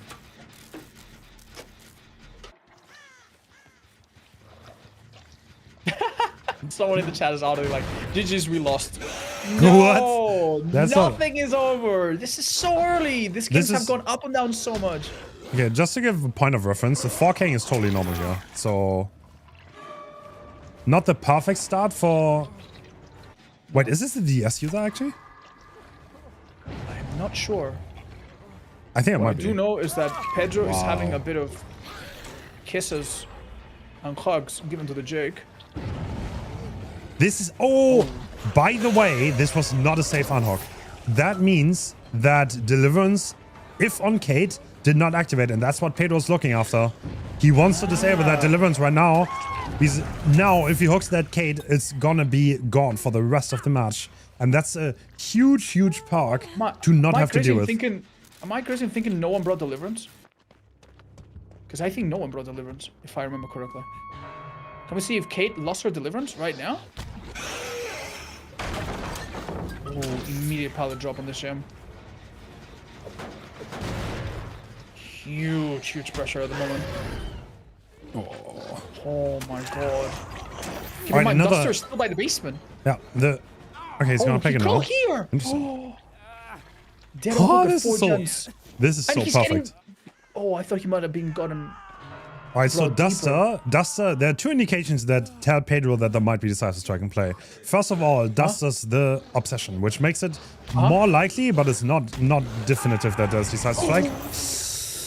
And on top of that, he has Lithe, which is 2 perks that oftentimes get combined. So that was probably an educated guess, and this is why we switched and didn't instantly hook the Jake again. And yeah, Deliverance. Deliverance has been disabled. Oh my god. So Pedro. It's really mean, right? Because the save on hook happens after 15 seconds, but you only have 10 seconds of basically borrowed time. Am I right? Yeah. So that means that if the killer hits you in that 5-second window, you're screwed. And that is so bad for these survivors now. Yeah. Pedro played around both of the survivors parks pretty much perfectly here. And now he's in 4 gens left. Yeah, he just played this insane. Like, there's no question about it. Oh my god. Oh, overcome completely wasted. A trade happened. He knew he could pick up Gustavo because Infectious revealed that there was no one nearby. And even eating this decisive right now is not that big of a deal, is it? Well, he's Still definitely... He wants to make it as... Oh, is he going to make any window? Oh my god, he actually goes back. He actually goes back.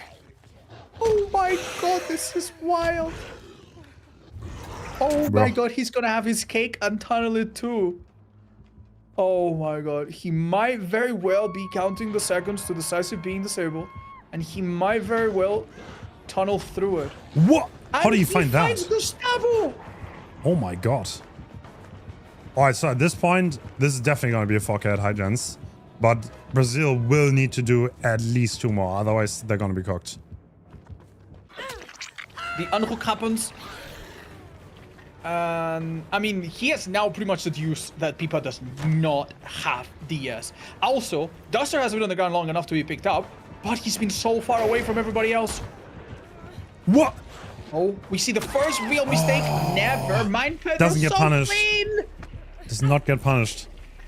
And this is the first death. Yeah, we still have the Jake. He's death too if he ever gets caught.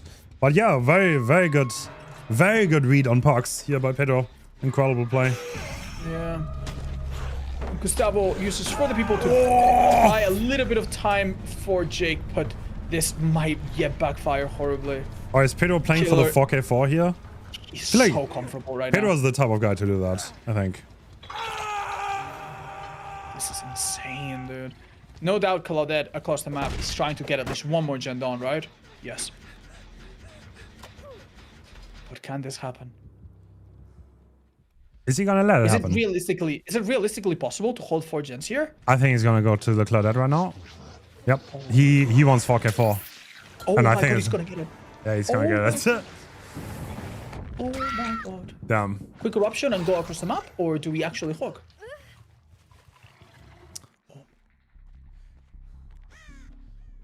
Alright.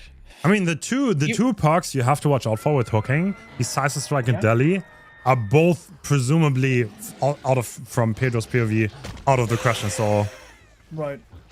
Yeah, he's now got carte blanche to do whatever the hell he wants. Yeah. Gustavo needs to be super careful because if he waits out his broken status, he can actually heal very quickly with resurgence and a medkit. So he's probably gonna be chilling for at least a few seconds. If he gets found, this could be a disaster. He's now healing, like, yeah, far away from the killer, as we can see. But Duster gets found. How?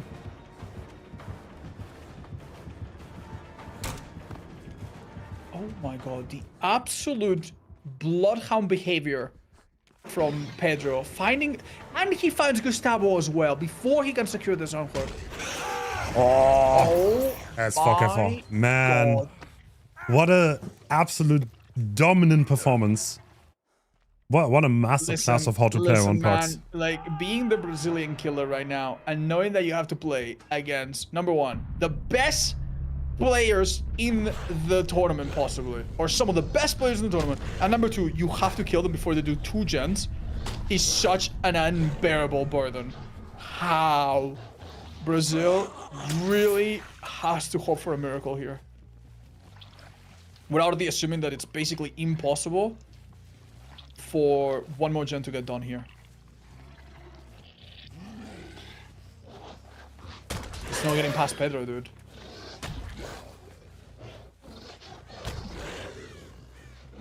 The challenge link is in the Discord.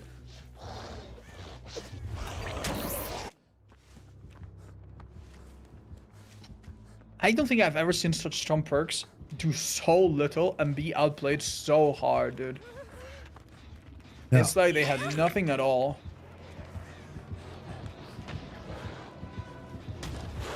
Ooh. He saw that coming from a mile away. Oh man, oh man. Well, All right. Pedro's just like, he's ruthless, man. This is like, okay, just saying, this is the second 4K4 I think of from him in this tournament. Goodness gracious, man. Goodness gracious. Poor survivors are working on a jet. Wait, would it? Oh my god. Yeah, Portugal played against Italy already too, right? Yeah. All right, yeah. So Portugal won every single game. Yeah, Portugal is eating good, metaphorically and literally. Damn, dude. Damn. I don't think we're gonna go into a match with a more difficult win condition than this one. Oh man. Well played. Where can I find the bracket? Hens has commands, and I think they work in my chat as well. So. Do you want yeah. the challenge link? I can give it to you. Can maybe post it. Damn. Well, Pedro once again proving to be very deadly. Can you remember? Do you remember that these add-ons, which are now 2 and 3%, used to be 6 and 4%? This blight used to be even stronger, man. Yeah, I remember when people said like blight is dead now. It's like still so strong. Yeah. Oh, dude. Oh, this is so tough. Will Brazil play killer now, or will they give it up? There's no such thing as giving up, man. In the heart of every player today, there's a fire that we have to respect.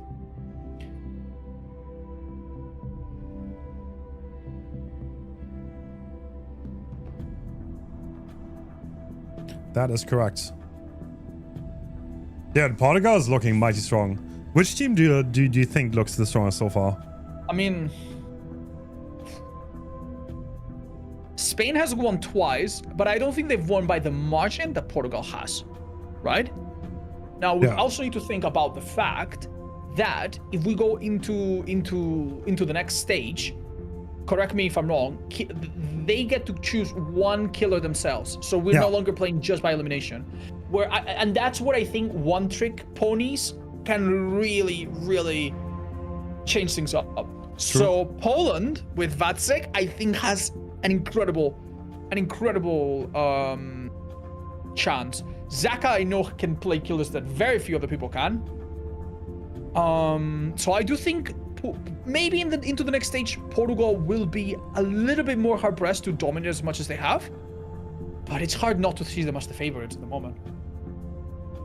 Like, at the end of the day, I'm thinking about killer, but let's also think about survivors, man. This just has, like, it's like a team with no weaknesses. It's a team with literally no weaknesses at all whatsoever. Each of these players, at their worst, is so far above your average comp player. Oh, man. And it's only 4 people. Yeah, that makes it all the more impressive as well. They are carrying a lot on their shoulders.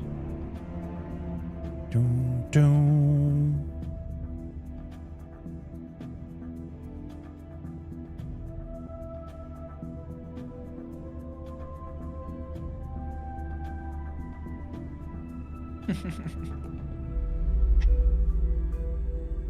Who'll be next? We're gonna watch Brazil try to do the impossible. The blight from Brazil has to kill everyone before more than one gen is completed. Like, even saying it out loud seems just ridiculous. Hens, do you think I have a minute to just sit out and, and chill for a minute? Go for it, All right. Thank you.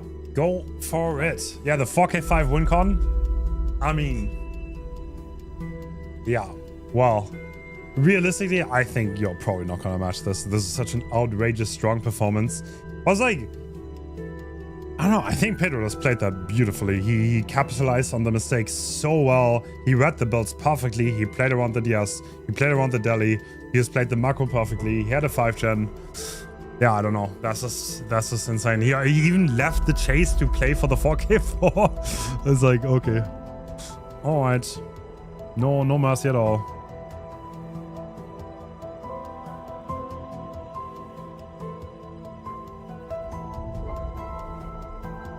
No mercy at all.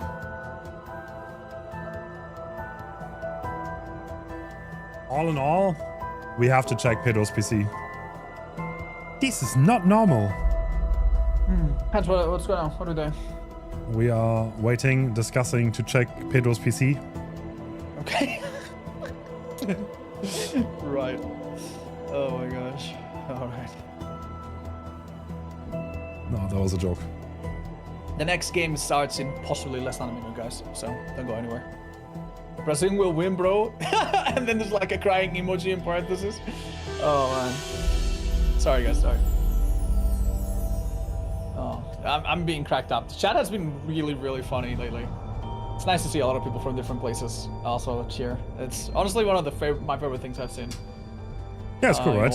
I like this. Yeah, it's really nice. I had this vision for like 2 years, by the way. I always wanted to do this, but like, yeah, it's cool to finally have it happen. The amount of work required to do this and the sheer amount of staff as well. You said it was what, 20 people? Yeah, they deserve our biggest thanks, man. Yeah.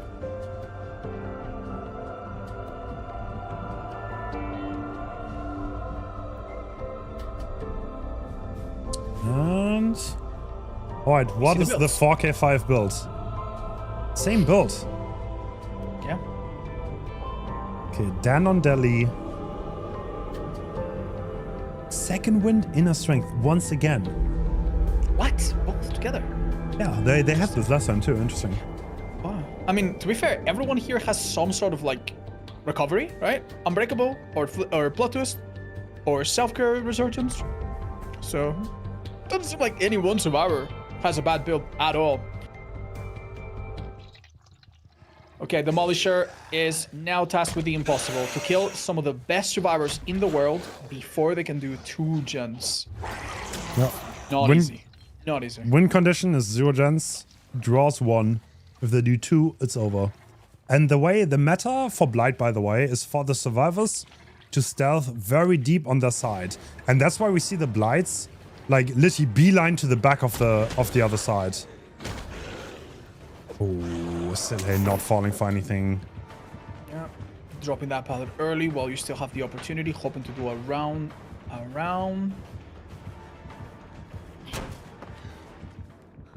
we gonna leave? Yes. So we see Pedro already on a generator. So, and I think that's what Demolisher is heading for, right? As of now, we still have Corrupt active, so... Yeah. Last time Shack was used with so little value. Wow, Pedro did that so clean. He did not play into Shack, which could have resulted in a hit. Yeah, the thing is, he knew exactly there was only one rush left. And because he was behind the box, there's nothing Demolisher can do. It's like good players will call the rushes. Yeah. Ooh. The first miscalculation coming from Team Portugal.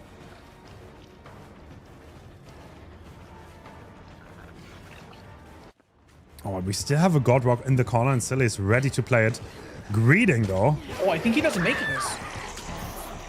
I mean, there's no real safe way. This is a God Rock, but not against Blight. There's no safe way. He can play the short side, but obviously on ping against M1, that's really hard. And the long side is just dead to power, so this is why Blight is S tier. Right. Once again, the Deliverance player is the one hiding to come for the rescue. Oh. We actually... Wow. Wow. This is how important it is for Demolisher to find Dan right now. Oh, he's close. He's behind him. Oh, he got distracted by that Cal O'Brien. Oh, he's missed him. He's missed him. He actually Isn't he on this loop? I think he might have moved by now. Oh. He was still on the loop. He was still there. Oh, man. He was on this loop the entire time. If only our killer had a little like beeping sound, proximity sound. Oh, that might be it, right? That literally might be it. We're now in tie situation and one more gen, which is being done, and it's an immediate loss. Also, Dan is getting in position here. He wants that unlock. He has Unbreakable and Deliverance. If he gets that unlock, it's a safe unlock. Then no matter what Demolisher does, he's gonna be able... Oh! Oh, this is so body blockable. You can't solo save. I've never seen this in my life. You cannot solo save this. Whoa, You can. Good movement by Dan. Oh, this is ridiculous. So in this case, Demolisher really, really wants to down Silhey within 15 seconds to outplay the Deliverance. And he manages to do that. I mean, we're already a draw. Yeah. It's okay. He's playing. Achen is out of the pop. This is out of the loss, right? Oh, yeah, you're right. Oh. Oh, no. It's a shame, too, because... Let him play as well as he could. It's okay. He's going to do an amazing job. Dan getting up and getting out of there. Oh, this forces a hook, I guess, or a slow drop. Which with Deliverance, I mean... Rocket is there, right? Can we see? Rocket is probably there. What? Wrong locker, wrong locker. With his sprint burst. What's going on? Oh! Dude, I cannot believe he got away with this. Dude, what in the juke montage? Yeah, so Rocket was definitely there. Oh, he's doing so well. No, that was below. Yeah, he's body blocking the pallet so effectively. Oh. Unfortunately, Silky being hit upon being unhooked makes her lose resurgence. And he will not be able to kill quickly. He goes down. Oh, man. Damn. Demolisher is playing really, really well here. Considering yeah, that's the worst part. He's playing so good. I think it's okay. So good, he's putting on a good show. He's probably going to be happy with himself. I think that's totally okay. Portugal is a really, really strong team. There's no shame in losing to what is considered the favorites.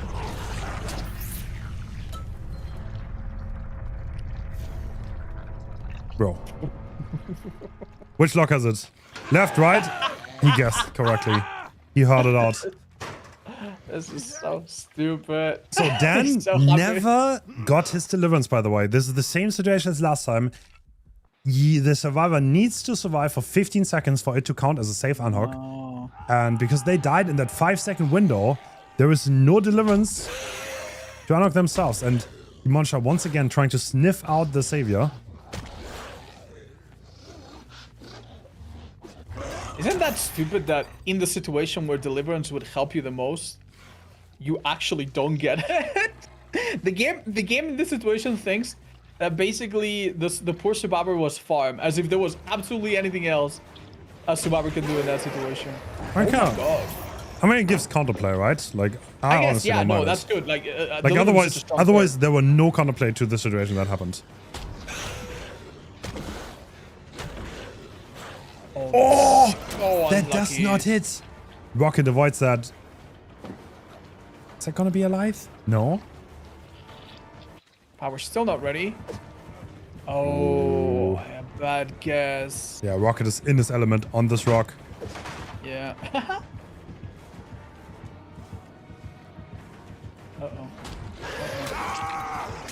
Yeah, once you're in the open, you can try to do some tricky movement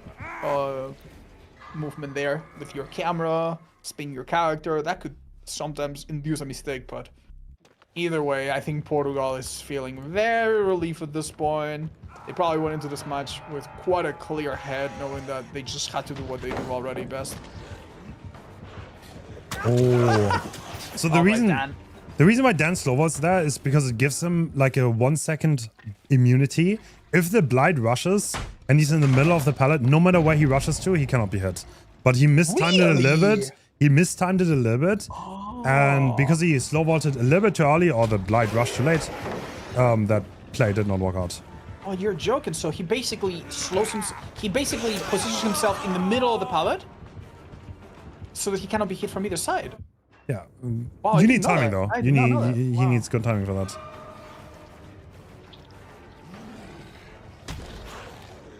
Oh. Is he hiding behind the den? Yes, he is. I thought I had seen it all against Blight, but yo. Oh. There was someone in their locker. That's probably inner strength on Rocket. Yeah. He's gonna run. This is a very respectable performance by Demolisher for sure. Especially against this caliber of survivors.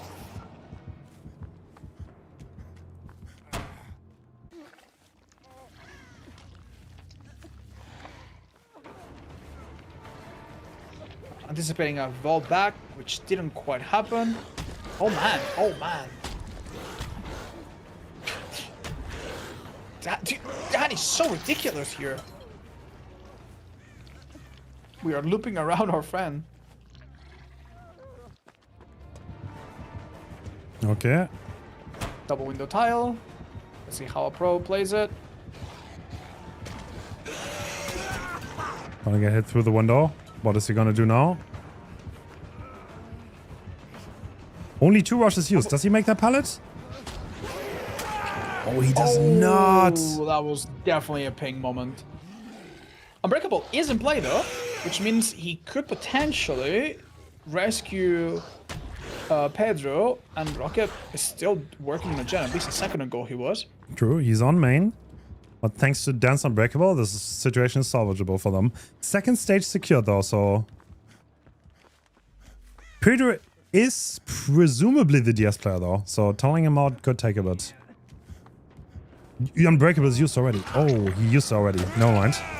Oh yeah, of course, we saw it earlier. We called it earlier. Yeah, you're absolutely right. Well... Are we gonna go for Pedro here? Looks like it. Pedro's probably... Yeah, he wants the locker. Pedro wants locker control. Oh! Alright, he's completely invincible. Oh wait, did he trigger eruption with his plot twist? Yeah, no. I think Rocket screamed or something. I'm pretty sure that's what happened. I just heard the scream. Wait, no, it was infectious. It was infectious actually. Ah, yeah, true. I think it was infectious. I think because that was Ace, right? So Dan, I believe, was the one that downed himself, and then Pedro screamed, or the other way around? No, the other way around.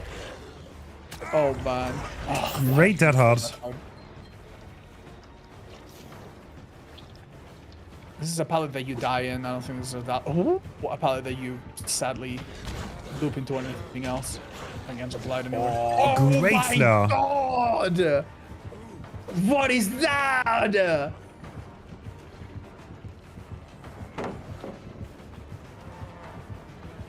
Yeah, Pedro is so good on this filler pass, by the way. This is what the 1v1 players absolutely excel at. Like, they're gonna get the most out of those kind of players, and there are 3 absolute 1v1 grinders on this team. Yeah.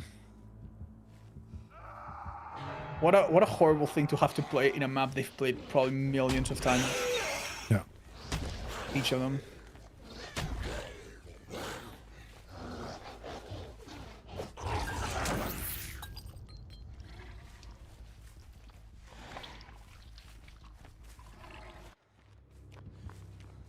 But yeah, it's just funny because if we had seen this match first, right now we would be like singing the praises of Demolisher, and we'd be like, oh, this is such a good result. They can absolutely, Pedro can absolutely match this, but maybe he will struggle. Since it's been the other way around, and we know that Pedro killed everyone of 4 gens left. Yeah, it's unfortunately hard to appreciate this as much as it should be. That's the result. This is not repeatable. That's like everything goes perfect. Do you remember we had like 4K 5s in the Spring Invitational on Nurse? I remember that game.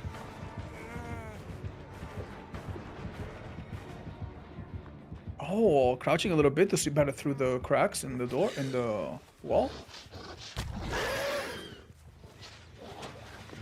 Ooh. That gen is high pros though. Team Portugal still fighting. They're not going down easy. I mean, 2 people full health. That plot twist really recovered things. Every gen pretty much affected by eruption at this point. If the next down takes a while, we might see no value from it. What?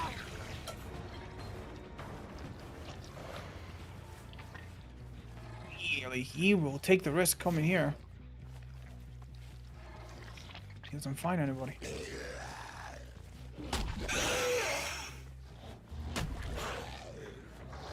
Oh! That is too little too late, sadly. 1 gen done. Everyone injured again. Ooh. Calibrand reveals what the killer already suspected. I think Rocket knows.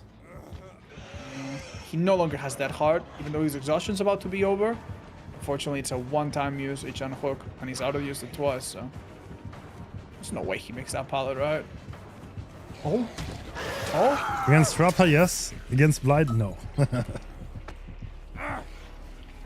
It's still a good result for Portugal. who has won this match so many minutes ago, I think I'm starting to really fall asleep here. They just can't do anything wrong at this point. That means Rocket is also dead. The 3 gen is still standing. I'm pretty sure the 4K1 does seem to be the stats help secured. tiebreakers? Yeah, actually. Although I think Portugal is comfortably like leading here, but So the first tiebreaker is direct wins, right? yeah, of course, like fast points, ties, blah blah blah. And after that is direct comparison, I guess. Well, how do they play against each other? If that is tied, then how many hooks and stuff does matter. So this is relevant for, in case there's a tie, how many hooks you get does matter. Yeah? I love how Dan tried to do a spin, but it did not throw him off in the slightest. Like, he still immediately, after the hit, made distance to the right place. Dude, that was insane. What? That's unorthodox, right? There's no way that's the safe play. I mean, there's no Definitely safe messing with play. us, No, this is light. You say? There's no safety. You can't play I a jungle guess in you're safe. This is not possible. Pellegrim, same. Like, this is why Blight is like so strong. Because like none of these tiles are safe. Like nothing is safe. Like maybe a shack pellet. When you drop a shack, sure, that's safe. But he's gonna break it with space and then be right on top of you again. Yeah. No, he has to break it. But like you, as a survivor, you can also just not give up pallet control. Okay. Oh, Oh my god, Dan absolutely lost some hairs off his back. I think Demolisher expected him to flare out, but he didn't. Oh, Oh my god, he actually... damn. My lord, what is going on? Portugal is loud and proud, man. Strong. Loud Absolutely and strong. proud. They are so happy about this, man. GG's. Bro, it's the Portugal Monarch, I know. 3-0. Clean sweep, I guess. Oh my gosh, man. Oh my gosh, well done, Portugal. Well done, Portugal. We'll have to come up with some rule that makes them weaker. Well, okay, let's first watch the entire tourney. If they're gonna win. I mean, they're definitely... I don't know, man. Spain look mighty strong too. It's like US is also incredible. I do genuinely believe that the next bracket will be heavily unpredictable. Yeah. Because so far, all of the matches that you've seen and all the matches that you're gonna see today are matches where both teams have agreed to a certain consensus, right? Okay, no Nurse, okay, no Deathslinger, okay, no Chucky, okay, no Trapper. All right, we play this. But in the next stages, killers will be able to bring their star killers, their one-trick mains, and that will change things a lot. So, a lot. Some of the teams that have not dominated yet might dominate then. So this is a deciding matchup in the Group C. We have United States, who've only played once, against France. Thing is, if France were to win this, we might... Yeah, that would be awkward because there's a high chance we're gonna have a 3 tiebreak in that group. So yeah, well, France needs to win this, otherwise they're gonna only have 1 win. And United States, if they lose this, then they are not completely out, but they will probably... Yeah, because Argentina has 2 wins and 1 loss. United States right now is 1 win, only played 1 game. France has 1 win and 1 loss. What a game, though. What a game they played. Holy, that was another incredible. I'm gonna step out for Angel 1 minute. as Oni. That's all right. Thank you. Yeah, if you guys were not here yesterday, we had 2 Oni matches. And oh my god, dude. Angels played Oni in a way that was so ridiculously oppressive. I was feeling bad for the survivors of the other team, which I think were Mexico, if I remember correctly. It was disgusting. Absolutely disgusting. And it seems that we already have a chance to see the build. We're going to be playing the classic mid-witch stealth killer indoor map. 2 add-ons to make the chase power a little bit better. And 3 hexes that give us a little bit of slowdown and also potential insta-down. Grim Embrace as well to help us get there. Ooh, the survivors are not sleeping on their Laros though, because they have a counterforce build to get rid of totems, at least a couple perks to see gens from the Gate and the Jake players. Ooh, I also really like seeing Chemical Trap because in this map you can force a lot of painful God pallet breaks. Poise is also an amazing choice, showing you the aura of the killer if you touch a gen and they're not crouching. And well, it seems like it's time. Doc, once again, carrying the standard for his team. He's done an amazing job so far. Crouching at the start can be quite useful to outplay certain perks that would allow Survivor to see you, such as Poise, which we know is in play. This totem, by the way, that's anti-library, that one's really unfortunate because it always spawns there. So one of his 3 totems will most likely be found really, really quickly. But before Survivors get rid of any Hex perk, they need to collect at least 2 totems. These pallets here are a little bit new if you haven't seen them in a long time. If you haven't seen them before, don't fret, they got changed. Basically, you pre-drop them, and you can run around them, and the killer has to break them. Hens, welcome back. We are in the first chase. Thank you. A few seconds into our match. That was a great read by Angels here. Not giving the pick any distance. Oh, there's already a lot of temperers. Interesting. Okay, this looks very unusual, but it absolutely is kind of the way to go. You cannot really corner yourself in any of these styles. Anytime that your back is against the wall, this killer becomes really powerful, especially with the chase add-ons. There are 2 God pallets on opposite ends, bottom floor. One of them comes down. All right, we see the clan tags come out. The US shot is on Kate. There is full strength right now. Having a good chase. Goddamn. Okay, how much do we like this, Hens? Because I think this is difficult to play against. Oh! Oh my god! Hold the pick! Now you need to connect it into the other pallet, which is also a bit of a guess it, and they guess correctly. What? That's ridiculous! An insane outzoning from Angels. Oh my god. Wait, Angels is insane. Pallet is dropped, yeah. This is on ping, by the way. Keep that in mind. All of this on ping. Yeah. Angels popping off as a survivor here. These pallets need to be pre-dropped. If you let the killer be on the pallet itself, they corner you against the wall. Once again, the killer guesses wrong. Angels, 1 step ahead. No God pallet on this corner anymore. Second gen dawn, 2 more on the horizon. Window is on this floor. Oh, man. Oh, dude, he's Once winning again, every Angel 50. Guys. God, what is that? This is disgusting. This is all by themselves. No body blocks yet, which could very well be coming. Does he make the pallet? No, he doesn't. He has to give up pallet control. This is a death. This is a death, no matter what. No, what? Oh my god. Hence, what am I watching? All What of these teammates this is 510 not chase. coming for the body block. 510 chase YouTube videos being recorded. Okay, I cursed it. Damn. Dude, the montage is recorded in the bank. God. Oh my. What a show of force. I think Team US definitely heard you talk about Portugal. They want to show you what's up, I think. Oh my lord. In which universe does Grim Embrace and 3 Hex perks help you here? None. None. It would have been better to bring Noed. You know, at this point, the Devour's not even going to be on time. Yeah. Now, one tiny little bit of hope. Angels cannot just sit on gens. They have to remove the box. They have to remove their head trap in boxes or risk dying.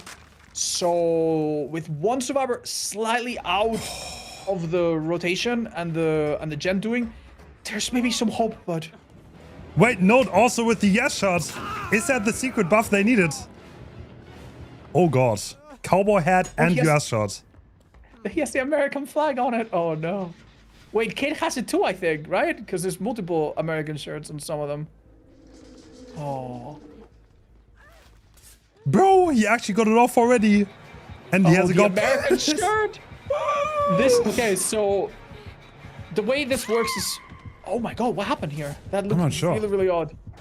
Very lucky for the killer to manage to catch Angels before they made it to the other God pallet. This could have been the start of another very long chase, so I'm sure there's very relief. Now, the way the pink traps work is that there's 12 total searches, and if you only do one, you can get a bit lucky, and maybe you only get it in 2 or even 1. But now that they have a second, their chances to get it off quickly are much, much lower. Yeah. Right? So this is great. This is great. We want to put these 2 traps down ASAP. Ideally on other people too. All right, so this is the second Devour stack. Can we get another hook though? Oh, what? Oh my god. Oh my god. Wait, insane mind game. This piggy is out for revenge. The revenge arc, but the last gen is about to complete it. I mean, we're getting some hook stages on the board, but like at the same time. An improperly timed Devour here could give so many stages that all of the good work that Angels provided for the team could be undone. You're right. Devour has mad potential here to throw this game a little bit off. Are they expecting it? Got Pallet though. Dude, if they start body blocking and it's Devour is one shot and they don't see it coming, this could be really bad for Team US. Normally you'd expect Angels to take the hit here, right? But they can't because they have a trap. Does that gate get open? It does. Oh man. Do we know? Survivors now will have to do at least 2 hexes, possibly more. Can they do that in time? They're definitely searching not on this way. Everyone is looking for totems. Unlike Noed, Devour does not reveal itself. Normally, Angels would like to be the last one left so that they can have a chance at getting Hatch. But they cannot get Hatch if Zaphis is still there. That's Undying. Right, Undying cleansed. What's going on? Who's this? New phone. Oh, is it Angels? Must be. Yeah, it's Angels. He's gonna trade the hook though. Yes. Wait. No. Ignores Angels. Oh my god. I mean, this is so close together. Yeah. Oh shit! Oh, that was the the Devour's power. gone. The one shot is gone. I mean, 2 people injured as of right now, so you definitely want that second stage on Zaphis, right? Because right now they can't really do anything with only Jar being full health and he also being fresh hook. Like trading that doesn't do anything. Yeah. Oh man. The only unfortunate part here is 5th stage secured. Will the trap on Angels be removed right now? I don't think they've done all their searches, right? Wait. It might be a bit of a dice roll. Oh, they got it off. Oh my They got it off. Oh my god. How has Team USA done all of this in such a short time? They cleansed 2 totems and a half. They removed 2 traps. They opened both gates by now, by the way. Is this savable? I mean, he can block the doorway. It's kind of like awkward, but I think it is. Yeah, Team US is definitely gonna try. Surely 5 hook stages and 1 kill seems like a decent result, right? There's nothing preventing our French friends from going on an insane chase. Body block on the doorway. It's quite nasty. They have seconds now. Oh my god, every angle covered. I am feeling stressed. Oh, that is so strong. How do you do this? It's over. It's over. They have both gates. Yeah, both gates open. They have both gates. Nah, it's over. Wait, Wait, can we body block him? Here, No. it would be Jake anyway, right? He would be healthy.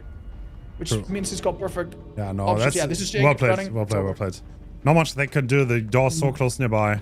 The survivors Really did it not. perfectly. Really not, man. Really not. But 5 hook stages, you might think that's nothing, but that's not free. It is not free. Damn. God, that chase. That chase. Damn. Oh my god. Oh, I am thinking of what it must be like. Okay, just try to picture this at home, all right? You're playing a tournament that you've been anticipating for so long, all right? You're trembling a little bit. You know that there are possibly thousands or tens of thousands of people watching you, and that any little mistake, any small blunder could be in videos that sometimes gets hundreds, if not millions of thousands of views, right? And then on top of that, now you need to do such a good performance to try to make up for the fact that your killer only got 5 hook stages, right? You need to Like, how do you not tremble uncontrollably when this match starts? As the French survivor, it is so difficult, man. So difficult. At the same time, how does Angels win so many 50s? Is that even allowed? I don't know. I don't know. Like, these hits looked so close. This is also on 100 ping, by the way. It's literally guesswork. Like, so many times he guessed the pig would go straight, and so many times he guessed the pig wouldn't go straight away and instead would do a little fake, and he was a step ahead. He like parried every single move. Oh. Oh, man.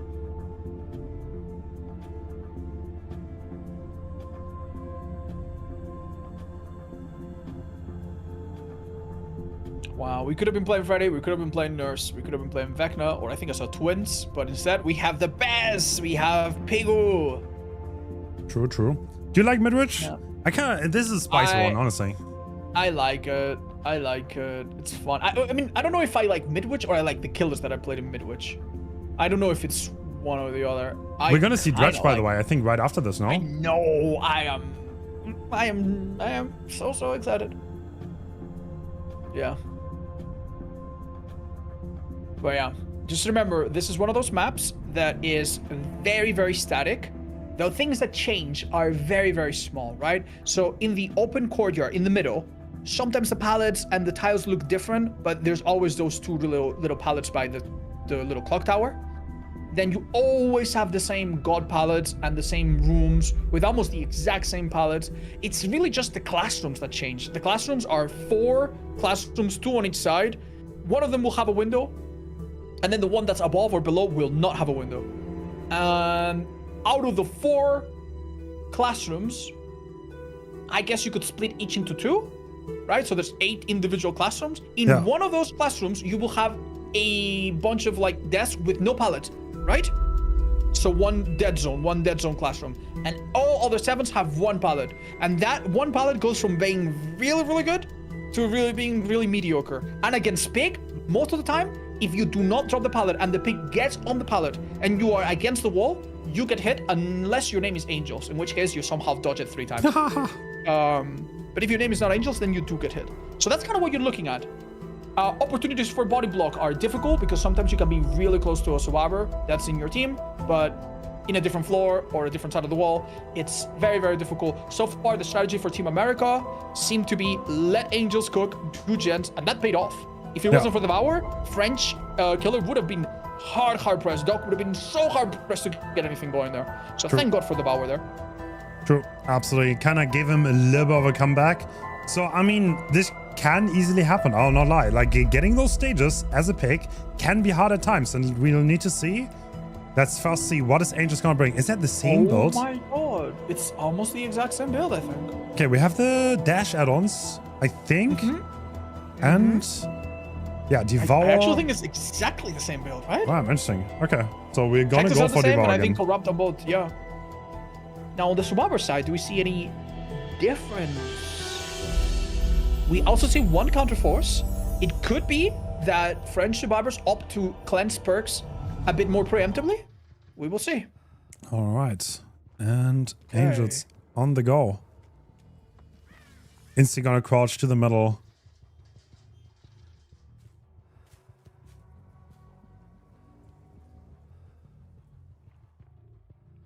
You'd think stealth against coordinated teams would not be so effective, but with Corrupt and some perks that can reveal the killers are, like Poise being on the table, is not a bad idea at all.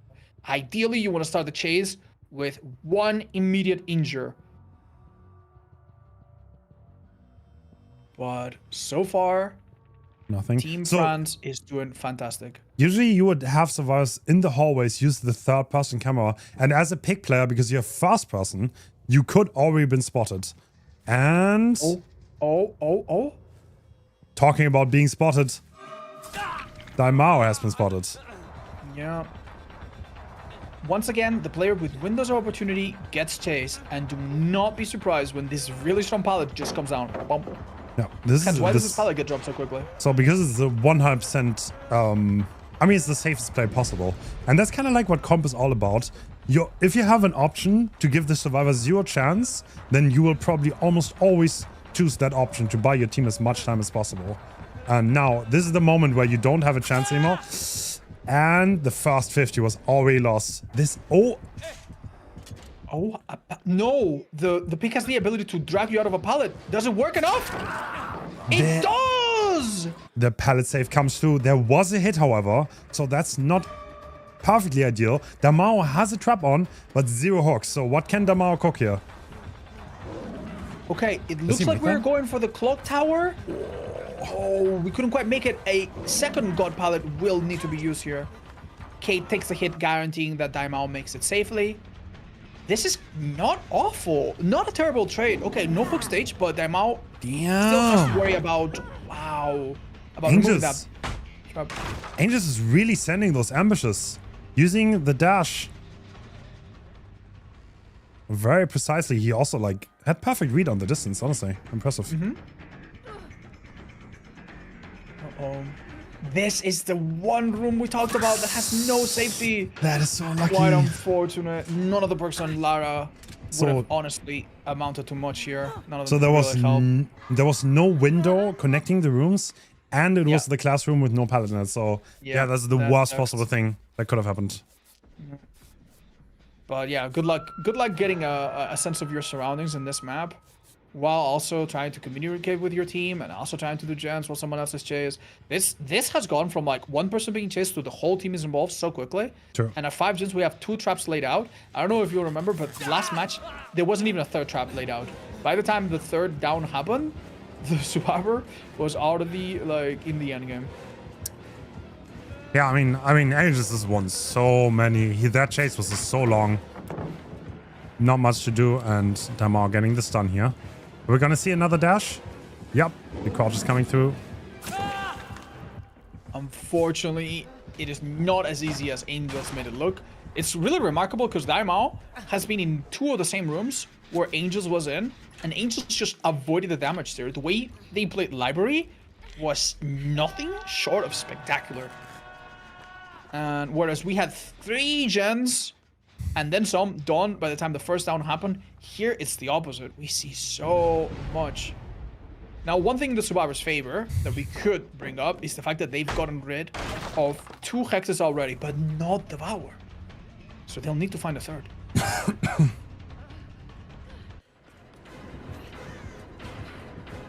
This pallet cannot come down, or you do get trapped against Pig here, right? Yeah, the ambush is kind of scary. Is he gonna go for it? Look at it. Wait, does he make that? No way. Oh, that is so close. You can see why he tried. This is a heartbeat read moment.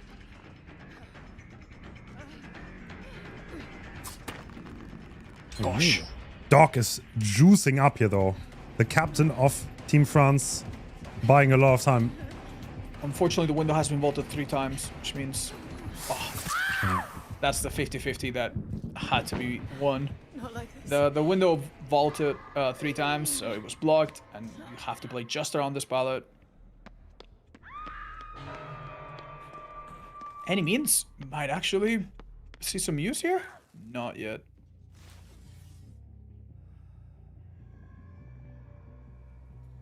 We are coming really close to the critical point where Devour will gain the 3rd stack. Oh, they have the secret gen, but I think they're visionary, right? Yeah. What? Yeah. It's not a factor here. This generator in this room that Hens is calling the secret gen is an incredibly rare spawn, right? Like it's like what? Like a 1 in 30 or a 1 in 20? The mean thing is that you almost never ever go there. So unless you get chased into that corner, without a park, you would not know that it's there. But obviously, these survivors have visionary. I think they have Deja too, so there are a few things that can let them know. This is so interesting. Alert? Incredible value from Alert, by the way. Oh! Wow! Oh. We got a little surprise! Oh, dude. Oh, Kate got absolutely Did they cleanse any totems? Here. I find it pretty funny. They're on the last one. They're on the last one. They're about to cleanse. Look at that cleanse speed, counter force. Yeah. Okay, someone is on the mission to cleanse the tombs. Okay, I see. No, they're all gone. They're all gone. This was the third one. Yeah. Oh, that's what you mean. Like they've been on the mission to cleanse them all. Yes. Yeah, considering that cleanse speed, I think that was the third totem. Doc still has the hat on, by the way, so needs to watch out for that. 3 gens left to repair. I mean, that one down kind of gave him quite a lot of value already. Right, so if I'm not mistaken... Oh, this is looking difficult. They need to do 3 gens and not give 2 more hooks, right? Yes. Or is it 1 more hook? They need to get 1 more hook and then it's a draw. Oh, no. Do you like the scoreboard, So by the way? next What are your thoughts on that? Is that clear to you? what is? Forgive me? Yeah, it's pretty funny. You know how long we took to come up with that scoreboard? There was like, I think like 10-hour worth of discussion. And how do we make a scoreboard? I love it. It's at one of the top? like I still get confused a bit. Yeah. But it's one of the clearest one because you see blue on one side, blue on the other. And because it says previous result, that's the thing. That's the thing that makes you understand if this is the previous match or not. So yeah, no, this is amazing. I can't imagine this probably has to be one of the best ways people have found to display this. All right, 3 gens need to be done, and 3 gens are being done. Merch needs a miracle here, though. Remember, this pallet, incredibly weak once dropped. Oh, unless you get a Not if you stun the killer, though. And the survivors on the last 3 generators while this chase is going on. Alert is going to be huge here. Alert! Oh, huge call! Oh Leaving? my god!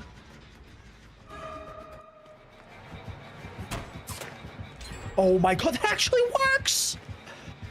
Oh, this is unbelievable. This is unbelievable. I'm starting to believe a miracle could happen here. I don't know if USA would win based on the amount of fresh hooks, though. Because USA already has 3 fresh hooks, which, correct me if I'm wrong, never happened for the French killer. So even a tie might not be enough. Even 1 more hook might not be enough to tie. They might need to just escape right now with 0 downs anymore. And to be fair, Angels has done amazing, but he's got no perks left.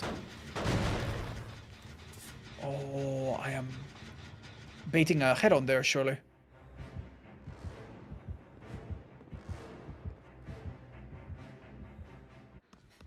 Brand's got 3 trash, I've been told in the chat. Thank you. So yeah, it seems like then we are looking to possibly tie if 1 more hook happens, and a loss for France if more than 2 hooks happen. Yeah. Hook stages, of course.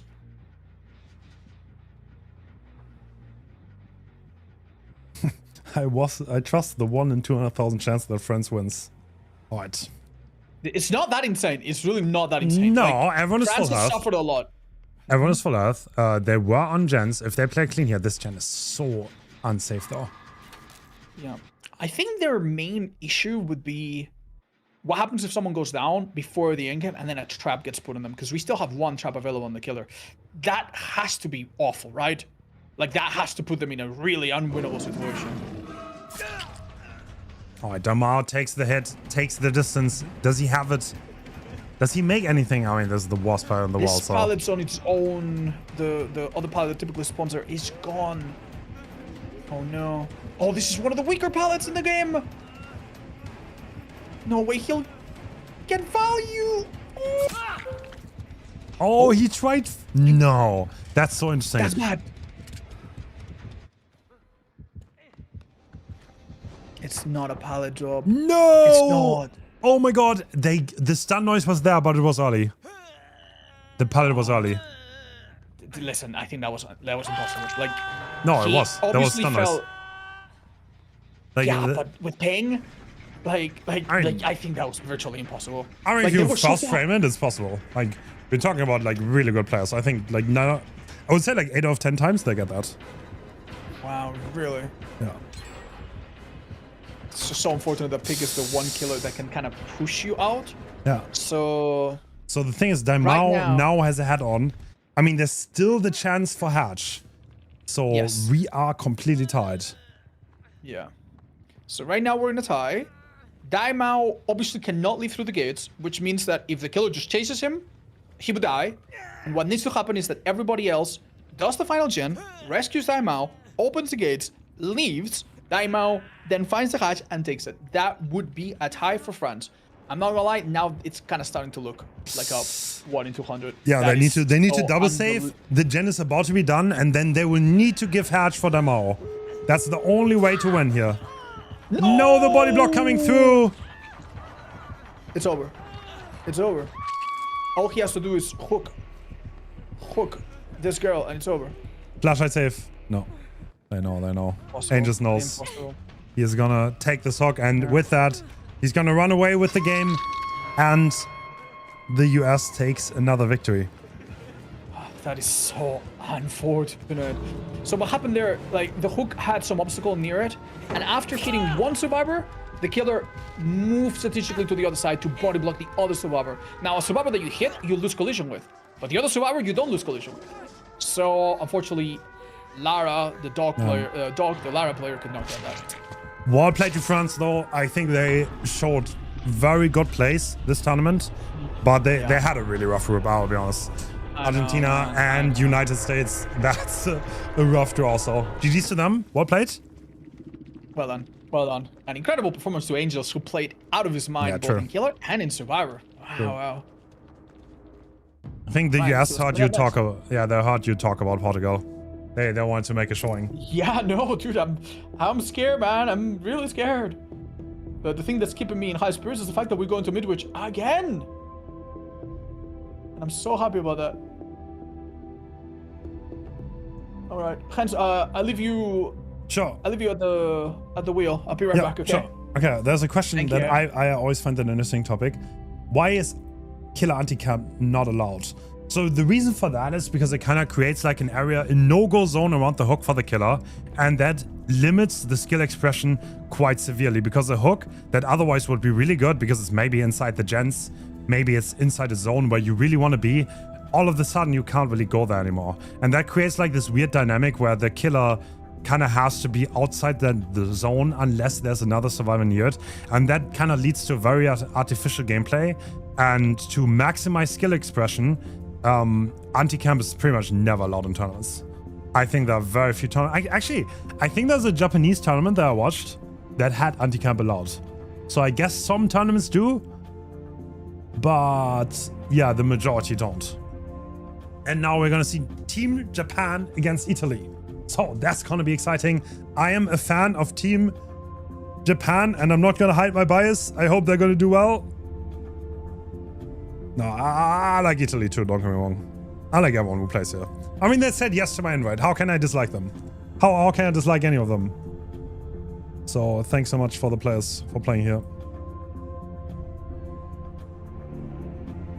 Current standings, yes. We see bracket the command. This is where you see the challenge, where you can see everything and the standings and what's going on and who's cool and who isn't.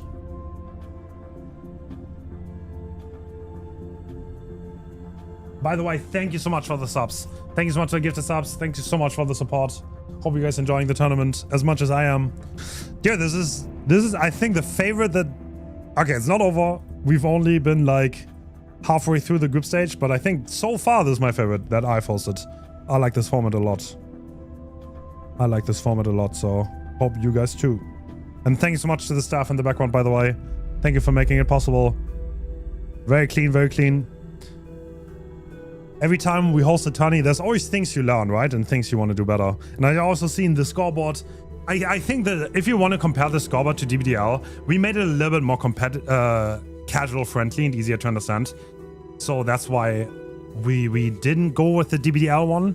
So I know this might be a little bit unusual and not what you're used to, but I think if you look for it a little bit, even as a casual, you can understand it. That's why we went for it.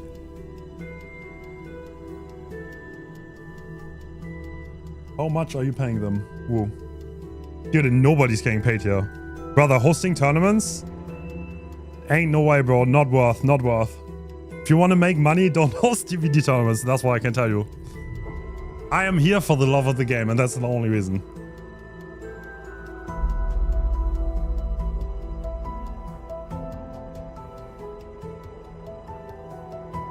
Wow, it seems I came right on time. Oh, never mind. I thought we were seeing the builds.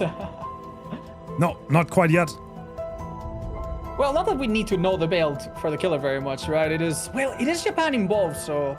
Okay, well, what do you expect here? We definitely... Pain Rush is something that is not that common on this map, I think, so... We might not see Pain Rush, but like, Eruption is... I mean, Corrupt is a staple, right? Oh, I'm not even sure. Really? I mean, what is sure? Like, Eruption, I think Sloppy. Those two, Yeah. I think, are given. Then you have Corrupt. Yeah. Yeah, probably. What's the fourth? Yeah. Well, what would be the fourth be? The fourth could be Grim. It could be... I mean... I think Noid was allowed in some instances, but not sure in this one. Survivors do not know the killer perks, no, but they often guess, and they are very perceptive, and they're gonna figure it out pretty quickly. So, by the way, fun fact.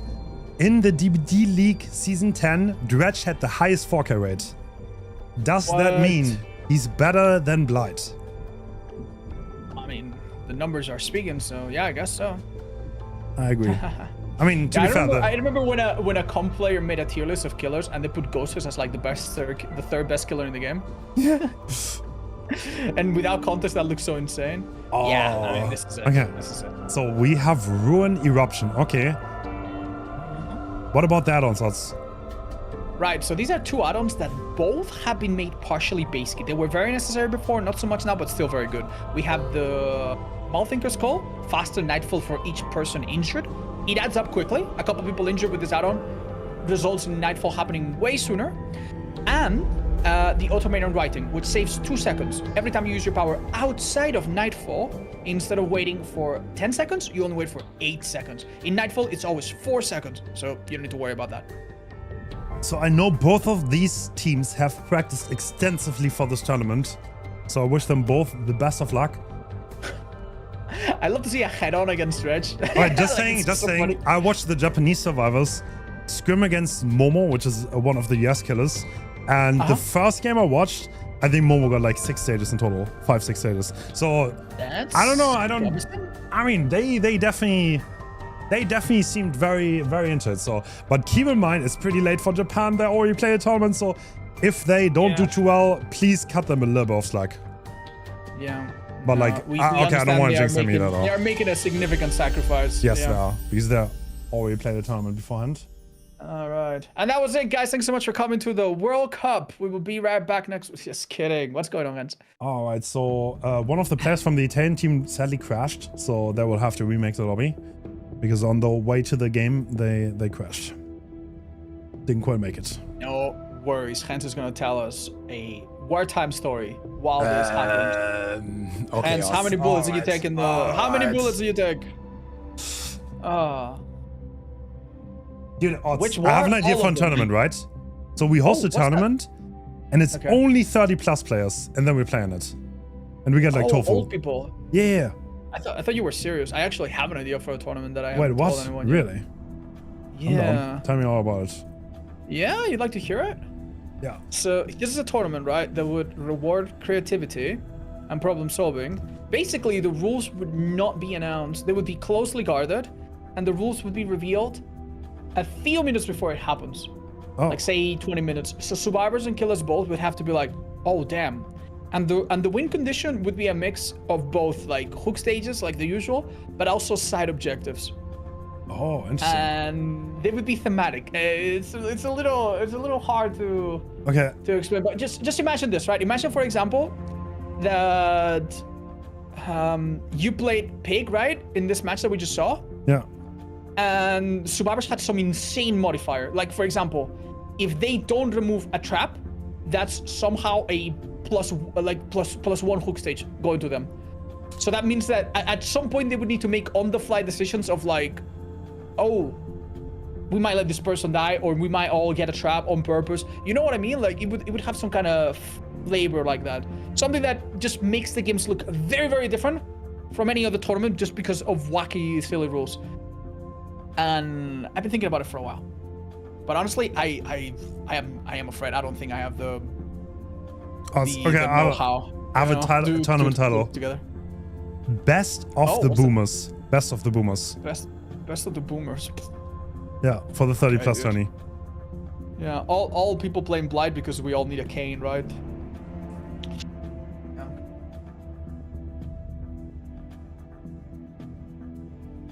Bob? The tourney is called Bob Short? No way, bro, that's so goated. Oh my god. Bob. Bob. I mean, there recently was a tournament, I don't know if you ever heard of it, about in DBD, that only bring in players from Five Nights at Freddy community that were completely new to the I game. casted that. I casted the finals. Bro, that was so cool to watch. Yeah, that was so cool to watch. Tell me about it. Oh, I loved watching that. Dude, some of these players, they had like 20 hours in the game and they were juicing, man. Dude, Really? Spiff was the goat on Xenomorph. No, like, I swear, he hit the most insane whips, but like there were like weird simple things that he didn't quite do. He like never monotagged even on like things where the was just like but like he was so whip focused, but he was so good at using it. It was so interesting to see. Wow. Like he became the goat and then he quit with 20 hours. Damn. Oh, well. Damn, wish we were that smart, dude. Yeah. I asked him after the tourney, oh my god, do you like DBD now? He's like, no. I uninstalled it already. dude, that's like playing Fortnite, winning your first match and then never playing it again, right? You just won a tournament and uninstalled. Oh my god, dude. Like, oh yeah, DBD, I am undefeated on that game. You know? Yeah. Tournament undefeated. Oh my gosh. Damn, respect.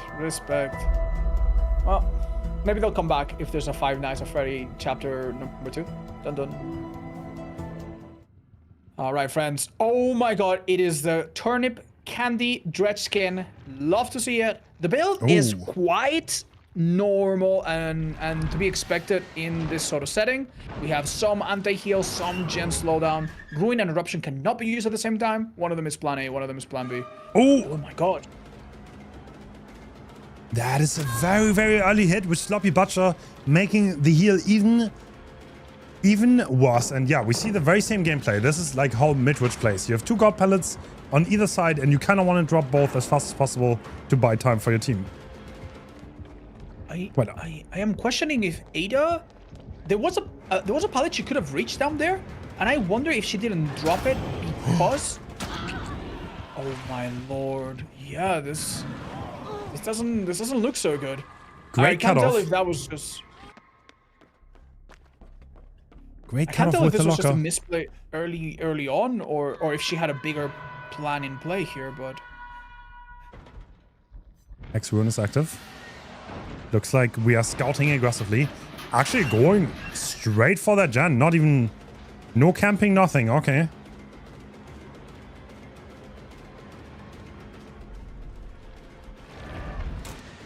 Oh, wow. Yeah, we're gonna walk back, aren't we? Back. This room is completely dead. A hit here, I think, is unavoidable now. Okay, but this is... How do we use it? So this already looks very different to how a Western retro play, I think. I think we would already be back on the hook, right? Maybe we're going there right now, though. You know, the thing is, I believe for the people was used by Marco. And this is great because it means Drago is no longer in trouble and is not going to get tunneled. But maybe that will hurt them because this killer has no intention of tunneling whatsoever. And the people, using for the people means you are... Oh my god, that was incredible. That stun was necessary, otherwise this pallet is very unsafe against Switch. Marco with the great turn back. Is he gonna make the pallet? Yes. Greets it. Oh wow, we're going to the back pallet. We'll die here, it's just a matter of when, right? Sure. Oh my god, actually fairly good. Saying That's that... pretty much time as you could have bought, right? Yeah, Marco. Oh, wait a second. We want more, don't we? And we're on pallet now, okay. Interesting. Okay, we are slugging the survivor. I mean, there's no pain in play. This is gonna be a hit. Probably want to min-max the Nightfall, right? Get as much value as possible. And we see someone else outside rotating. And it's Pedro, who we injured earlier with the teleporter head. The chaos being created. Keep in mind, Ace was picked up right below. This could be a pallet save. No. Not even a chance. No. Is it safe to say that the Italian survivors have been rocked out of their chairs a little bit. This gameplay has been so dynamic, so little time wasted, so much pressure applied. Absolutely, and yeah, Ruin still active means look at the gen. Like we're starting a fresh gen, 4 gens, everyone injured, which means faster nightfall. This looks very snowbally. Oh my god! No. Oh, that was. Oh, I think that was a mistake. I don't know how they could have played it better, but you can tell when Dredge is holding his power because he holds an arm out and makes a particular noise. And unfortunately, Drago not only gave an early hit without really delaying it, also gave an early down. Now is dead on hook, with nightfall happening very, very fast because of the amount of injured people. Oh, that was a basement teleport, not intended. Still an amazing return, though. Oh, Pale has to vault this in this window. Wait, what? Oh Wait, okay, I mean, you can also do that. I was like, is he gonna slow vault? Oh. Okay. That's like we're going for the slug on Pale, for the pressure. I am speechless. I am so speechless. He faked going around and using the remnant. Oh, Marco does not make this otherwise really strong pallet. Are we gonna see a 4K at 4 gens? Pedro has to be manning that gen, but he gets fouled. Is Japan taking the energy they got from Portugal and giving it right back to Italy? Alright, 1 pickup coming through. Okay. I think this is a teleport. Going back. I do think that gen that Pedro was doing seems really hard to keep safe. Right back on the floor. Oh, Drago has been so unfortunate. Drago, I think, was scared of the locker, right? He thought he's gonna teleport to the locker, but he held his power. Yeah. Oh my god. He's actually going down. He is dead. Marco needs a little bit of babysitting to get back on his feet. And even though 1 gen's getting done, if the whole team collapses now, would you say that 2 gens done, 4 kills is an incredible result? Because it seems like an incredible result to me. Absolutely. I'm gonna be honest, I have no idea how every single teleport up until this one right now has resulted in him finding someone. It is not easy. Sure, in Nightfall, you do get a little bit of detection around you when you're teleporting, but even outside of Nightfall, it's been so precise. We can see the survivors are playing the slow game now. Yeah, he's definitely... He was not even like that crazy interested in tunneling. He was more interested in brushing the map and getting that Nightfall and then creating chaos with that way. And it did work. I mean, Italy kind of is having trouble dealing with this playstyle. I mean, you can see they fought the people instantly, right? But we didn't even go back to hook. Like, there's no value in that. So... Yeah, I think that might have been a strategic miscalculation. But it wasn't just that. Like, the chases also were so dominant.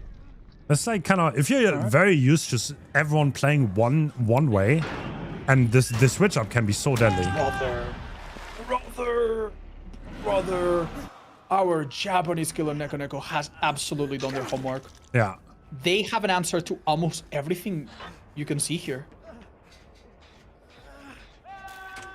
Wow.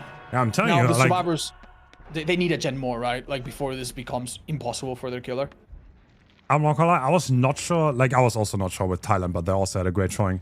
But like, once I saw the team from Japan, the survivor side, scrim against Momo, they played so incredible. I was very hyped to see them, and I'm glad Nico Nico's able to show that they came here to play. I believe the killer failed to guess which direction the survivor was going to rescue from. They were trying to catch the rotation back to the unhook. Still though, it doesn't seem like this next gen can be done. The progress is very slow. Ruin is still up. Doesn't even seem like it's in the survivor's radar at all. And he's finally now locking onto someone. Damn, bro. No way. The kanji in Drago's name means sensei. Okay, that's kind of funny.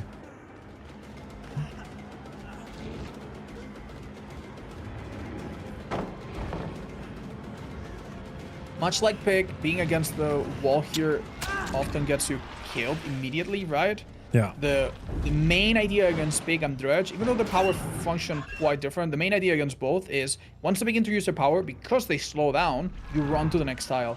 If you're against the wall, you just don't have the ability to do that. Nightfall reveals a survivor. Another... I think that teleport might have been a bit unnecessary, but I mean... Got like 20 centimeters worth of distance. He did the math. Yep. A small optimization there. I wonder if Nico is a Dredge main. Because I don't know these players very well. I don't know what their strength is. Is it like a good set for them? Maybe they're hard to get used to it. I have no clue. I mean, the sloppy butcher hit and run playstyle is something that Audi excels in Japan, right? That Audi is something that they are quite used to. So I imagine that when we see their survivors, it's something they will be quite prepared for, right? It just so happens that it's also the meta in the Western comp scene to run something like this. As you said, no pain res. Typically use... Oh, this is not good. Right, so the dream of getting one more gen done, honestly, seems far too distant. Oh my god. You know what I just realized? Uh-huh. If Japan wins this match... Actually, yeah, you're right. Okay. I mean... Oh, we could have a three-way tie. Okay, never mind. Okay. Again? No? You're with Brazil, Italy, and Japan.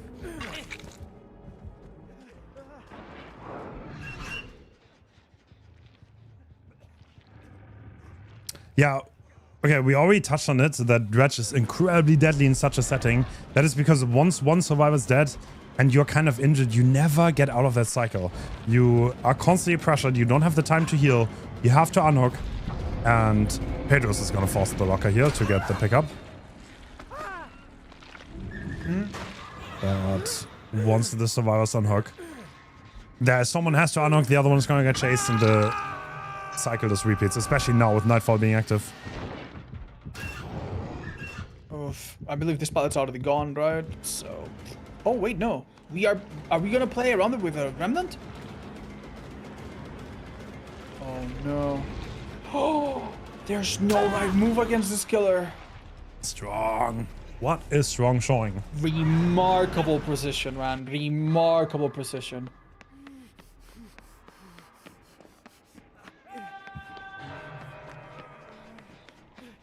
I believe the reason Marco is holding the left side of the wall is to not get detected. Maybe it's out of habit to not get detected from lockers in the classrooms. That's interesting. Pedro's getting chased. Ruin is still up. I mean, there's no gen even close, so... No, it's over. It's over, man. It's completely over. Do you think that ruin being cleansed would have made a huge difference? Because honestly, man, like maybe forcing this killer to kick gens could have thrown off his tempo and might have given you a chance to stealth or something. I don't even know, because eruption's no joke either. But I'll be honest, like the way, no joke. If you go 3-1, right? Very few times are you ever gonna get another gen done. Like there's so few times I've seen a gen get completed once one survives that. So whatever you are at that point is probably gonna be the end result. Like maybe if you have like an incredible showing, you get one more gen done. But if someone dies at 3 gens, you're never gonna get. Yeah, you're just never gonna get further. Because the pressure that Dredge can develop with Nightfall on this map, with the locks on the lockers slowly getting depleted, the pallets getting gone, it's only gonna ramp up more and more, and you're just. It doesn't get any better than this, by the way. Yeah. This is your wet dream if you are a Dredge player to play on a map like this. Tons of lockers, all lockers typically close to gens. Almost no gens in the map with no lockers next to them. Unfortunately, Dredge immediately drops off in many other maps, right? Wow. I mean, it's fun to watch though. And I kind of like it. He's in this element. He can use the Nightfall really well. The Kill Instinct on the Nightfall. Locker for mobility. Yeah, it works out. Well played. Well played, Italy. Incredibly well played, Japan. Now we will be switching sides. Japanese survivors will be going against our Italian killer. This group is gonna get incredibly spicy if Japanese wins this. If Japan wins this matchup, because both Japan and Italy are gonna be Italy's gonna be 1-2, Japan is gonna be 1-1, and Brazil is gonna be 0-2. But if Brazil wins against Japan, then everyone is 1-2. Okay, so I have no idea how you're organizing all of this, man. it's okay. Well, we will have to do some math if that actually happens. All right. I mean, we have like 2 hours of singularity to do that, so it's no problem. Oh no. Wait, wait. Isn't there singularity Japan? I think it is. Oh, Let me quickly double verify. I think that might be the... Yes, it is. Yes, it is. Oh no. Oh, it might come down to the wire on that group. It might come down to the wire. What have we done? Or the 2 hours. What have we done? No, I don't think you can hold that much. Not with... If you have oppression allowed, then you can hold for an hour. Literally, you can. No joke. I've seen it happen in comp setting. But with oppression being banned... It's quite funny that Italy banned Lesion. They might have seen how Japanese players played Lesion in the showcase that we did some time ago, remember? Yeah, true. We commentated it together. True. Lesion was so strong. Yeah. Kind of sad that we are not seeing Nurse in the groups, because the Japanese players have a very strong Nurse main, Ask, that is incredibly good on that killer, so... But if they advance further... yeah, yes. if they advance, we'll see that Nurse, maybe. Yeah.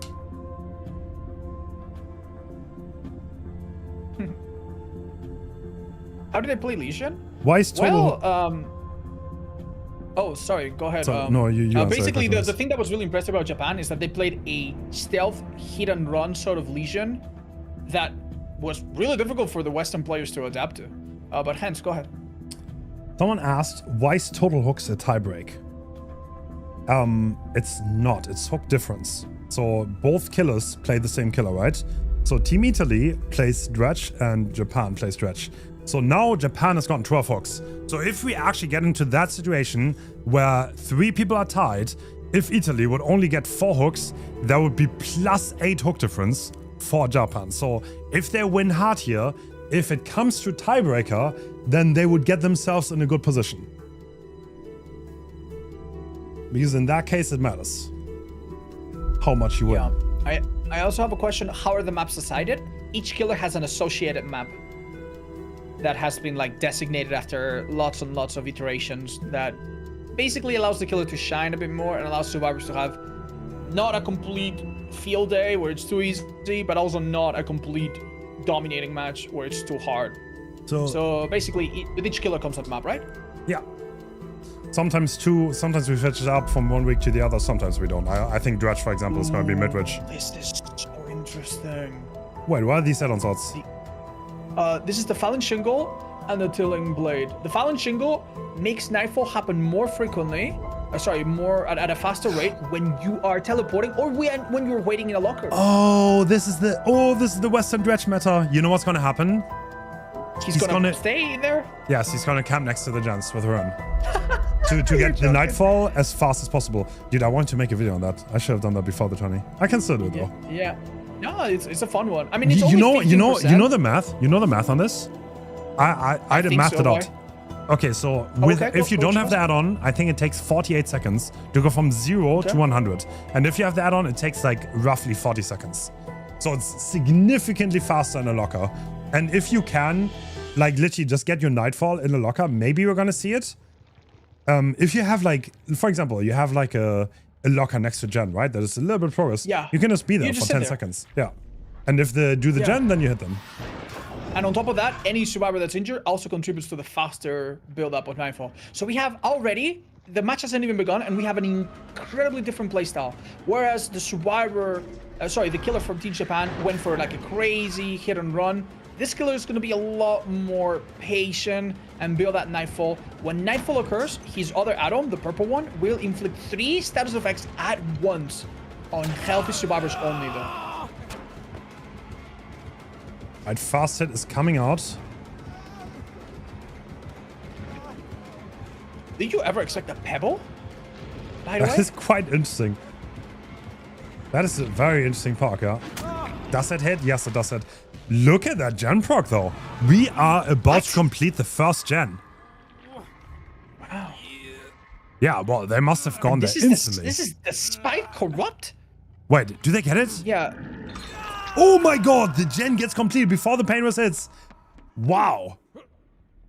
Damn. Oh my god. It's because they gave Dwight the repairman costume. Of course. Damn. It's got the mechanic outfit. This, I think, is a guaranteed hit if played correctly. Wait, did he my blind god, him? that was an interesting attempt. Oh, the greed. It's possible. That's a hit though, okay. The Japanese captain. No, he's leaving him. Came out on top, I think. On Jake. We have established that in the Western style that Italy is more like to play, we are more likely to look at a tunnel, right? Yes, presumably. I would expect. That's what we expect anyway. Yeah. So that's 2 injuries. This is gonna matter a lot, by the way. Lockers were not locked, so. Does he make that pallet? No. What? What? Bro. Oh my lord. He drew. Oh my lord. Bro, he came back No comments. just to stun him. No. That's crazy. He dropped the pallet with his legs. Yeah, Macopon, no doubt, in their screen, tried to go for what seemed to be like a possible stun, but we are dealing with pings that are a little bit higher than we'd like. It's just an unfortunate part of, you know, an otherwise really exciting thing to bring so many countries together, right? Ooh. Interesting play from Nia. She does drop the pallet on the wrong side, though. She's gonna get chased, and we see that there are... I think this is a trap, right? Unless she leaves this moment right now. Okay, she doesn't want to get slugged, probably to allow the unhook, I would guess. Maybe. Yes, locking locker. Ruin is still active, though. This is another pain rest. And we are... Ow. Wait, do we see Yeah, Evo, actually, that though? might have been a really good play. Otherwise, the killer could have interrupted that. Although I think that locker would have been close because, you know. Oh, nobody was. Okay. Well, someone was. It's the Rutch. Alright, Jakun has the hard task of having to pick them up and on top of that, go for the unhook. Tenacity, okay. Macopon's got nothing here, right? No, they don't. Oh, we're going for the slug. No way. Wait. No way. Are we completing a gen for the tie? Is that what's going to happen? No. We are getting the unhook. I don't know what... I think Marco's afraid of them doing a gen, but that's not what's happening. Was he trying to run some crazy rotation? I'll be honest, this is, like, compared to the insane precision, this is what's very likely to happen if you play in a match like in a map like this. It's sometimes so difficult to really teleport to a place that has a meaningful impact. No, they don't get the heal, and on top of that, they go down. Wait, the gen. The gen. No, the gen. Okay, that could work. That could work. do they? No, they don't. They do not commit. Wait, they should. There's Painless though. Oh my god. And there's a Painless right outside. No. Well, I think Japanese players have understood that at this point they have to play the long game, right? They're not gonna win it right now. That gen took a blow. Far too big. Yeah, the killer's probably very pleased seeing that. No kill instinct. They might get the reset in the hallway. I think they're in this hallway to the left. Is he gonna check? Yes, he sees both. Oh. Teleports right ahead. Nightfall is still active.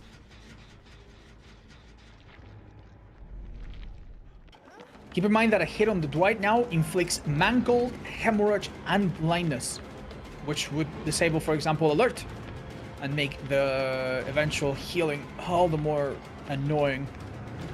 Are we gonna trade this? This is painless though. Yes, we are gonna trade. This is gonna be a painless though. Yeah. Oh man, how did we go from the start of the match to this? This is crazy. It did escalate pretty quickly.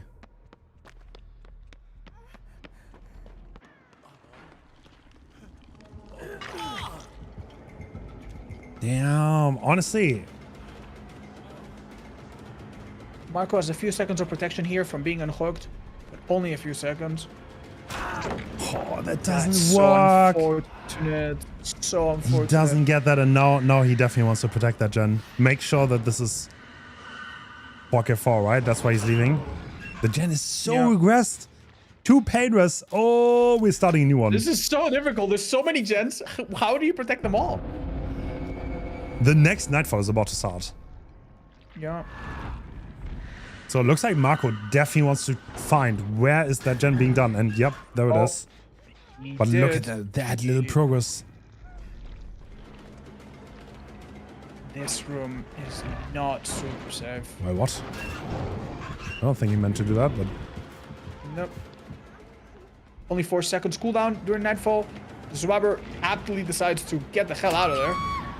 Doesn't really make it anywhere else, sadly. Hard to play those pallets on ping. Yes, incredibly hard. He's trying so hard to go to the right locker, but it's very difficult. He does find the reset, however. Well, they get 1 reset, but this is what I mean. You see how it's like so hard to get anything done once one survivor dies, because like you're so busy resetting.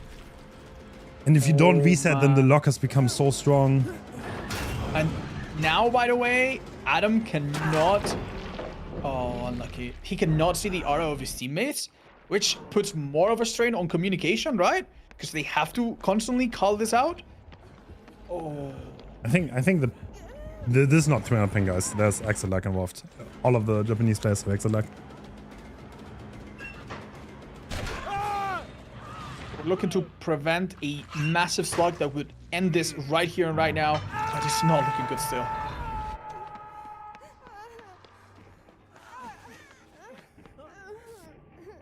I think it's 180. I think. I did the test with the Japanese players. I think it was 180. Hold on a second. Which is obviously a lot of ping, but it's not 300.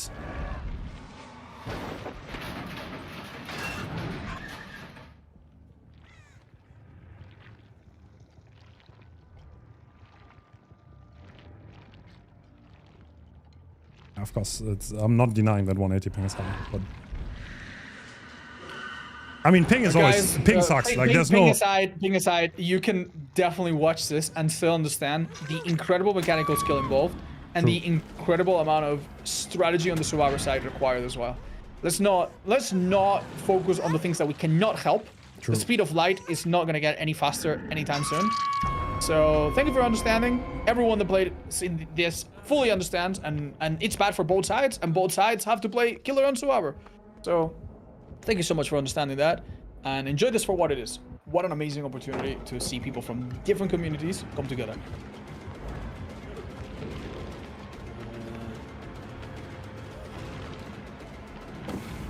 Wins that mind game too. Excellent play, man. Excellent play.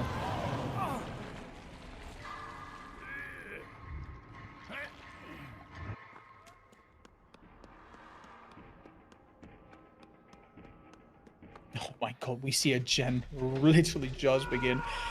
Oh, dude. This is like living in Norway in the winter. It's nighttime all the time. There's no sun. They've been in a constant state of nightfall. It's actually insane.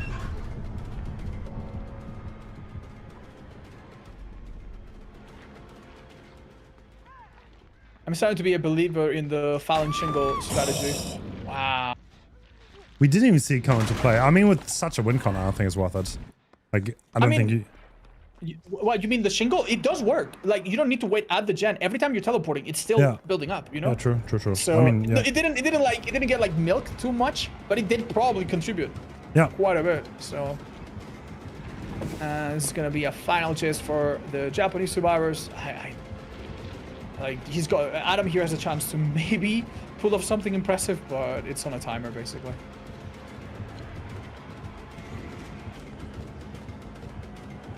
So unfortunate. Damn. Cannot believe that Marco did get that win con against all odds. Yeah. I honestly didn't think it would, but... No, me neither, man. Me neither. He made this look so difficult for the survivors, man. Oh, man. Oh, man.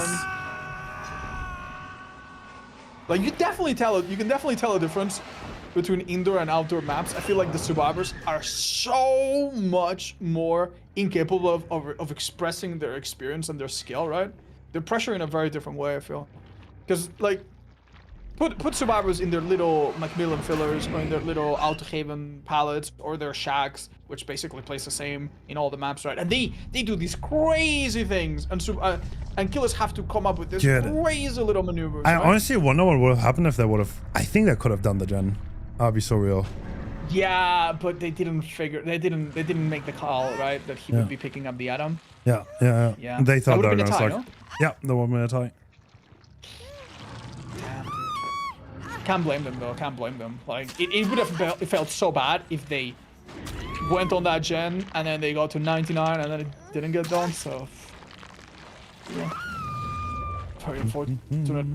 Amazing performance from Marco, whose entire team I'm sure is celebrating right now. True. Wow. All right, Hens, what's coming up? All right. So that was, I think, don't we have Germany against US? Let's have a look. That is correct, I think. Another Blightstead. Uh-oh. Wait, Hens, wait. You're telling me they're letting Momo from Team US play? Momo? They're Momo 7th. Am I like,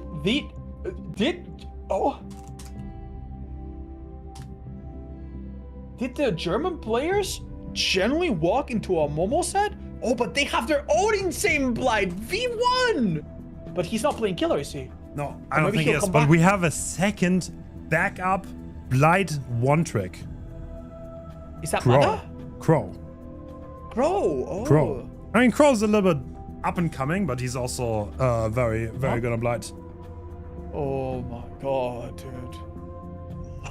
Listen, how? Like, what were the other killers that were banned? We saw a cheeky little single. We saw a cheeky little Freddy. Damn. So for them to go willingly into this is an incredible amount of confidence. Germany thinks they have a Blight that can match one of the most disgusting, greasy. I mean, US has nothing on Germany. US is sweaty. Just another country to fall. Don't worry. Okay, all right. I mean, US has played very dominantly, I'll be honest. So this is gonna be a hard one. They've been riding a massive wave so far, and they've made some of their games look so easy.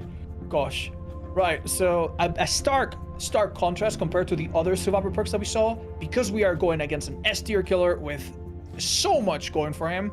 He actually has some bans. You see no painters here. Many perks are banned either by themselves or in combination. So we see some perks like Dying Light, which don't seem so strong at first, but can slowly add up to be very oppressive. Survivors, on the other hand, have some of the best perks in the game. You'll never see 2 perks repeated. You won't see 2 sprint bursts or 2 decisives, but don't let that fool you. This team is stacked up to the brim with amazing perks, and playing around them has been very important. Oh, is that a sprint burst user? There's a lot of walking going on. Sprint burst is always a good indication that we are looking at. Oh yeah, this might be the Deliverance player, but the hit doesn't come through. I think Crow expected the flare. Zaf is a very, very strong survivor too.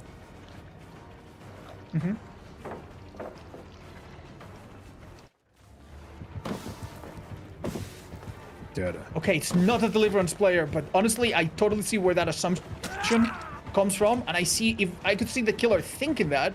So they need to. All right, so that's no forgiveness. That's a very, very early down. No anti-tunnel on the survivor, Deliverance or not. So even if the read is not completely correct, Angel's pretending to be a barrel. That's a very interesting play.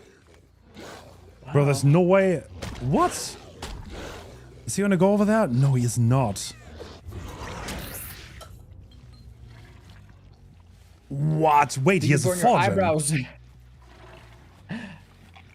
But the other 2 survivors were manning this chance. We can see. Wait, what? Wait, what? A blind on a gen kick? Hens, what is this madness? Probably wants to buy some time. And Jack reading the pallet. What am I watching? Does not drop the pallet. The Anok is coming. Wait, the Anok already came through full health with Resurgence. Yep. And Angels bashing again on the other side. Oh, the fake my vault. god, what a great read there. Ja would have absolutely gone down, life or no life, if they had vaulted that window. You see that they made a very deliberate attempt at moving away from the 3 gens in the main building. Did you see that? Even basement? Whoa. There's a party in the basement right now. What's going on, dude? You don't tell me they're doing this on purpose. America is shivering. The German blight is coming. Bro, that's looking for the crazy person that's read. going for the rescue, but they don't suspect that they're in basement. They're in basement. No way they're already? gonna check, right? There's no way. This is insane. Oh my god. This is a little bit nasty because obviously the Anok is going to be free, right? Right. And Deliverance is out of the secured as well. Yeah. This is a fresh hook. We have not seen this Nancy yet. I mean, we're not really tunneling, so... No, not at all. What? Oh my god! Oh Clean my combo. god, that was so close to being perfect. Unfortunately, 1 extra rush was all it took. It's really, really tricky when hidden survivors that are below you as Blight, a little crouch can actually make you miss them very easily, similar to how you can crouch check other killers, such as Demogorgon or Billy. Dude, so no doubt, we're trying to do that, but... This is like... Did he choose the skin to be pretend to be a fireball? Who's that? That's Angels. I have no idea. I have no idea.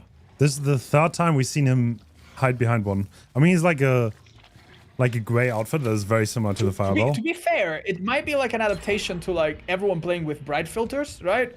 Like maybe the brightness of the fire is so overpowering that you don't really notice the little pixel next to it. Wait, bro, Alright, we the still killer- have like 4 gens here. What? Yeah, the Okay. killer still has a lot to work with. Crow playing very... He's playing very smart. He's not really... He didn't go for the classic tunnel out, but I think now he has a hook in a relatively good spot. Oh, they are doing the gens though, but this on the other side... What? And now the tunnel might be coming through. Like, surely he smelled the Deliverance on Claudette, right? Yeah. Overcome. Oh, so unfortunate. Does he make that hill? This is the balanced landing play. Zaphis' gen is not... Oh my god.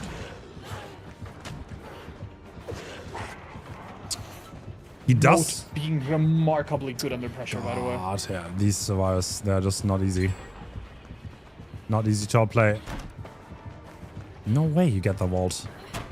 Resilience? Unfortunately, not enough.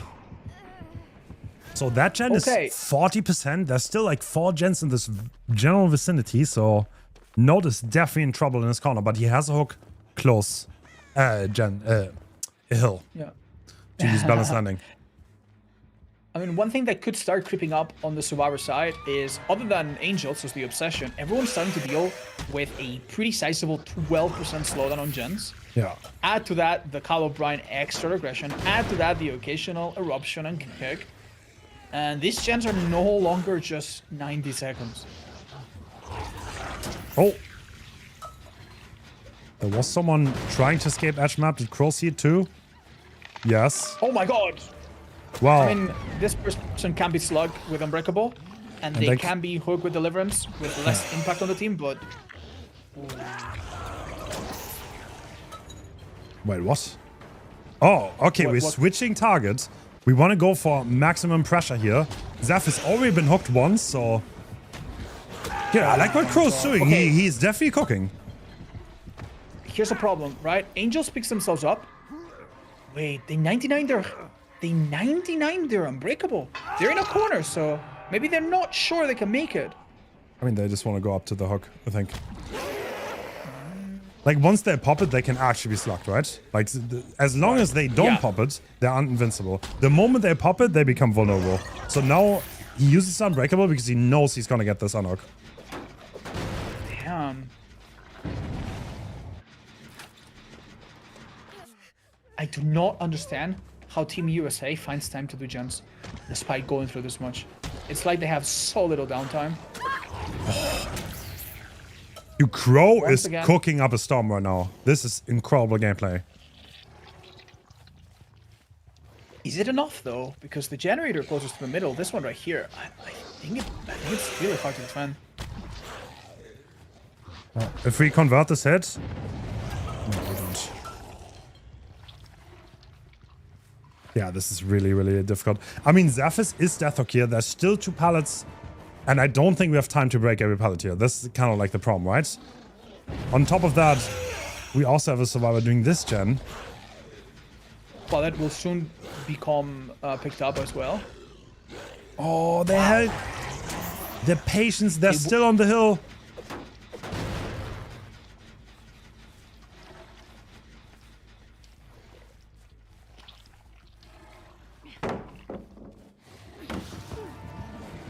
Amazing value there, possibly. Oh, that's Play from there. Ja. God, these survivors are so insane. They managed to deal with that pressure remarkably well. Yeah, that's 2 survivors the killer has left because he could not convert into a down quick enough.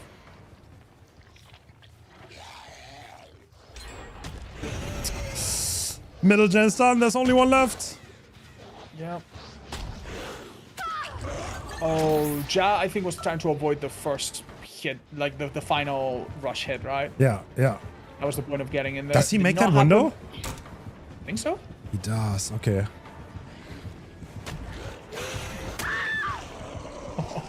Very cheeky play there, but I think this killer... Oh. Well, He's vibing. he's no fool. Let's just put it that way. Oh, look. This is like the difference, though. There are reset parks. Survivors can come back from these situations. And once again, Angel's being slugged. Bro. We're not gonna go into details as to what weapon the killer used to down that there, but He's it was just very vibing. potent. Yeah. All right, Note being full health. He's using balance handling off the hill. He's probably going to be on the other side of the map already, right? Yep. Yes. This is the kind of situation that in a 3v1 would be so difficult, but having that 4th survivor, Yeah. it's making all the difference now. The resets keep coming in. The gens never have any downtime. Everyone's using their perks. Cheeky little blind here. Oh, that was not a perfect rush. Oh, And nice. yet, oh my god. Oh, we see Note, though. The gen is done. Where are we going to hook? Do we want to go for Note? Note is Death Hook. I mean, Angels has Deli up, though. Oh, that's a clean combo. 1-2, but wait, do we actually want to let them get away? They seem to have reached some form of safety here. Dead Heart is unfortunately gone. What? No, they decided to go my back. God. They decided to go back. Because Note is already Death Hook. Going for them is not very good. Ja, on the other hand, is worth 2 hooks. So ideal case is obviously Angels, but he still has Deliverance. Wait, why did they seemingly wait over nothing here? Wasn't that a little odd? Maybe they've validly acknowledged that they're gonna lose someone, they might as well lose So this is 7 someone and hooks. make it safely. I mean, almost a strong blight. Anything is possible, though. Well, like, Crow played well, but the Team US had a lot of coordination. Yeah. And he didn't quite get someone out. He did not quite get someone out. Yeah, now we honestly see why tunneling is just so important. Like, you could argue that this killer eventually fought for his 3-gen or his 4-gen, but he was after a quite favorable set of hooks and hooks for the survivors. They got the Deliverance, and he was a deterrent factor. They got their own hooks. They hit in a way that was just so creative. Going into basement there was so out of left field, right? And it worked out so well for them. Yeah. Like, now, it's not easy to tunnel, by the way. The person he would have tunneled would have probably put up a fight, and it's so much easier said than done. But yeah, dealing with 4 survivors of this caliber is just... It just lets them get away with anything. We've seen the most insane 3v1s happen, but a 4v1 is always going to be difficult, even for such a strong killer. Blight F tier confirm? Some buffs coming next patch. I mean, yeah, you can't just hold long term, I guess. I mean, like, they played it down cleanly, I guess. They also had, like, great stealthing, honestly. The basement stealth. But, like, Crow didn't even try. He wanted to play the top side, but they just made it hard to get a good hook there. And like, the down on note just took a little bit too long. Like, where the zero... That's his time he never got back. Not to mention that, like, towards the end game, like, these survivors were, like, hitting their notes, man. Like, like we saw, like, such a crazy play from Ja, such a crazy play from Nancy as well around the hill. Oh, man. That hill was very good for them as well. It made what would have been an otherwise really dead end into a somewhat recyclable pain in the ass for the killer. So yeah, good stuff, good stuff. This map is very, very dense in the middle. Sometimes you can get really crazy stuff if the survivors get a good setup and they use it well. It doesn't matter if it's Momo at the wheel. He could struggle to get those. What was it? 7 hook stages? Yeah. Yeah. Why is Pig banned? Pig is not banned in general. It was banned in this particular setup. In fact, we just saw a Pig, I want to say 3 games ago, so. I feel like the ban scene is more confusing than it helps. I find it kind of interesting though. Like what? Yeah, no, it's nice. What? It's nice. Yeah, like it gives an insight into. I mean, it's gonna be more interesting once there's actual like best of 3s, like where someone actually picks someone. It's not just what gets left. But yeah. Wasn't paying attention much last match. What happened? Well, Blight secures 7 hooks. He had a bit of an... He played the final gens really well and held the final gen or 2 really, really good and secured 7 hook stages. But he was after a difficult early game where no one was really tunneled, which is what you expect to see with a killer this powerful. Yeah, survivor teams are in voice chat. They do speak and coordinate. Sometimes even watch their killer teammate and give a bit of insight, right? Yeah, so if you don't... This is very smart, because if you don't play, then... you have... Spectators can see more, because you have more brain cells and you don't have to have mechanics. So any... like, this is the highest possible form of coordination. And these are some of the most coordinated people ever. I think Portugal and US in particular have shown themselves to be... I want to say basically flawless in their macro, right? Like, very few mistakes. Very few mistakes. Also remarkably good at not getting found out of position.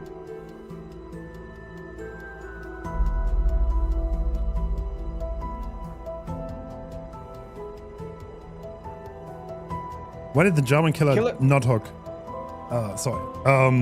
Because deliverance, the clanet had deliverance. So if you hook them, then they can unhook themselves.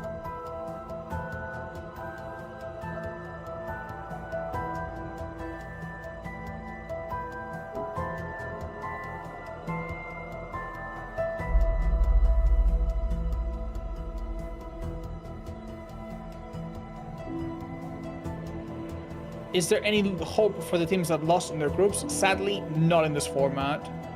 So out of the 4-team groups, the 2 top performing ones go on to the next stage. The other ones, they have our gratitude, they have our thanks, they have our admiration, but they get the hell out. There's no loser brackets, I'm afraid. Sorry. I mean, this is a 2-week tournament. I'm honestly not a big fan of the tournaments that drag out over like 3 months. I'll be so honest. I like bashing in 2 weekends and then call it a day and then come back like half a year later. Really nice. Like it's fine. Yeah. Two comp weekends and then there's ups and downs no matter what you do. No one can truly be happy, but I think this is a really good compromise. There's no shade to anyone. Like the majority of DBD tournaments that go on are league format. Like there's not. Like, there are very few, like, 1 week or 2 weekend tournaments. Yeah. It's nice to get invested, but also harder to follow casually, right? Yeah. Why haven't I seen the killers more in The Last Survivor? Sometimes they do it, sometimes they don't. They obviously don't care too much. They can do it, there's nothing preventing it as far as I know. It's just... Oh. So Momo has Ruin and Dying, Eruption and Corrupt. Okay.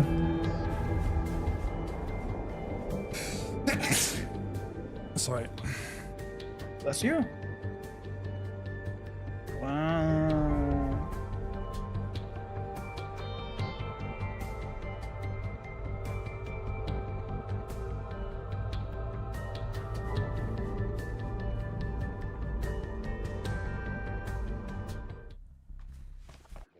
Very well. Momo now has to achieve about 7 hook stages, which basically is 1 hook on 1 person, 2 kills on 2 other people, more or less. And if he doesn't achieve that, then Team USA will be taking their first L in this tournament. Much like before, we see Blight immediately go straight to the other side of the map and start searching. Because, as Hens has told us many times, the survivor strategy that's quite accepted is to hide in the edges of the map. Overcome Dwight. It's not gonna be enough. Bro. Oh no. Wait. Oh no. Oh, do they expect this? Did they get it? Let's go. Get it. I'm impartial, by the way. Team Germany living up to their reputation. That early down, I'm not gonna lie, I think could have been a complete curse, right? Oh, that looked like a mistake. This survivor is gonna go down. So obviously, if you see Overcome in such a setting, you would always expect there to be deliverance with that, but it's not the case for this. So this might not be as bad as it seems, but this is Resurgence. Very interesting build. Overcome Resurgence. And he has self-care botany to heal himself too. Alright, Mada on the edge map. And Momo's heading to the top side. No, Spitz getting hit. Oh, Spitz played so well this tournament too. Sadly getting hit through the pallet. Honestly, the scariest thing about Momo is that he's not a fancy Blight player that goes for crazy things. He has this very methodical, very straightforward, sure way of catching you on basically any tile, right? And that's what we saw earlier. He didn't take any chances letting Oscar win a 50-50. He just uses the double speed add-ons to completely make yourself basically undodgeable. Okay, a little bit of tunneling is happening, but thanks to Resurgence, this survivor is fully healed. Oh, did not swing. Overcome's gonna come through. Can we get some much needed distance here? Oh, Momo sees it coming. Play. I mean, there was a box right outside, so I see the play, but with that box, there's no way that works. Okay, 2 gens done though, so I think there's still a 3 gen on that side, right? See momentarily. Yeah, not the easiest 3 gen. Because this one in the middle kind of affords some safety for survivors to go back to the other side.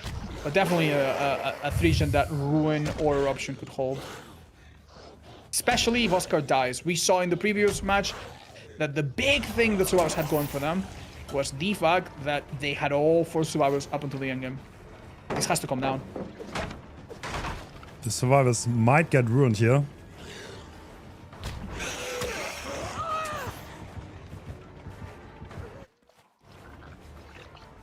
The killer is not happy to commit. He is looking for the survivor. No. Damn. Wow, right. The tunnel is so important that even grabbing a survivor out of a locker is not a good idea. Resurgence comes into play again, giving him a health state, preventing the deep wound, and Overcome now giving a bit more distance. But I'm not gonna lie. Oh my god, for the people as well. Plot twist. Oh, that was plot twist. Damn, there's so many ways to become invincible. Oh my god. Okay, there's a pallet gem here. Oh my god, we are witnessing Team Germany throw 2 survivors 3 times at the killer to protect Dwight, but... Wait, are we gonna pick plot twist first? No, we are not. Okay. Okay, plot twist cannot pick himself up without... with that's healing so because of the broken. He would have had to wait a bit longer, but like, how do you do that safely, right? Because for the people without visual... Yeah. Okay, 1 survivor dead. Everyone injured. There's still 3 gens to go. I think Momo's doing a very good job. I mean, he is the world record holder and one of the certified blind mains, so nothing unexpected here. Yeah.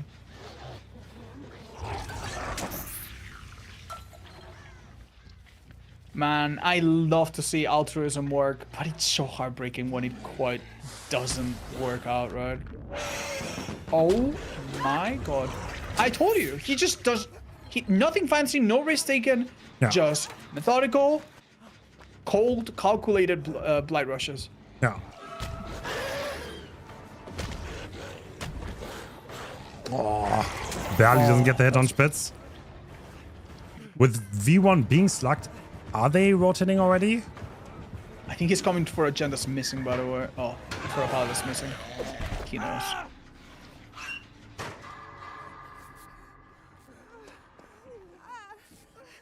Okay, perhaps this deliverance is the only way for these survivors to somehow get a little bit of a second win here.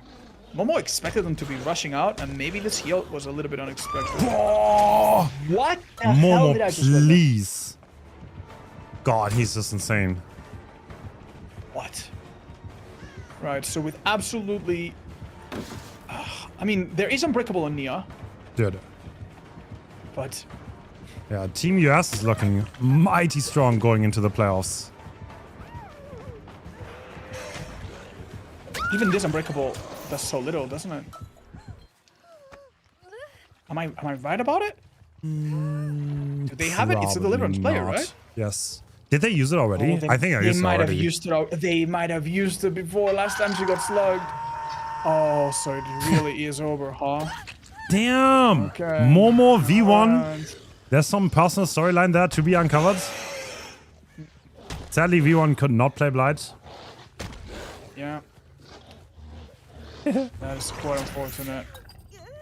Well, after a little basic attack of kindness and respect, Momo comes over. There's no point in trying to play around Hatch here. It doesn't really change anything. So the survivors are just standing still, letting this get wrapped up a little bit faster so they can get on to the next match. Just to give a little bit of context, this is banter between friends. They know each other quite well.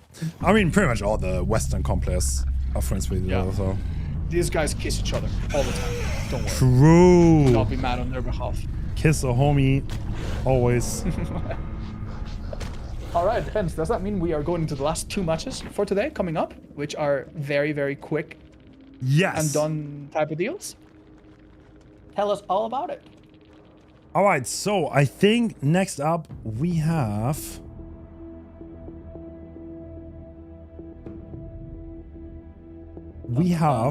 Japan versus Brazil in the Singularity Showdown. Someone asked for Singularity earlier, so we can provide it now. Banning Baba. Yeah, we went out of our way just to please that one guy in the chat. True. Hope you're welcome, man. That one guy better be happy. So Japan banned Blight. Okay, makes sense. And we've ended up, after a series of picks and bans, with both teams somewhat agreeing to play Blight, but it's not on Wrecker's Yard. Oh no. This is that dog. Oh darn. Oh no. I'm gonna start a timer, Hens. I'm gonna start a timer. You're gonna start a timer? This killer has a reputation for drawing out games, but is it the case anymore? I don't think so, no. I mean, pure stalling is by itself not a win con. So like there were some games where people played for the stall, but in this tournament Oppression is banned. Oppression is a park that kind of like allows you to play around the 3-gen limit, because you can make a gen regress without actually getting a stack on the gen. So if you kick the gen 7 times, you can just never kick it again. You kick another gen with Oppression, you can still make that gen regress. So with that being banned, I think the gen kick limit is gonna do a good job, and we're not gonna be here for Brazil ban artists. I would have really loved to see an artist. We're not likely to see one, right? In the finals or next bracket. Oh, I'm sure we're gonna see one. Maybe Nightlight. I mean, Nightlight could go for like a pick like that, right? A killer that he's really good at, that maybe he expects other people to have a harder time doing well with. Yeah. Maybe there's some hope. I'd love to see one. I thought non-entertaining killers were excluded from the tourney. Well, can we agree what is entertaining as a collective? Listen. Can we agree on that? We're making jokes here, but this is gonna be some of the most disgusting most impressive gameplay you're going to be seeing today. I have no doubts about it. Plus, the Japanese killer a few matches ago left me completely dumbfounded, and he was such a thing to behold. Don't go anywhere. You don't want to miss this one. All killers are entertaining. Dan likes Skull Merchant. Wow. Interesting.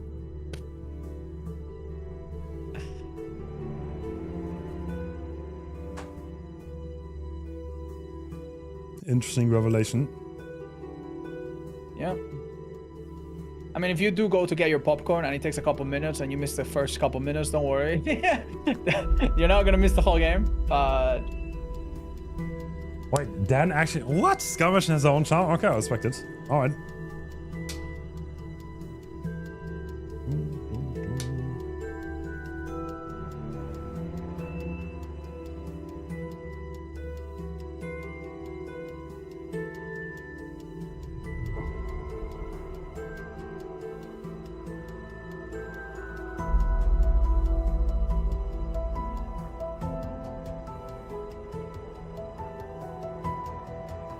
No, Hex Ruin does not count towards the gen limit, but it's also not like immediately regressing, so yeah, that's why you've seen so much of it as well.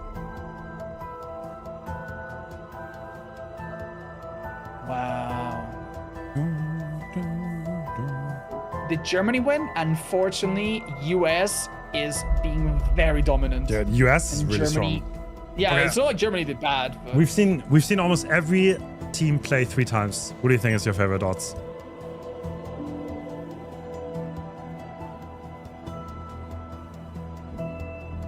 Okay, listen, you know when you're in high school and there's like the popular kid that's so perfect? Yeah. It's like, oh, they're beautiful. Oh, they get straight A's. And you Okay. kind of dislike them and you don't know why you dislike them. Or maybe you don't dislike them, but you don't love them either. Yeah. I have a feeling that US is playing so unbelievably well and so disgustingly good that I cannot root for them. I'm sorry. I don't know why. What? I'm finding, I'm sorry.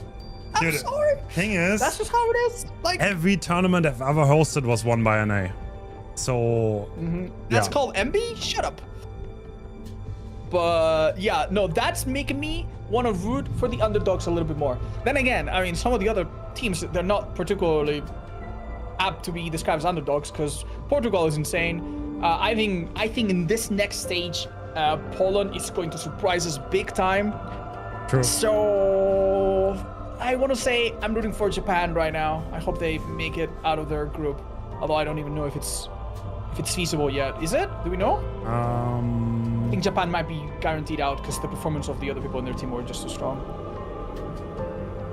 Russia and... No, it's not Russia. No, it's I think they're out. These are all 2, right? I'm pretty sure. Well, then I'm rooting for Spain. I'm sorry, I still guys. want I'm to say, sorry. I still want to see the Japanese play. I hope the ping is not going to be too bad. So yeah, sorry. I'm a little bit impartial. Not entirely impartial. Is Singularity good? Oh, you're gonna see. Obviously, it's hard to judge how good a killer is when you play with survivors this strong, but this is a really, really good map for Singularity. Most of the gens are in the open. Even the ones that are on second floors can be controlled by cameras, which is the main power of the Singularity, which means that this killer can basically follow you anywhere and can go from one corner of the map, if a mistake happens, to a completely different corner of the map. And yeah, because he vaults so unbelievably quick once he teleports after you, some of the typical playstyle that you see around running to shack, running to main building does not really work. They need to play against him very carefully. There's been a ton of Dead Dog Saloon. Yes, one thing you might notice is that in competitive Dead by Daylight, maps that have little variants and do not go from like complete dead zones to complete god palette stacks here and left and right, they are favored by organizers because that means that the map is almost the same on one round compared to the next one, and that is a more equal grounds for both teams to do their best. Say for example, you go to, I don't know, what is a map with terrible RNG? Hens, what comes to mind? Disturbed Ward or Chapel, right? Yeah, like Chapel, for example, you can have a setup in one round that is so disgusting that plays itself, and then in the next one have a much more lenient one where, you know, where killer gets away with a lot more. That kind of map does not go super well. Chapel, for example, I think you only see in Spirit and maybe Nurse. Yeah, so, Chapel's pretty well. I mean, Dead Talk is also just like, I would almost say the best map for skill expression. There's some problems with it, like the gen locking is really annoying, I agree. But like the palettes offer a lot of skill expression, the way you play them for both killer and survivor, because they're relatively good. You can connect them, but you can also die on them relatively quickly. So there's team play, there's natural anti-tunnel with the main building that makes the gameplay more exciting. I'm gonna be honest, I think there's one of my favorite maps, like in DBD. No, I love it too. I love it in casual play. I love it in serious play. Yeah. So we have slightly longer overclock combined with 2 extra pods. Funnily enough, not the diagnostic tool that extends your range. Maybe it's just not necessary in the small map. Okay. I think yeah, these add-ons are not something you would see very often from I think the Western teams. So okay. Now on the survivor side of things, do you see anything unusual here? We have somehow a body blocking type with Metal Man on Claudette. Also Soul Guard, maybe anticipating hexes, but all right, here we go. Japan is going to show us how Singularity is played the Nippon way. Honestly, it doesn't seem too different from what we used to. A lot of perks to slow down healing. Simple and some setup. perks to make the final 3-gen very difficult. Oh, that's an interesting pod. We've never seen that pod, but it... Okay, interesting. So that hits the shack pallet and the window. And someone's being found instantly. Okay. What? That was a little funny. Pulling up the teleport. The follow-up teleport did happen. Whoa. What? That was a little bit strange, definitely. Oh, I don't think... Oh my god, they don't make that. That is no good at all. Haha. Oh, I think a player crashed. I think Gustavo crashed. Oh no. Bro, what was that? We'll be back with you guys momentarily. It seems the Singularity might have hacked into the mainframe of one of these players, which is not exactly allowed. So we'll be back very soon. I'm not gonna lie. We had small incident like this yesterday, and it's not a big deal for us. We'll be back there in 2 minutes, but for the players involved, it is a dangerous cocktail of nerves. It's so much building up to the moment when you start the game, and there's so much tension. You need to find someone quickly. You need to find the right survivor sometimes in the right places, into the right direction, get a quick down, and then after you've done that, now you need to do it again, and maybe this time it doesn't work out so well. So yeah. Wait, someone's cheating? No, it was a joke, guys. It was a joke. I think I crashed from the very beginning, by the way. So it was not just... I know that's oftentimes what it looks like, especially in the Germany match where someone had it down and then they started. The way this works is, if you complain to an admin, your claim needs to be verified.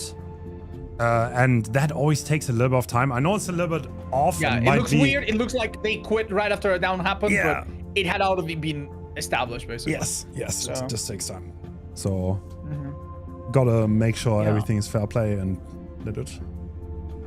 So since we had a small glimpse into what the Japanese player is thinking of, we can actually try to piece together a little bit the strategy. So what we saw them do was, from the beginning, we saw them place a few pods that cover key areas, the entrance of Shag, this building here, and really, they seem like they know what they're aiming for ahead of time. Some of these structures appear there 100% of the time, as we said earlier. And then once they had a bit of setup, and they knew they were close to the spot of survivors, they do something that would have not been possible before, but that is possible now, which is the auto-aim feature. You put a pod covering a large area, then you hold the control button, I think we're taking control of it, if I'm not mistaken, and if a survivor is within range, your camera will automatically snap onto it. So it's a great way to find people, even in this map where grass and bushes sometimes can obscure survivors. So I imagine the killer will want to do the same. Now, one thing that was amazing for the killer that might not repeat itself is the fact that the survivors were far away from the main building. I think the worst thing that can happen as the killer is that you either start a chase in the main building, which is bad, or you start a chase somewhere that ends into main building, which is difficult sometimes. So we're hoping for a similar early game so the killer can pick it up where we left it off. But until then, we're gonna be waiting a little bit, making sure that there's no hiccups this time.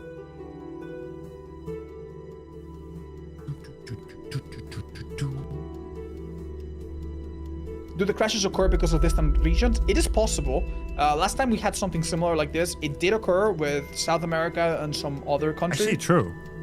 Yeah, there might be some routing issues. It literally might be something like that, sadly. But what can we do, right? What can we do about it?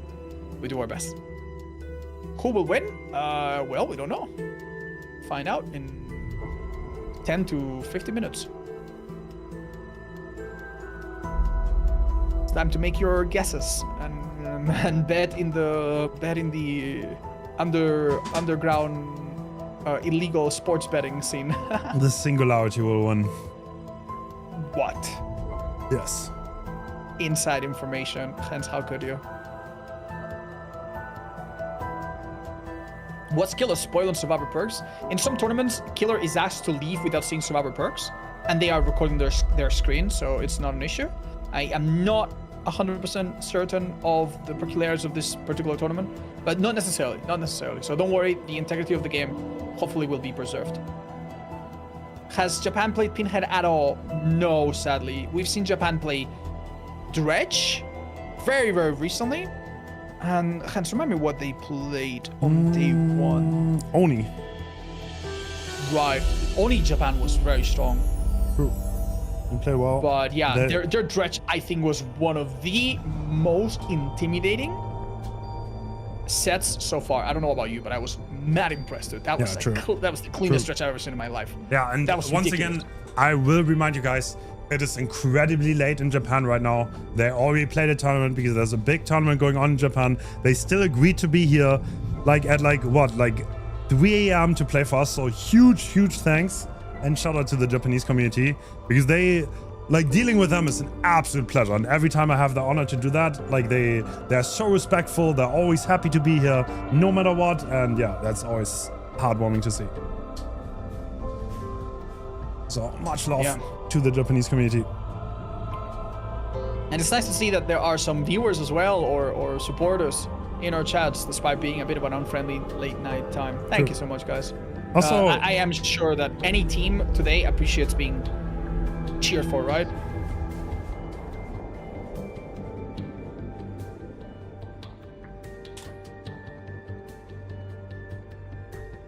A little clean break plus blood pact. How interesting is that? True. Cleanberg is an interesting park. Yeah. It honestly, it is pretty decent. I liked it more, in my, obviously in pubs, right? But I played that a little bit. I liked it more than I thought. I'm gonna be honest, man. Nice. I tried to use it for four matches a couple streams ago. I was so sad, man. I was so sad. I used to it did proc a couple times. Yeah. But there's just one thing that bothers me about this perk, which is it's such a downgrade from just Resurgence, right? Yeah. All right, Neko is in a completely different spot this time around. We do not have the ability to zone survivors away from main, but Corrupt is thankfully helping there. Dude, that's that part again. We see that part twice, so there is some method to it. Probably to for the Shack palette, right? Interesting. Yeah, Shack palette and Shack entrance, and a little bit around it, right? Oh, I thought they spotted someone. Well, we definitely see now why the add-on to bring 2 extra pods was necessary. This person is just absolutely... Oh my god. Forcing them to use the pod early. So we are podding the crates. That is so interesting. Yeah. Wow. Oh, that's a great teleport. Yeah. After being infected by the cameras, the Singularity can teleport to you, and for that brief time where he's a different color, he can vault really quickly. And look at that, main building is a joke. Wow. Yeah. The glove also helps, and the fast down, it's 0 purse. Okay. Oh, it's for shack box. Oh, does the box always spawn there? That is so interesting. No way. Ah. No way. Oh. Uh-oh. Jen gets interrupted. Gustavo is unfortunately pressed against a bit of a corner. The cameras set up in advance are doing their work. This charge EMP, I think, is coming too late. Oh, He never mind. chose Right in to time. kick the gen, so... But, I mean, it's not gonna take long, right? And the instant teleport. Yeah. Sometimes the killer will be slowed down when they break a pallet if they teleport on it or near it. That was a really weird one. But hey, one pallet less. And this is going to be a long match, potentially. Oh, doesn't get it. They are gonna get rid of the biopod in the main building. Stanley, unfortunately, does not get the further people, which I thought might be coming. And they are terrified here. The Kate might unironically infect the tab. They need to be careful about that. Yeah, if they will go for a body block, that could be bad. The killer has not lost Stanley, I think. Yeah, I think we're still in Stanley. Yeah. Do they? I'm not entirely sure. I'm not so sure myself. Still on here. main. I mean, we are potting something, and Yeah, unfortunately, the killer is teleporting. The spectating is a little bit unreliable right now. That will fix itself in time. Wow. Remarkable job from Neko. But even more remarkable job from Stanley. We see Kate come in and do a bit of cleanup to remove the cameras. Try to build a bit of time. The killer has now seemingly given up on the idea of Oh, that doesn't hit. On. Wow. Okay. Yeah, we've had a spectator bug that has affected the sound a little bit, but no worries. Everything's working normally. Yeah. Bro. It's really funny. We should tell our spectator to switch to the killer the moment they're gonna teleport, and I think that would fix it. Yeah, it's still down. But it's so hard to know, right? Yeah, yeah. Oh, Whoa! that looked a little bit strange, but Dude, that is definitely a packet loss coming in. Okay, the vault is very delayed. The next one is normal though. Right, so right about now we could watch the killer, maybe. Oh, damn. The Spectre is 10 minutes in the past. What am I watching? Right. They won't be able to react to what we're saying. Oh, this is so unfortunate. Oh, they make that. Oh, this is two lengthy chases back to back, which are definitely giving this team a little bit of oxygen. What? They're dying under the pallet? pallet. Dude, if they get a pallet safe, I would be very surprised. Insane. Oh my god. Do you think they will?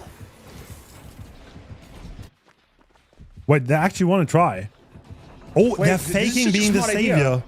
Because there's another person there. Oh my god. Did they get the save? Bro. They seemingly failed it. No. I mean, okay, I wouldn't. I'll be surprised if they actually got it. This is a very long Demogorgon tunnel he's going through.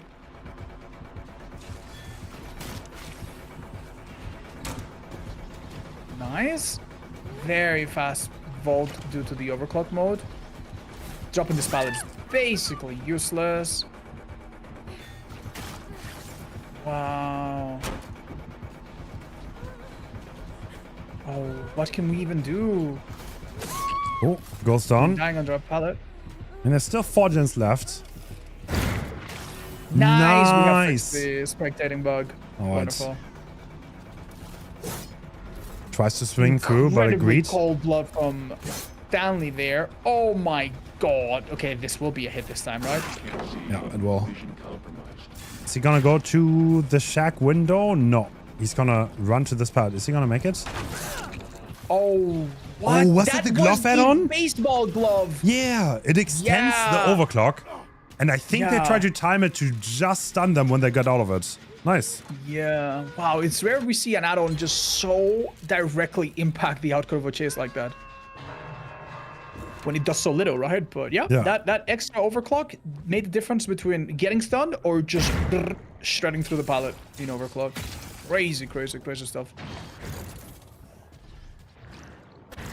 So he Getting manually disables some pods, and he's gonna manually replace this one. You can now disable pods from a distance and basically re-enable them in your inventory.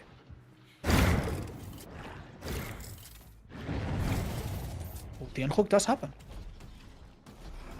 Oh, trying to body block. They do get past though, so he's gonna make the window. Yeah. That being said, Stanley's Stanley definite has... now. Yeah. What's their play to keep him alive? Precisely. Oh. He doesn't even die under a pallet. A pickup here Does he make immediately. it? Well, the ace is also going to die though. Oh, surely. Oh, eruption. Oh my god. He knows where both of them are. Yeah, he doesn't have to worry about pallet saves, and now the reset is going to come through. They're going into the 3-1 with only 3 gens left. Damn. With, well, only. Yeah, 2 gens done. Only 2 gens done. That's true. Okay. Funnily enough, Gustavo does not get picked up right away. The killer prefers to come here and guarantee that this gens will not be done. Remember, it's not just about killing everyone, it's about killing everyone with as little gens done as possible. Oh, this is so smart. Obviously, when they get off that gen, where they're gonna go? Yeah. To that box, and it's already pre-biopolice, basically. Yeah. People was in an impossible situation there, where going one way would result in the camera seeing you, and going the other way would result in the killer seeing you.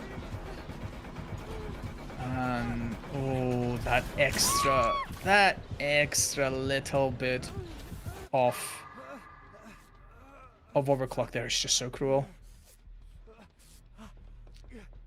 That camera seems to be in a slightly awkward spot where it doesn't catch them.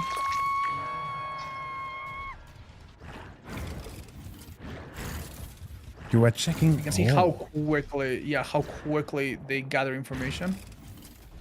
He's about to probably figure out what just happened. This is, yeah, they're very interested in podding the crates, and we always check those. Interesting, kind of like trying to gatekeep the EMPs, I guess. Yeah, this is a place that I don't think I've seen or experienced myself. Really interesting. Yeah.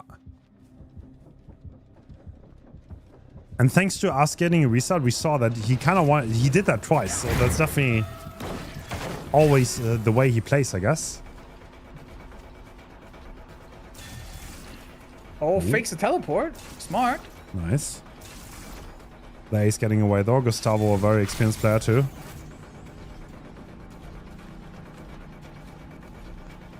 I don't think this saves you from a basic attack, right? No, it doesn't. Too close, even for balance landing. This heal is only bolstered by leader, which does not fully make up for the mangled, I think. Oh, this is rough. Look how efficiently he uses a pod to infect someone and then removes it because he doesn't need it anymore. Crazy, right? Yeah. The amount of juggling and mechanical skill required to do all of this so quickly with so few hiccups is really, really remarkable.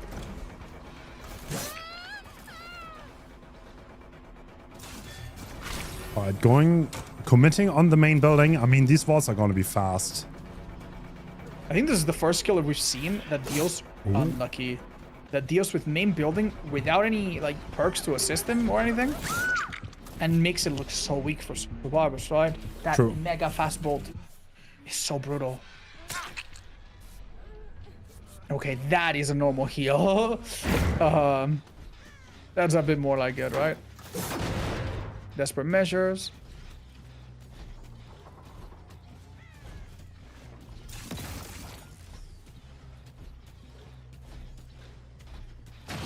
A disgusting 4-gen, by the way. I don't think it's coming to that, but yeah. A disgusting 4-gen nonetheless. Are we? No. The idea for the killer here, yeah, was to find the reset survivors, right? But yeah. Nico does seem to like slugging when the down is not in a position that is favorable.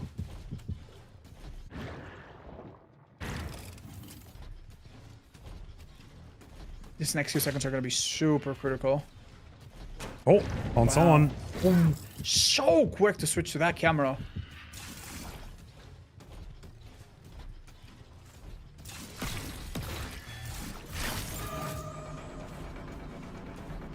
Ace has brought him far away from the gens, far away from the team.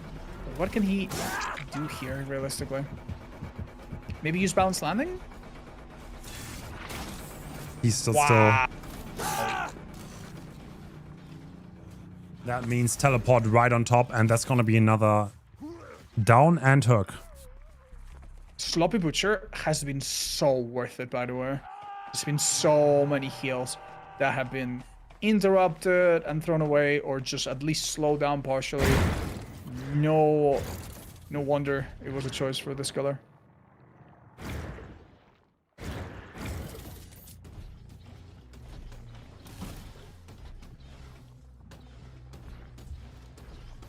Our Brazilian players are going to be really struggling to match this result, I think, when it's their turn to play killer. Oh my god. Falling camera movement. I can't believe I'm seeing this. Okay, so there are 2 survivors injured. They're both. Yeah, this is gonna be a trade, right? There's second wind. But is there enough to recover? I think they're gonna have a hard time getting another gen done.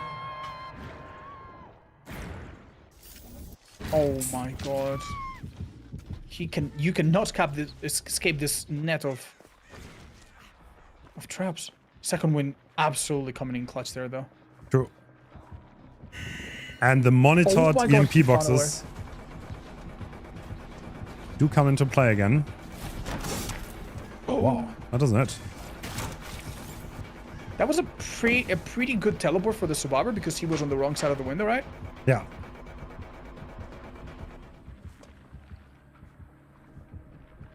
So they get a small break here, but even a single generator now would make a huge world of difference.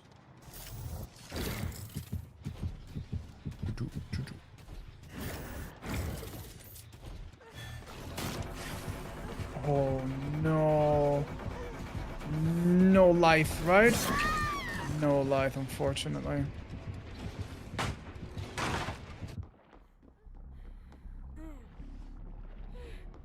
It was really funny. You could see a 100% haste on the Claudette player for a second. That was both tenacity and life at the same time. Ooh. But yeah. I don't think we set a timer, no. This has been going for a little while, but I don't think it is the sort of... I mean, there was no, like, there were maybe like 2 gens kicked in total. So I don't think it was that. No. This has been completely by the books, regular stuff so far. Nico, definitely a slow-paced game, but... Playing for the kills. I mean... Yeah, that's kind of like... I think they played similarly. On Dredge in Singularity. Very controlled. Okay, Duster now has a task, a really tall task, not die. True. They need to survive a little bit for their team to do gens. Oh. Wow, the killer, even though they are in not the best part, the killer wants to take 0 chances losing one of the gens, huh? Yeah. So far, they seem under control. Oh, that might have been a misplay. They are gonna get to that pallet, but how much does it really help them?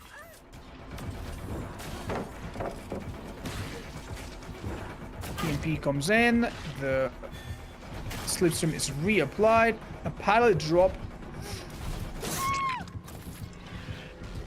There was no way, right? You drop that pallet, he walks right through it. Yeah, no way.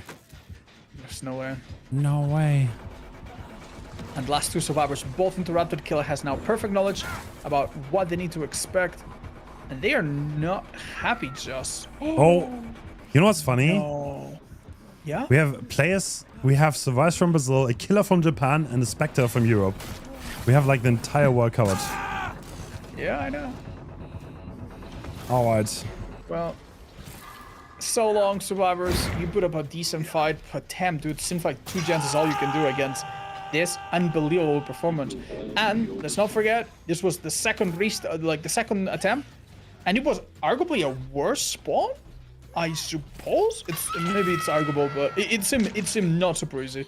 Yeah. So well done to Neko for handling the nerfs, playing the early game phenomenally well, and handling it perfectly all the way to the end. True. Not bad at all. So now it will be Brazil's killer against Japan's warriors. I'm not gonna lie. So this is the last game of the group stage. I thought the level was really high overall of this. Yeah. Like you have to also consider a lot of these people are not used to playing with each other, because this is not the team setting that they might be used to playing with the competitive teams. They're playing with people that might not be used to playing from their fellow countrymen. And yeah, well, very, very good Dead by Daylight. So, is Sloppy Butcher a bit of an example of the Japanese anti-heal mentality, or is it something that we're going to see as well from the Brazilian side? What do you think? Well, I mean, it seems strong, yeah. Oh, maybe not actually, yeah. Maybe. So if it is similar to what we saw in the Dredge match, we might see a singularity that is a bit more focused on singling out one survivor, finding the weak link, quote unquote, and getting them out of the way, then fighting for the 3-gen, as opposed to what this Japanese player did, which was spread the pain. They don't really care too much about any one player and slowly choke them out of options. The problem, if you tunnel someone for a long time, is that would make the tie condition and the win condition easy for the survivors, right? Because they only need to do 2 gens to tie, and then die, or 3 gens to win. And it seems to me like if they just let someone hang a little while and the first chase isn't terrible, yeah, True. But preventing 2 gens from popping is difficult. So whether they went with a mindset initially of like tunneling or slowing everyone down and hexes and whatnot, like they're gonna have to adapt, and they need to play incredibly ambitiously here. How does the scoreboard work for gens and hawks? Well, it's very simple. Whichever survivor team does more gens typically wins, right? That's basically it. So if one team does all gens and one doesn't do enough gens, well, that's easy. Now, what happens if the same amount of gens are done? Let's say both teams do 5 gens and then the other team does a 5 gens as well. Then it's about the amount of hook stages, right? So for example, a killer that gets only 1 kill and nothing else, that's 3 hook stages. So that would make them lose against a killer that got 1 kill, but also 1 hook before that, which would be 4. And that's it. However, if there is a tie on that as well, then we look at the amount of killers, the amount of times that killers got unique hooks. So if a killer got 6 hook stages and hooked all 4 survivors, that is a little bit more valuable and would make them win over a killer that got 6 hook stages, but only ever captured 3 different survivors. Hopefully that makes sense to everyone.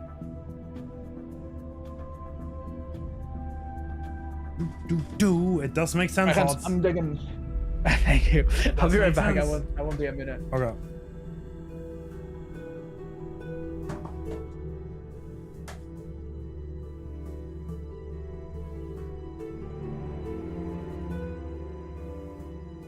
I don't think there was ever a setting where Japan played in a World Cup. They're usually more... Okay, the thing about Japan, which is kind of mean, is because I think they have their own server and everyone has like 15 ping on that server. So they're like used to like the lowest ping ever. So it's a little bit mean for them because like every time they queue up at home, their killer is 15 ping. And now they come here and they have 200. So there's another barrier because they're not that used to cross-continental play. And that could also definitely throw them off. Meanwhile, the Western players are very, very used to it, especially the Brazil people. They oftentimes play against an A, they play against EU very regularly.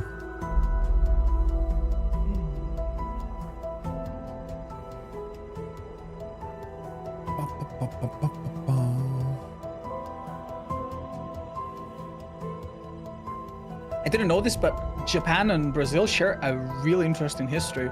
A lot of Japanese expats set up in Brazil, turns out. Oh, really? Interesting. So yeah, when they made the Skull Merchant, she's a character that's like kind of Japanese parent, Brazilian mom or something like that. Like a lot of people were like, "Why? What's the relationship between manga and Brazil?" There's actually apparently quite a deep history, huh?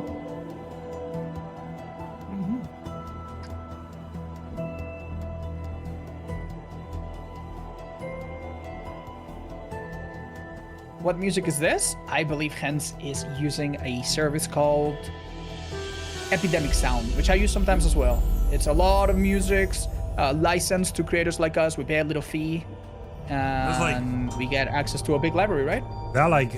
These are like, actually, this is more than one song. There's like 2 songs above each other.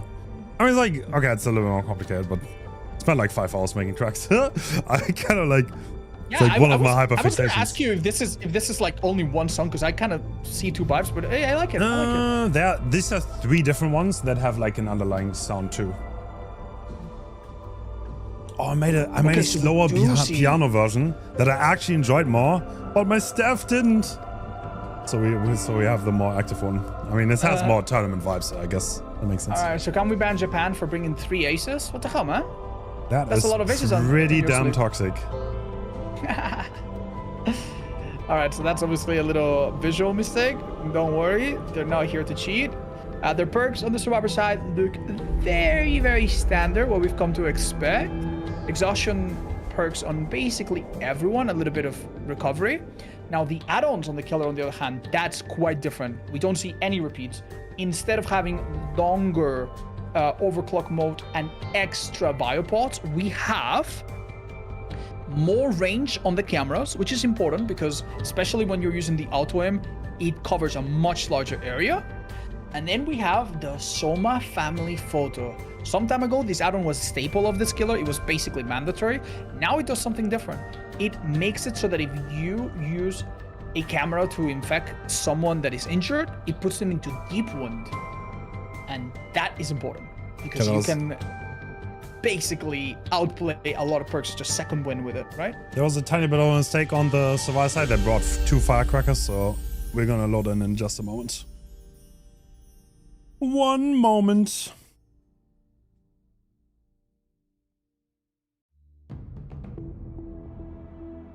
Shiaru is like a crab. Other players evolve to look like them. Well, thank you for being understanding and putting up with small delays. Overall, I would say this is one of the smoothest tournaments you will ever see, or at least that has ever been produced.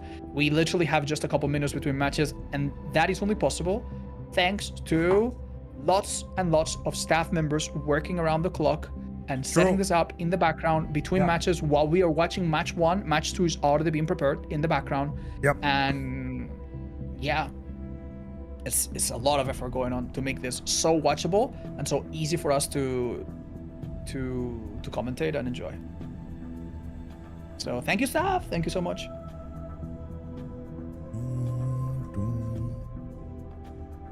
In Sao Paulo, there's a whole Japanese neighborhood called Liberdade. Wow. Right, so now we see the correct versions. Wait, we still see 2 aces. What the hell? 2 Shiarus. What? Yeah. All right. Damn. Still going for the double ace. Survivor's so good, they needed 2 of them. All right. Let's get into it. So, our killer from Brazil, Demolisher, has an incredibly demanding task ahead of him. Yeah. He has to win this. Ooh. That's the wrong side? Interesting setup. What? Wait, is it? This is some min-maxed train placement. He's finding the perfect spot. What? What is that? That's crazy. Okay, that's interesting. Okay. So now it makes a lot of sense that we see the brown add-on to increase the range, right? Because that one pod is probably covering like 50% of the map from there. Yeah. Oh. This is quite unfortunate. Oh, gets caught though. They will fast forward this though, and there's an exhaustion part coming out, balanced landing, to get some more distance. This survivor was not caught off guard whatsoever, and a teammate uses a EMP to immediately free them from the status. Wow, what a start. That is going to be a hit though. To the window. All right. The nice thing is that there's no cameras right now ahead of the survivor. In other chases, we have seen that a camera pre-placed ahead of time can shorten it very significantly. One chase already done. The Japanese team does not fool around with gens and also not with pallets. Look at that. You get a blind. Champions of Light. This gives a small slowdown due to Champion of Light. I had never seen this camera setups ever.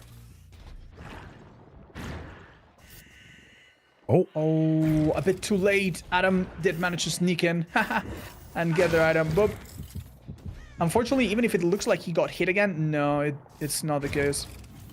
There is this pod reached the main gen. That's really, really strong. It makes the main gen almost uncompletable on this map. Okay, Adam dropping down. Oh, this is unfortunate since Adam lost the peekaboo game after all. Right? Oh, Lithe though. Very well placed Lithe there, yeah. Well played. Predicts the door break too. Good pathing. Oh, okay. Completely bamboozled. Does not waste time. Switches to another target. Maybe looking for an easier source of health states. Maybe a hook. Maybe a first pain dress, which we have yet to see.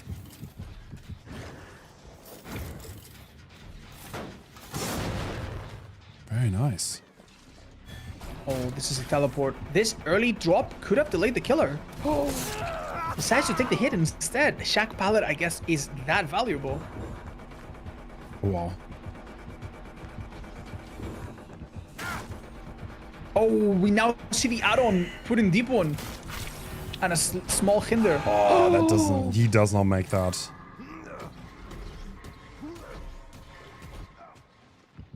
Oh, we're setting up... That's a cooler skin.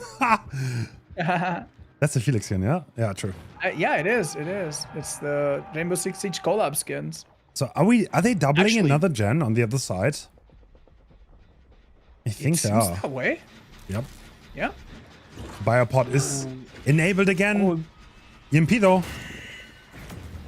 Oh, he's late. It did not stop the teleport. A little bit late on that. A tiny second earlier, and he would have prevented the killer from being there and getting that free hit. Eruption now applied on that gen. The next. Oh no. Oh. Yeah, it seems like controlling the predictable EMP spawns is a very well understood tactic for this team, huh? Yeah. Uh-oh. You can tell he's like waiting and waiting. Sloppy Butcher resetting the progress on that heal, unfortunately. Oh, he got him! He doesn't get it. Baited all the way. Balance landing not strong enough. Yeah. Balance landing does not help us here, unfortunately.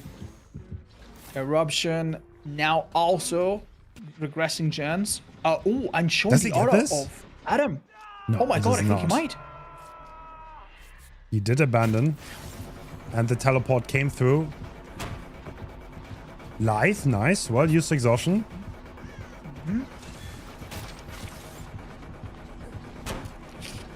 This is so difficult. What That's does Adam try to do here? Looks like they're trying to control the map again, but the Anok is coming through.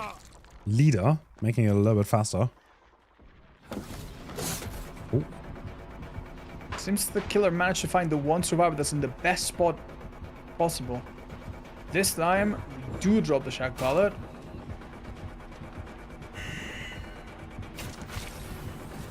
Do they get that? No, I was about to say. I don't think even a normal thing. There's no way. You get back to that window. Generally speaking, windows are the way to counter this killer. If you manage to vault them at a specific time when he teleports to you, he spawns on the other side, and the fast vault on the window is not as oppressive as the insta pallet break or something else. But that is something that the killer can control if they know when they're teleporting. It's not random. There's basically a logic to where the killer spawns when they teleport, and players on both sides understand it very well. Ace is not fooling around anymore. Drops the pallets as soon as possible.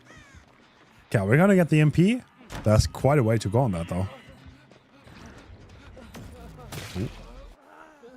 You'd think that, considering that their win condition is to pop a couple gens, the survivors would have been insanely greedy on the gens.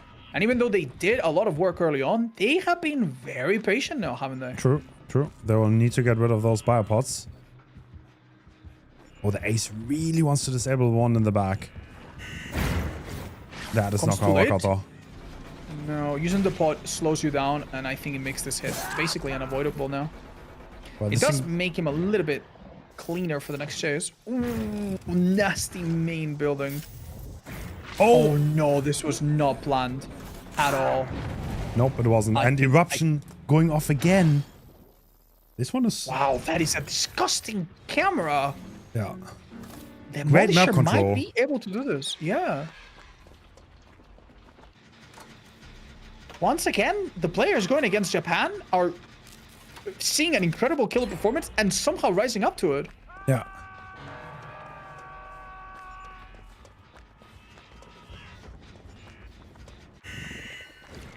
Oh, they're teleporting on the Felix now. Is he gonna make that pallet? Oh. Yes, but he goes around. No sprint bus. So the ace is still working that one gen. If they get one more gen though, then they got the win condition, so...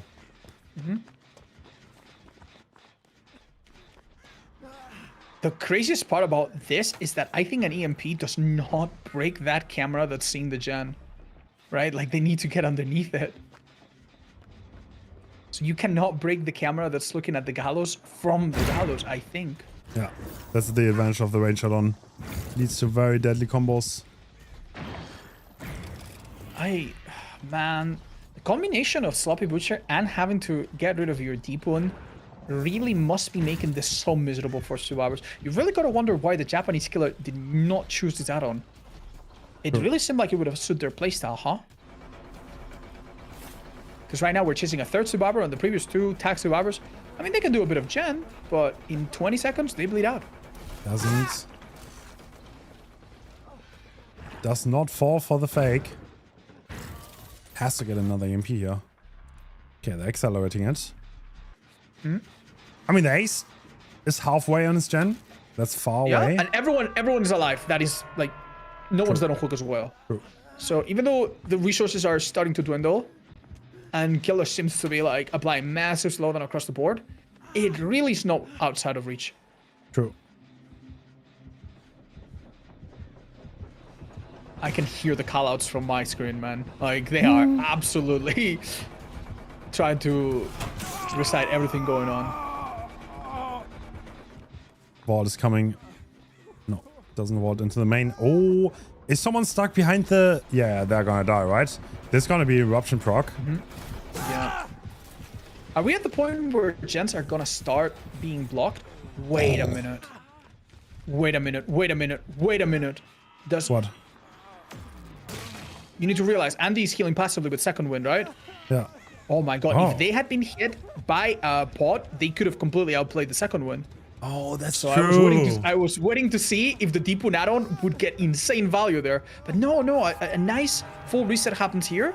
Survivors, on the one hand, have a person dead on Hawk, and no gens about to pop, but at least the team's looking a little bit healthier now. Yeah. Terrible construction.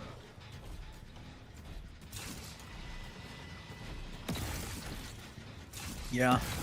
Oh, double potting now with that on. Double This pot, gen's gonna yeah. be so hard to do. Yeah. I wonder which think of we those can pick gens. I feel like the one by Water Tower is probably the weakness. There's only one pot on it. That one's so in the open. It's so painful. Swim bus. Amazing swim burst there.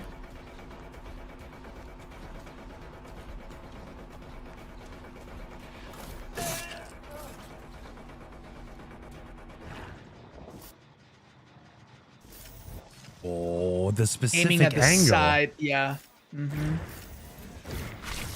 Wow. Balance landing on Jake. Oh, Actually great gets juke away though. with it. Well, he has to kick that Adam- gen. Yeah, Adam has to go for this on hook right now. Wait, I think they're letting Felix is. Shiaru die. Is Felix not going? No, I don't think so. Oh, the last my God, they millisecond got a unhook. last second. Oh my lord. Wow. That extra range really showing its value here. Okay, we have a problem, Demolisher. The gens that you're looking at are eventually going to be unkickable. Yeah. And they still have 4 survivors, man. They're doing so well. They're working under so much pressure.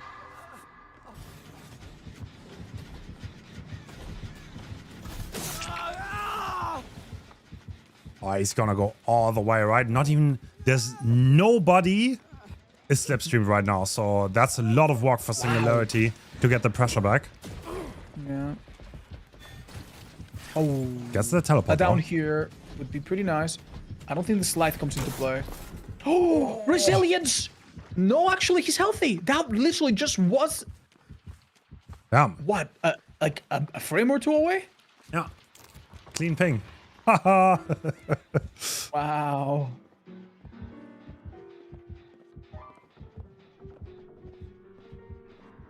I am sweating for these survivors, man. The killer has a really... Like, honestly, he had done so well, and it seemed like he was coming to a break point, but... Like, no weakness was easy to exploit, huh? Yeah. Makopon must be becoming dizzy. They have gone back from, like, gallows to this area about 16 times in the last 2 minutes. They do... Oh, this gen is also high. I mean, I'm pretty sure they're doing the one by the main building too. So there are 3 gens that are high, and at some point, surely the regression limit is also going to start kicking. Good greet by the ace. Not slipstream, so no immediate pressure on them. Wow. Killer. Oh, yeah, we see that gen being blocked. This teleport. Yeah. Oh, No, it doesn't happen. I Delayed think the we're last gonna see moment, it. and that's the win con. That means the Yeah. Team Japan does overcome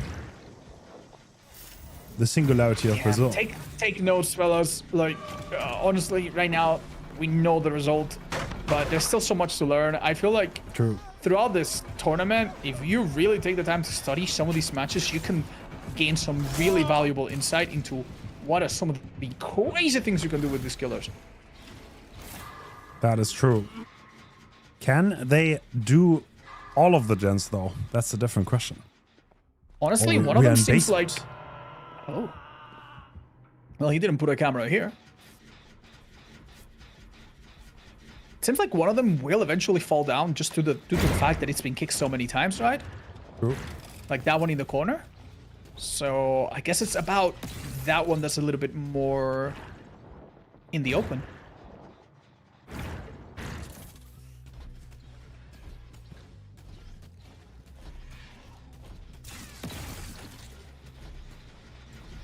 Ooh. Wait, they completely switched gens. They didn't even go for the one in the corner anymore. Okay, interesting. Oh, I mean, Dukun is still on that generator.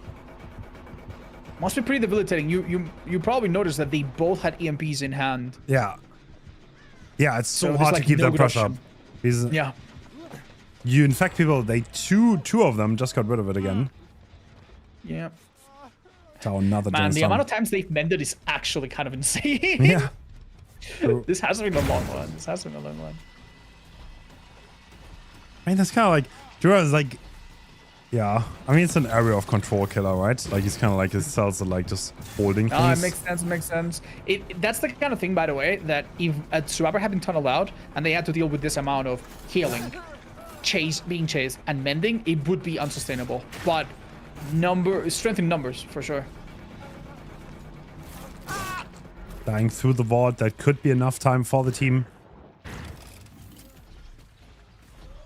Looking at the hook stages, I think the only person that will hook is... Oh, actually, Shadow as well.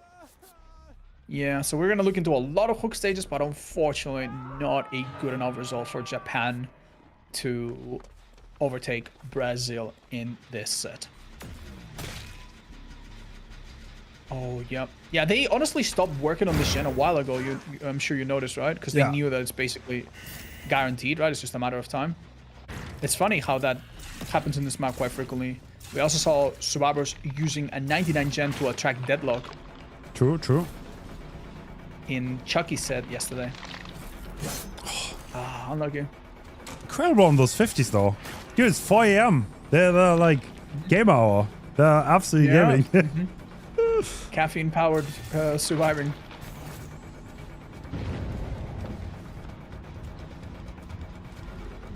Adam making all the right calls here. The spy being in slipstream. The killer is feeling a lot of pressure. Probably doesn't want to break a pallet. Knows that his time is being very, very limited right now. Aiming for that precise pixel. Oh, makes it. Once again, getting rid of EMP. Oh, they just got rid of 3 at once. Wow, okay. Like, how are they doing this? Like, how are they getting so many, man? Is he gonna make that vault? Oh, That seems so close.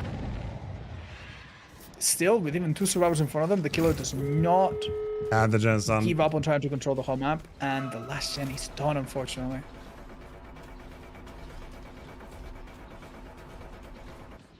With a healthy survivor, not slipstream, they could take 1 hit or even use the 2nd floor here for their balance landing. Are we gonna see that right like at the beginning? They did get stuck a little bit, but still, they might make it to the exit gate that is gonna be open by the time they're there. EMP comes in, just in case an infection happens. Do they even need the help? Well, I think They're that's fine, off. right? Yep, that's a formal escape, but still 7 hook stages for Demolisher, but the Japanese survivors do Honestly, escape this one. Yeah. The best Japanese survivor performance out of all of their matches. I think on Killer they were very, very spectacular, but here they showed us what they really can do as a survivor as well.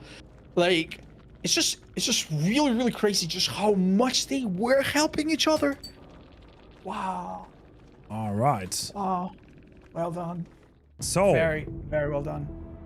What's happening, Hens? so this is it. No, we don't have Japanese. No, we do. It's over. That's it for this week. I'm pretty sure. Yes. And thank you so much for everyone who helped make this happen. It was very kind. There were many people behind the scenes who made this happen, and also Behavior for shouting us out and giving us OXLs. So thank you, and thank you to you, Odds, for being here with me this weekend. Anytime. I will be invoicing you for my therapy sessions that I'm gonna need after this, because damn, dude, some heartbreak did happen here. Amazing job, everybody. Thank you so much for coming, and thank you, Hens, for having me and doing so much to keep the comp community and the interest at high level DBD gameplay so alive in the community. Thank you so much. Thank you. Bye bye, Odds. See ya. Bye. Yes, so huge shout out to the people behind the scenes. Huge shout out to the ones that donated for the prize pool to make it as big. James, thank you so much for $2,000 to the prize pool. Thank you. Big thank you. Huge shout out to all the teams that came out to play here. You guys did amazing. No matter, I don't care if you're out now or if you're still in it for next week. Thank you for playing. Thanks for putting on such a great show. Many amazing matches. And yeah, we are going to be back next week, and maybe we can look at what we're going to have next week, okay? Maybe we can look at it. What do we have next week? Next week, fresh and early, on that Saturday, we are going to have...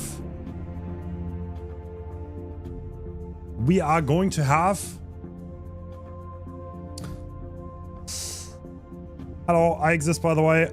We have Russia vs Saudi Arabia, the first quarterfinals. Then we have United States versus Italy.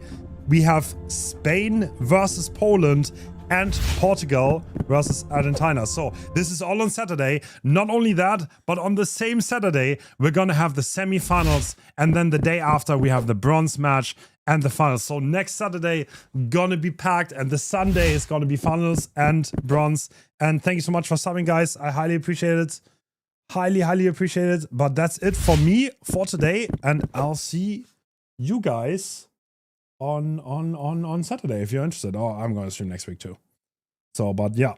So next week, Saturday, be here or be square, and I'll see you guys. Bye bye.